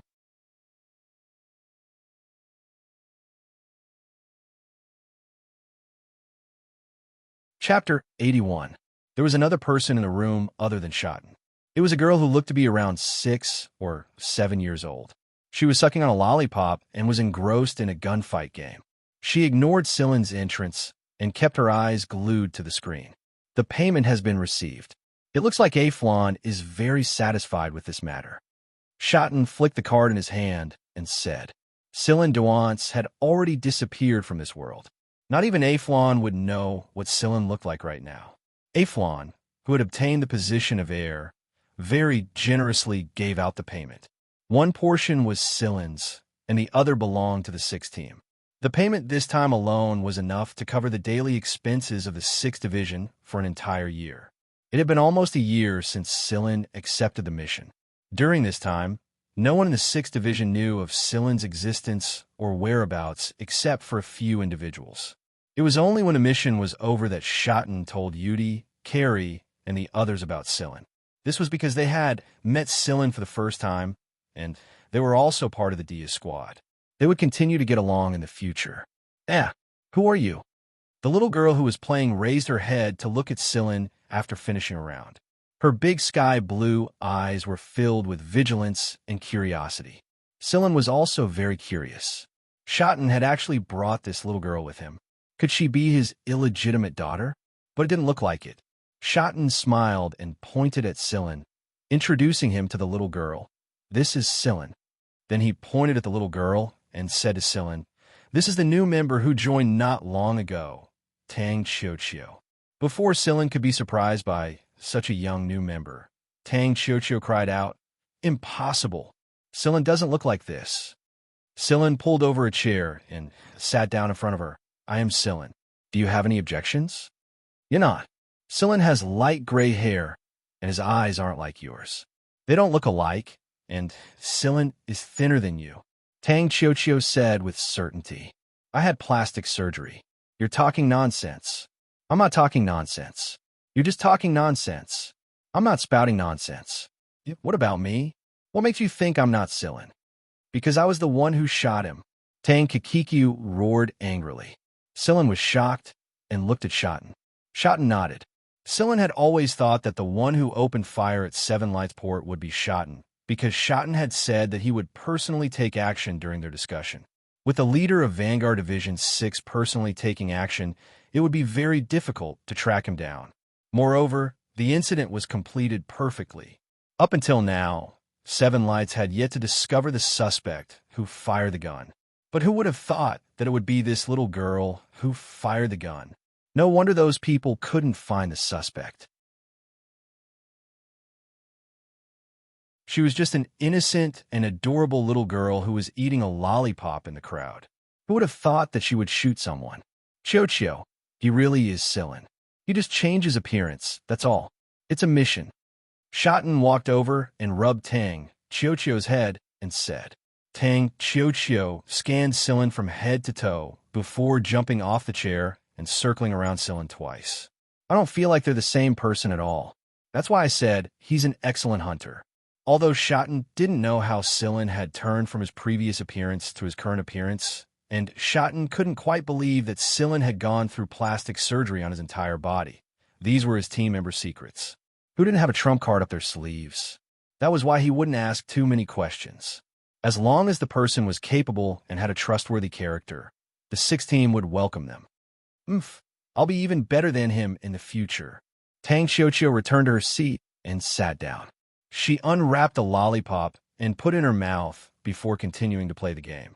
Shotten gave her a look and gestured for Sillin, said that they should talk in the adjacent hall. There are a couple of newbies other than you this time, and they're all from Dias' squad. Speaking of which, you should know them. You've already met Ba Zong and Koi behind the smile on the Sector Championship platform. Ba Zong's original name is Ba Dao, and Koi behind the smile's original name is Xiao Shang. They were sent to higher education institutions because their ages met the requirements. We may be hunters, but we're also cultured hunters. The moment Shotten mentioned Ba Zong and Koi behind the smile, Sillin immediately knew that those 2 guys were pretty good. The other newbie who's also under Dias is Tang Xiaoqiu. When he mentioned Tang Xiaoqiu, Shotten sighed heavily. She's from Sector V. Sector V was one of the more chaotic sectors among the 13 backward sectors. Because it was farther away from the other sectors that were more developed, it was ranked at the back of the 13 backward sectors. It was far worse than Sillin's home Sector X. The livable planets were plagued by the flames of war all year round. And the situation there was even more complicated than that. The League of Stars' garrison at Sector V would not interfere, and they wouldn't act so early. At the very least, they would wait until the people that were almost done fighting before sending out their troops to suppress them. Since the development of civilization, when the people of Sector V came into contact with these high-end civilizations, they would divide into many factions and occupy an advantageous position through war. The foreign forces would infiltrate and provide them with weapons and wealth. At the same time, the invading forces would buy manpower and expand their territory.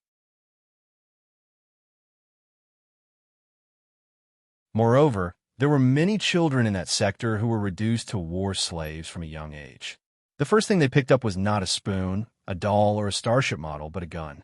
The adults in the war zones would teach them how to use a gun and kill people. They would convince them that killing was the happiest thing in the world. There were many children who weren't even as tall as a gun when they killed their first person. Killing was to survive, and to them, it was like killing fish to eat. There wasn't much to it. Basically, the children of Sector V did not have the so-called innocence that belonged to that age. Instead, they had numb and empty eyes, and their lives might not even be as long as a G-rank genotype. This was especially true for girls. The slightly older teenage girls had to carry guns in a battle, and were used as tools for men to vent their lust. In that case, Tang Xiaoqiu should be one of them. Xiaoqiu looks like she's only 6 or 7, but she's actually 8 already. She looks thinner and weaker than the average child due to early malnutrition. We met her when we went to Sector V to hunt down a prey. Diaz said that she was the only child he had seen in Sector V who wasn't dyed black by the smoke of war. At the time, none of our companions believed him, because when we saw Tang Xiaoqiu, she was holding a gun and blowing up an adult's head expressionlessly. Shotten took out an electronic notebook and brought up a picture. This is Tang Xiaoqiu at the time. Sillin looked over. On the electronic notebook, there was a little girl with dry, messy hair and a face covered in dust. She was carrying an old rifle that was about the same length as her expressionlessly. The background was a street filled with blood type and violence, restlessness and noise. You know, Diaz may not be outstanding in other aspects, but he's a good judge of character.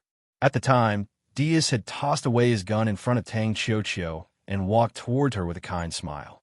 He signaled us not to follow, not to take out our guns, and it would be best if we didn't look in his direction.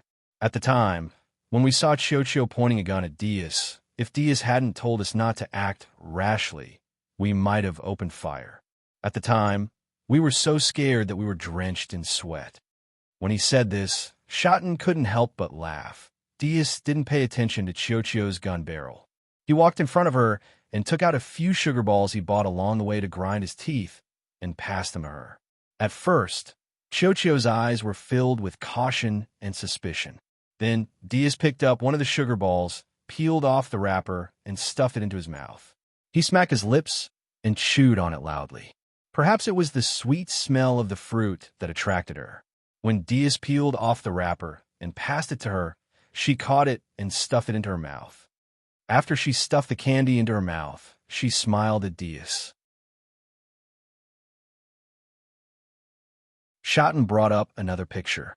Sillin looked over. The electronic notebook still showed that face covered in dust, but the cold gaze from before was gone. It was a very clean smile. At that moment, those eyes were as free as the sky.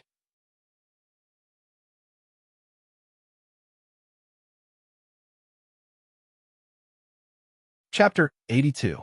Diaz had bought Tang Xianxia from Sector V. In reality, a war slave of Tang Xianxia's age was worth less than 1,000 galactic credits. It could be said to be extremely cheap, and a lot of people from other sectors would buy war slaves from there. Due to the environment, these war slaves were basically cannon fodder. They basically had no names in the war zone, so after she was bought, Diaz had asked her to change her name. And so, Tang Xianxia was born. Since everyone needed to complete a mission before they could officially join the team, Schotten had passed the assassination mission to Tang Xianxia after a series of tests and training. After all, Tang Xianxia's qualifications were much better than Schotten's. The team has been active in Sector T recently. Diaz's squad is hunting alien beasts. When you and Tang Xianxia arrive at the transit planet, you and Tang Xianxia will meet up with them. I'll return to the main starship directly. I have other matters to attend to over there. Schotten explained the following arrangements to Sillin. As a 6th Division's captain, Schotten was very busy. All right, I understand. The remuneration you receive belongs to you yourselves. The team will not ask for additional bonuses. Buy whatever you want. You could be considered a little rich now, Schotten said with a smile. It was true that Sillin had gotten a lot of money from Aflon for this mission. In total, it was almost 100 million galactic credits. This was something he and Schotten did not expect at first. Before they arrived at Sector T, Sillin and Tang Xianxia played a little gunfight since they had nothing to do. It had to be said that the kids who grew up in Sector V were different from the rest. Not only were they decisive when firing a gun, their judgment was also very accurate. Otherwise, Schotten wouldn't have let her be the shooter. As long as the target wasn't moving at high speed and was within her shooting range, Tang Xianxia could be said to be 100% accurate. After coming into contact with the 6th team, Tang Xianxia had met a lot of great shooters. She had been exposed to all kinds of gun models. At the same time, she had learned very quickly. She had mastered almost every type of gun as soon as she got a hold of it. Children at this age had a very strong learning ability. However, she seemed to learn things that she shouldn't have learned very quickly. Fuck! What the hell? Puff! Schotten, who was enjoying his tea, spat out a mouthful of tea. Sillin looked at Schotten speechlessly. This sentence coming from the mouth of an 8-year-old child was too shocking. Moreover, it was a girl. Who taught her this? However, the person who spoke didn't seem to realize it at all. He was still sucking on his lollipop and frowning at the screen. Ahem! Tang Xianxia, girls should be more refined. Schotten didn't know what to say. He had no experience in teaching children. Tang Xianxia was puzzled. Can I say this? Big brother Xianxia often says this. Xianxia, you're asking for a beating. It's fine if you say it normally, but how dare you say such nonsense in front of a child? Schotten gritted his teeth. Sillin, when you see that bitch Xianxia, punish him. Yes, sir. Schotten turned around and straightened his face. Tang Xianxia, Xianxia and the others can say that, but you can't. It's not good for a girl to say that. Tang Xianxia frowned. But it feels quite exciting. Excited my ass. Schotten almost cursed it out loud, but he retracted his words in a daze. A single mistake may cause everlasting sorrow. Xianxia, your sins have deepened yet again. Diaz's squad loved to act like hooligans the most. As the saying goes, a crooked stick will have a crooked shadow. If even Diaz behaved like that, then there was no need to even mention the rest of the squad. Carrie and Xianxia would always spout nonsense whenever they ran into each other. However, Tang Xianxia chose to stay in Diaz's squad. She refused to go to any other squad at all. Such a beautiful flower wasn't dyed black in the smoke of Sector V, but died in the 6th Squad instead. Shotten dared not imagine what kind of person Tang Xiaoqiu would become in an environment where hooligan words flew everywhere. Shotten said seriously, "Tang Cuckoo, it's not beautiful for a girl to say such things." However, Tang Xiaoqiu's frown grew deeper. Her expression clearly said, "What is beautiful? Why must it be beautiful?" Both Shotten and Sillin fell silent. That's right. In Sector V, everything other than life and death were fleeting clouds. Beauty and ugliness were all equal after a single shot. Ahem, Tang Xiaoqiu, are you unhappy about losing? Shotten changed the topic and stopped dwelling on that sentence. The next time he saw Xiaoshang, he was definitely going to give that kid a good beating. The moment the topic was brought up, Tang Xiaoqiu pouted. I lost by 1 point.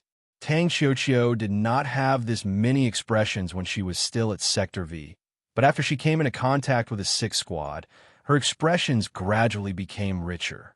When she saw some children pouting when they were dissatisfied or conflicted on TV or in magazines, she followed suit. Diaz even recorded a video of Tang Xiaoqiu practicing pouting in front of a mirror. It was very funny, but also somewhat sour. You lost by 10 points at the beginning, but haven't you been losing less and less in the last few rounds? You've improved a lot. Although Sillin had gone easy on her, he could clearly feel Tang Xiaoqiu's improvement. Her absorption ability was too strong, and her adjustment speed was too fast. Tang Xiaoqiu did not speak. She bit down on a lollipop as fiercely as if it was Sillin crunching loudly. One more round. Tang Xiaoqiu rolled up her sleeves and prepared for battle. We'll talk about it next time. We still need to find the lieutenant commander and the others after we reach Sector V. All right, let's go find Brother Diaz first. We'll compete to see who can hunt more alien beasts then. Maybe we'll catch up and hunt more than Carrie and the others. Yeah, and there's that slut brother Xiaoshang too.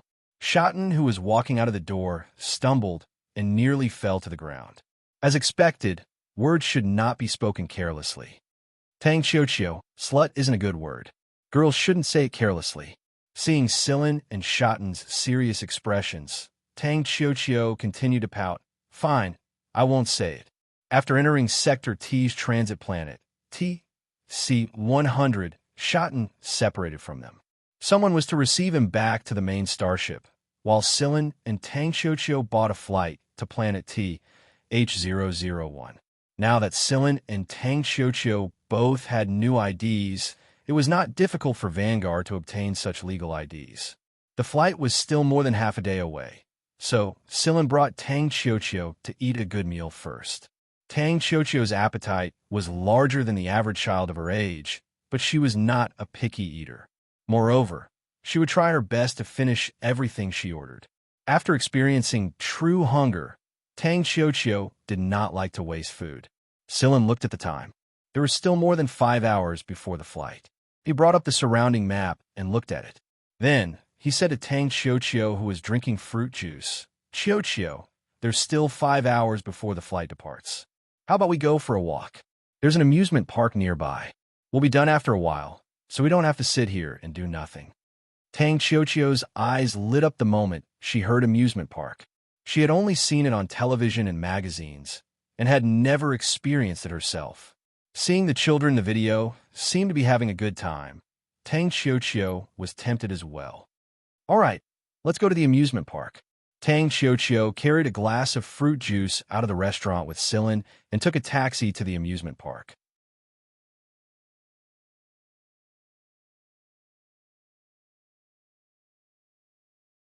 Chapter 83.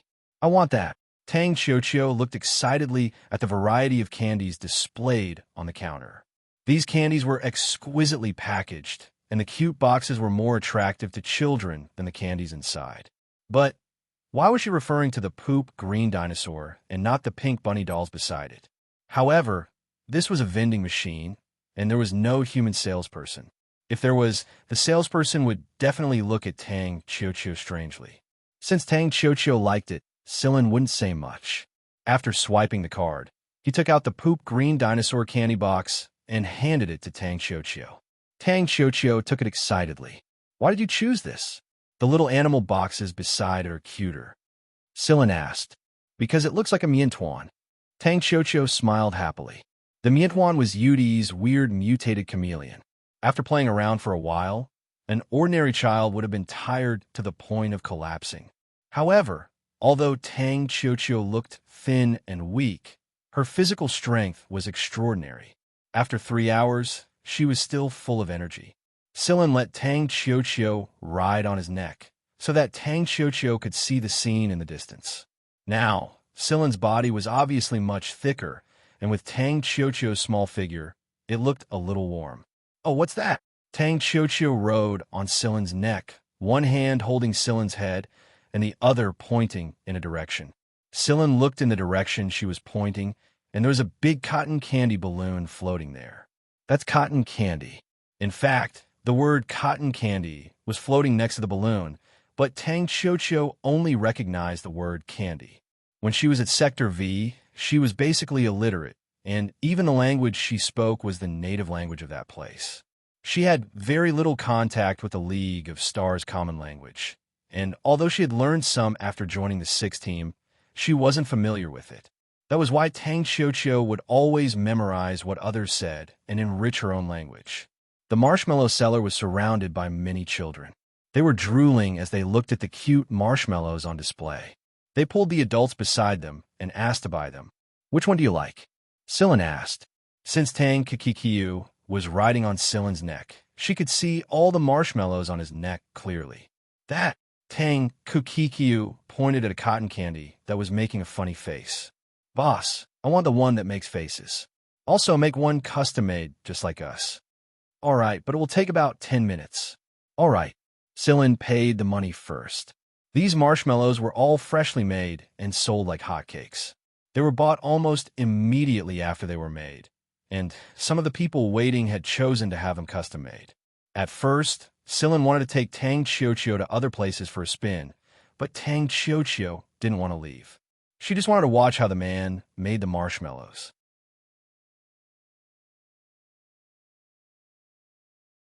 When the surrounding children saw Tang Xiaoqiu riding on Sillin's neck, they pestered the adults beside them to do the same.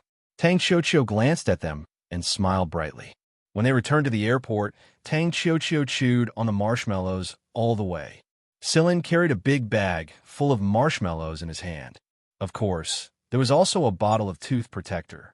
Otherwise, Tang Xiaoqiu's teeth would go bad if she ate the way she did. It didn't take long for Tang Xiaoqiu to fall asleep on the TC-100 to TH-001 flight. She had too much fun today, and she was a child after all. She needed rest. When she fell asleep, there was still a smile on the corner of Tang Xiaoqiu's lips, and she was hugging the dinosaur candy box in her arms. Sillin pressed a button next to the seat, and a panel popped out. Then, Sillin began flipping through the magazines on it. There were a lot of things reported in the electronic magazines recently, and Sillin saw things about him while he was flipping through them. Assassination of the Duance family's heir's son, Seven Lights genius, assassinated. Many of the details in the magazines had been diluted. They did not mention Seven Lights' negative influence, and many of them even absolved Seven Lights of responsibility. This meant that the higher-ups of Seven Lights had done their best. The title alone was enough to shock anyone, but there wasn't much description. There wasn't even an image or a video, and it was heavily diluted. Even Sillin's name did not appear, and only replaced it with the Duance family's heir's son. It looked like Aflon had taken care of it himself. This matter was also linked to another matter regarding the Duance family. Aflon had used iron and blood to deal with the people inside the family, and blamed the assassination on them as well. He used the assassination as an excuse to make people think that Aflon was standing on the side of reason. After they arrived at planet TH-001, they would have to change to another passenger ship if they wanted to meet up with Dias and the others. There were many small passenger ships docked at planet TH-001's main port, and they were all heading to different planets. In Sector T, planets that began with H were all hunting planets. These planets were not habitable planets for humans, and were basically the world of beasts. Hunters liked to come here to hunt, and then transport their prey to be sold to buyers. The beasts on the planets in this region were all very special, and most of them were treasures from head to toe. Their skin, fur, horns, teeth, bones, and so on were all very popular outside. However, in order to ensure that the alien beasts in this region could continue to survive, the League of Stars had made a pact that forbade the use of weapons of mass destruction, radioactive weapons, or the destruction of the environment on these planets. Sometimes, hunters would be fined if they accidentally used some slightly heavier weapons and destroyed a certain mountain or a certain forest. In serious cases, they might even be sent to prison. Diaz's squad's hunting spot was at planet H-036. When Sillin and Tang Xianxia arrived there on the passenger starship, they immediately saw the familiar starship docked at the spaceport. The big dagger symbol on the starship was very eye-catching, and it was also a reminder to those rascals that they would have to think twice before trying anything funny. At this time, the squad starship should only have the staff who stayed behind to guard it, and the core members should have gone hunting on the planet. But coincidentally, a spaceplane flew out of the planet at this time and entered the starship. When Sillin and Tang Xianxia entered the starship, they saw Carrie commanding the people to unload things from the spaceplane. Xianxia, you're back. Carrie walked over. He was going to hug Xianxia, but he gave up in the end when he saw the red and blue alien blood on his body. Seeing Carrie looking at him with a puzzled expression, Sillin smiled and said, "Long time no see. Carrie." Carrie grew even more puzzled. He was sure that he had never seen this person in front of him before. This person looked stupid. Tang Xianxia giggled. It looked like she wasn't the only one who couldn't recognize him. He's Big Brother Sillin. The fact that Tang Xianxia was able to add the word Big Brother behind Sillin's name meant that she had now acknowledged Sillin. Previously, she would just call him Sillin or not. Sillin. Carrie's jaw dropped as he looked around. Then he said in realization, "No wonder the vice captain said you've changed a layer of skin."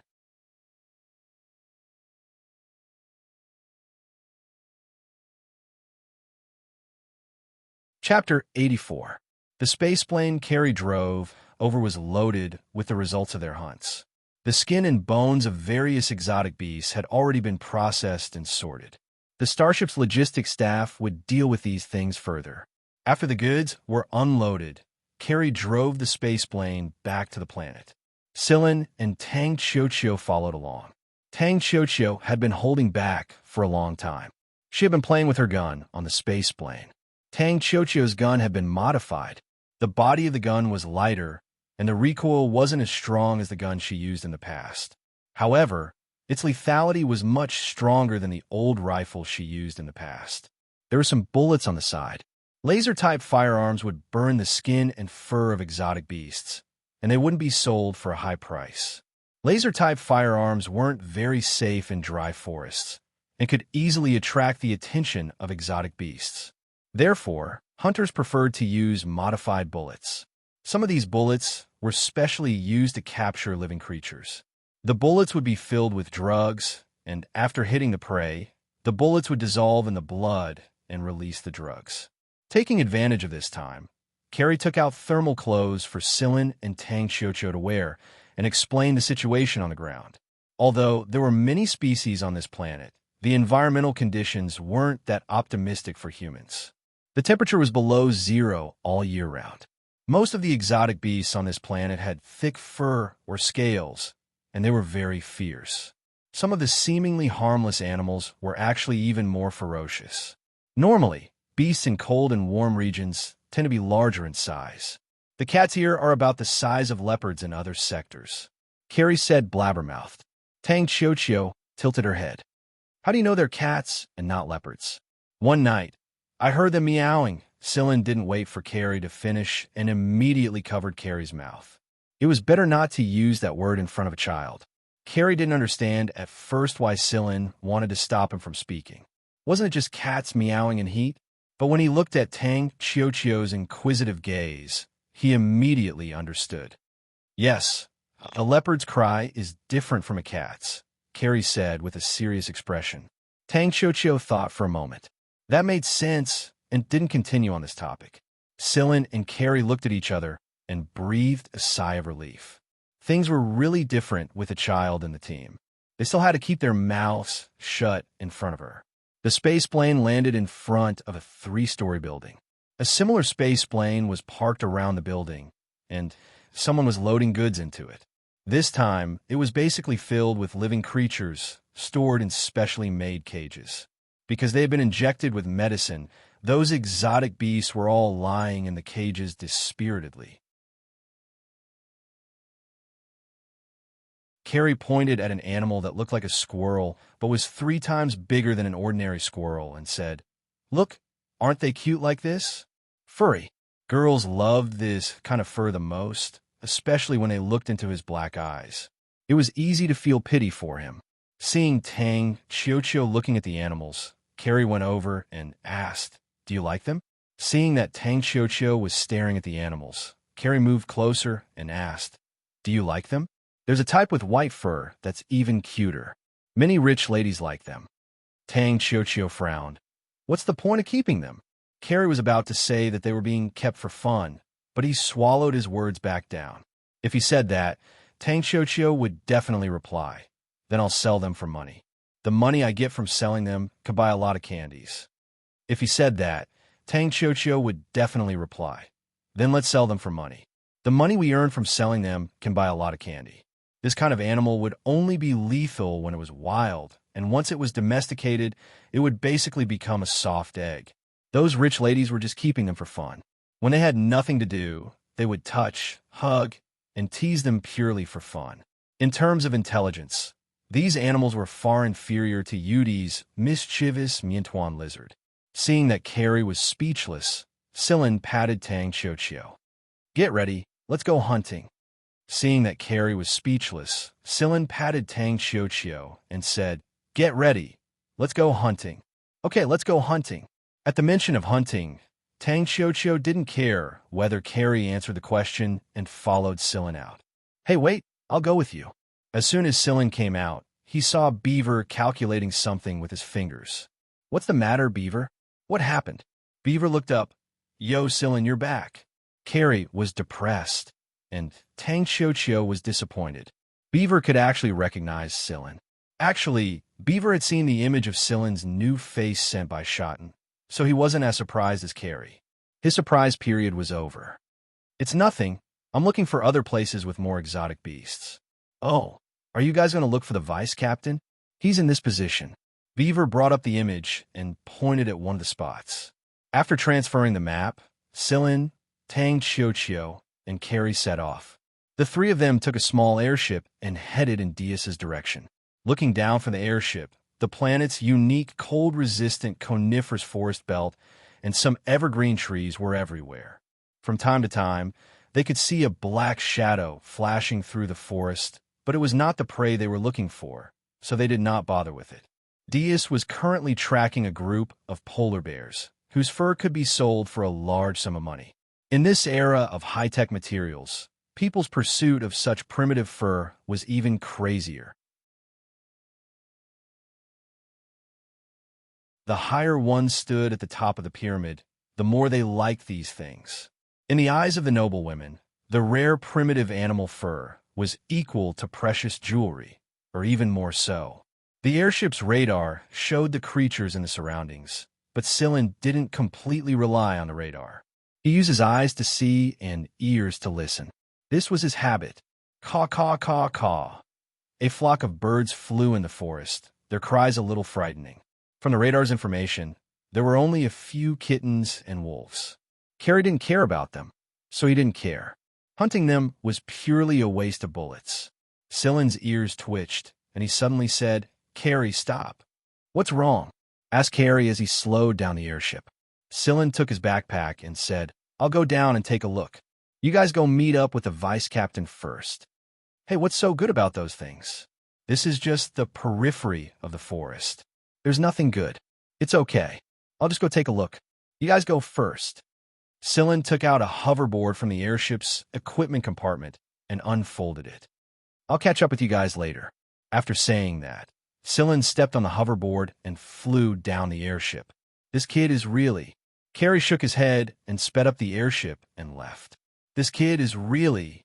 Licking her lollipop, Tang Xiaoqiu asked, "Where's Brother Sillin going? Isn't there no good prey over there?" "Who knows? That guy probably had a seizure," Carrie said without thinking. "What's a seizure?"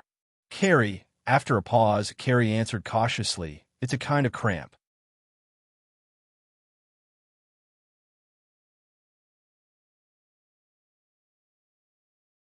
Chapter 85. After Sillin landed on the hoverboard in the forest, he put away the hoverboard and put it back in his backpack. He took out a bottle of medicine and sprayed it on his body, causing his aura to be almost the same as his surroundings. Then he stuffed his backpack into a crack in the rocks. He snuck towards the direction of the surprised flock of birds. If Carrie had done a sound spectrum analysis with an instrument at the time, he would have discovered a strange wave line. There was a sound that was different from the cries of animals mixed in with the cries of the birds and cats. It sounded a little like a machine, but it was also different from a machine. It was exactly because of this that Sillin wanted to investigate. He couldn't shake the feeling that he would discover something. Sillin slowly groped his way forward. The animals here were different from humans. Their hearing was very sensitive, so Sillin had to be even more careful. If he wanted to know the truth, then he must conceal himself. Although he had sprayed himself with the medicine, Sillin had purposely chosen a position against the wind just to be on the safe side. This way, even his aura would not be easily discovered by the animals upwind. The leaves rustled as the wind blew past them, and some needles fell from time to time. It was just a tiny sound, but it was enough to help Sillin conceal the sound of his sneak attack. Gradually, Sillin could hear a few low growls from the other side, and the warning whines of the cats. Further ahead, Sillin saw the situation on the other side. There were 6 wolves, 3 cats, for cats, and a kitten surrounded by 3 big cats. The kitten looked dispirited, its eyes were closed, and its breathing was relatively weak. It was just as Carrie had said. The cats here looked like leopards, and the kitten's size could be considered normal in comparison. The contrast of being surrounded by 3 big cats was too obvious. The cats were big, but the wolves were even bigger. Have you ever seen a wolf the size of a bear? In any case, this was the first time Sillin had seen one. However, he had seen a rat the size of a bear back at 7 Lights, so he was not surprised here. But what puzzled Sillin was why the 6 wolves would hesitate in front of the 3 cats and ignore the kitten. Logically speaking, be it in terms of size or number, the wolves had the absolute advantage. They shouldn't be hesitating like this, as if they wanted to charge but were afraid of something. Something was wrong. Sillin held his breath as he watched the scene. He had a nagging feeling that something was wrong, but he could not find anything out of the ordinary. There was no mechanical activity, no energy fluctuations, only these few animals. One of the wolves growled in a low voice and took a step forward. The fur on the 3 big cats' bodies immediately stood up. Before, it was only the fur on their backs that stood up, but now they felt like their whole bodies were in a state of tension. Their tails were straightened, and because of the fur standing up, they looked a lot bigger. At the same time, the 3 big cats took half a step back, getting closer to the kitten in the circle. The wolf did not continue to move forward. Instead, it anxiously circled the area, its claws scratching at the ground that was frozen hard due to the low temperature like tofu. Perhaps it was because of the wolf's low growl and the sound of its claws scratching the ground, or the 3 big cats whimpering because of nervousness, the kitten surrounding them struggled to open their eyes. The kitten was leaning against a rock that was not much bigger than it was. There were some primitive ferns in the cracks of the rock. When it opened its eyes, the first thing it did was not look at the big cats or the 6 wolves, but at the few small ferns in the cracks of the rock. The kitten opened its mouth, revealing its fine teeth. It was indeed no different from an ordinary cat, unlike the big cats, whose teeth were ferocious. It bit at the leaves that stretched out from the cracks of the rock, clawed its paws, closed its eyes, and dropped its head. It continued its original appearance. As if biting the leaves, it consumed a lot of energy. Sillin narrowed his eyes. Something was wrong. Just now, when the kitten opened its mouth, the 6 wolves showed obvious signs of cowering. The wolf in the front even retreated to stand with its companions, as if that was the only way it could regain some courage and peace of mind. Previously, he thought that the three big cats had surrounded the kitten to protect it, but the truth was that the three big cats were afraid. Since they were so close to the kitten, what the six wolves were really afraid of was not the three big cats, but the sickly kitten lying there, right? Scylla continued to observe for a while, but there was still no progress on the other side. It cannot go on like this. In order to verify the speculation in his heart, Scylla turned his hand, took out a needle, and shot it at one of the wolves. The conflict had to be intensified in order to better resolve this conflict. While they were confronting each other, the wolf that was shot in the butt suddenly jumped up and howled. It wasn't because of pain, but because of fear. The wolf's fur was very thick, and Scylla's needle did not penetrate much of it. However, the highly nervous wolf reflexively jumped a step forward when it felt the pain on its butt. The other wolves behind it seemed to have received the encouragement and jumped forward as well. When the three big cats saw that they had actually rushed forward, they also decided to fight to the death. The situation instantly became chaotic, and because of this, Scylla saw a shocking scene. The kitten that was originally lying on the ground, making people feel that it was exhaling more than it was inhaling, suddenly had its head expand, and it was even bigger than the wolf's body. The originally gray fur contracted and changed, and its skin revealed a metallic luster. At this moment, it did not look like an animal at all, but more like a mechanical body. No, it should be a combination of a mechanical body and an animal, because except for this strange mechanical head, its torso and limbs still maintained the original shape of the kitten. The swollen mechanical cat head opened its mouth and swallowed the nearest wolf in one gulp. Then, the mechanical cat head slowly changed back to its original state, and the metallic luster disappeared. Its fur reappeared, and it returned to its original appearance, lying there half dead and half alive, continuing to be weak. When the kitten transformed, the six wolves wanted to immediately escape from the battle, but the one closest to it didn't have time to escape and suffered a disaster. The other five fled 50 meters away with their tails between their legs, panting heavily. Scylla was speechless. Damn, this guy is King Kong. Although it is not pure, that appearance just now is definitely a mechanical body. Cyborg life form? Scylla had read some articles in electronic journals with high contribution points. Some people mentioned cyborg life forms, but these life forms were very unstable and could only survive for a very short period of time. Many researchers had thought of creating such a cyborg life form, but the results were not as good as expected. Apart from a shortcoming of a naturally formed cyborg life form, the transition between carbon-based life form and mechanical life form was almost perfect. Artificial cyborg life forms could not achieve such perfection, and they were either above or below the balance point. Someone had once speculated on the possible cause of cyborgs' formation in one of Gal's two giant publications, Code, but the explanation was very vague. Perhaps it was because Scylla's reading clearance wasn't high enough, and he wasn't able to access the true research secrets. Researchers described this cyborg life form as a miracle in the universe. The core of this life form was a certain matter that was accidentally formed in the universe. This matter could not be replicated, and when it floated to a planet with life, this matter would capture the genetic information of a certain creature. Then, using this genetic information as a template, it would form a similar life form, which was what they called cyborg life form. The universe was a place that produced all kinds of miracles. Scylla didn't know how it was formed, and he didn't know if the researchers had created a perfect cyborg. But the one in front of him was definitely a cyborg that had transformed into a perfect cyborg. You're tuning in to the Eternal Immortal Ballad YouTube channel. Don't forget to subscribe and join us on this journey to catch the most captivating stories.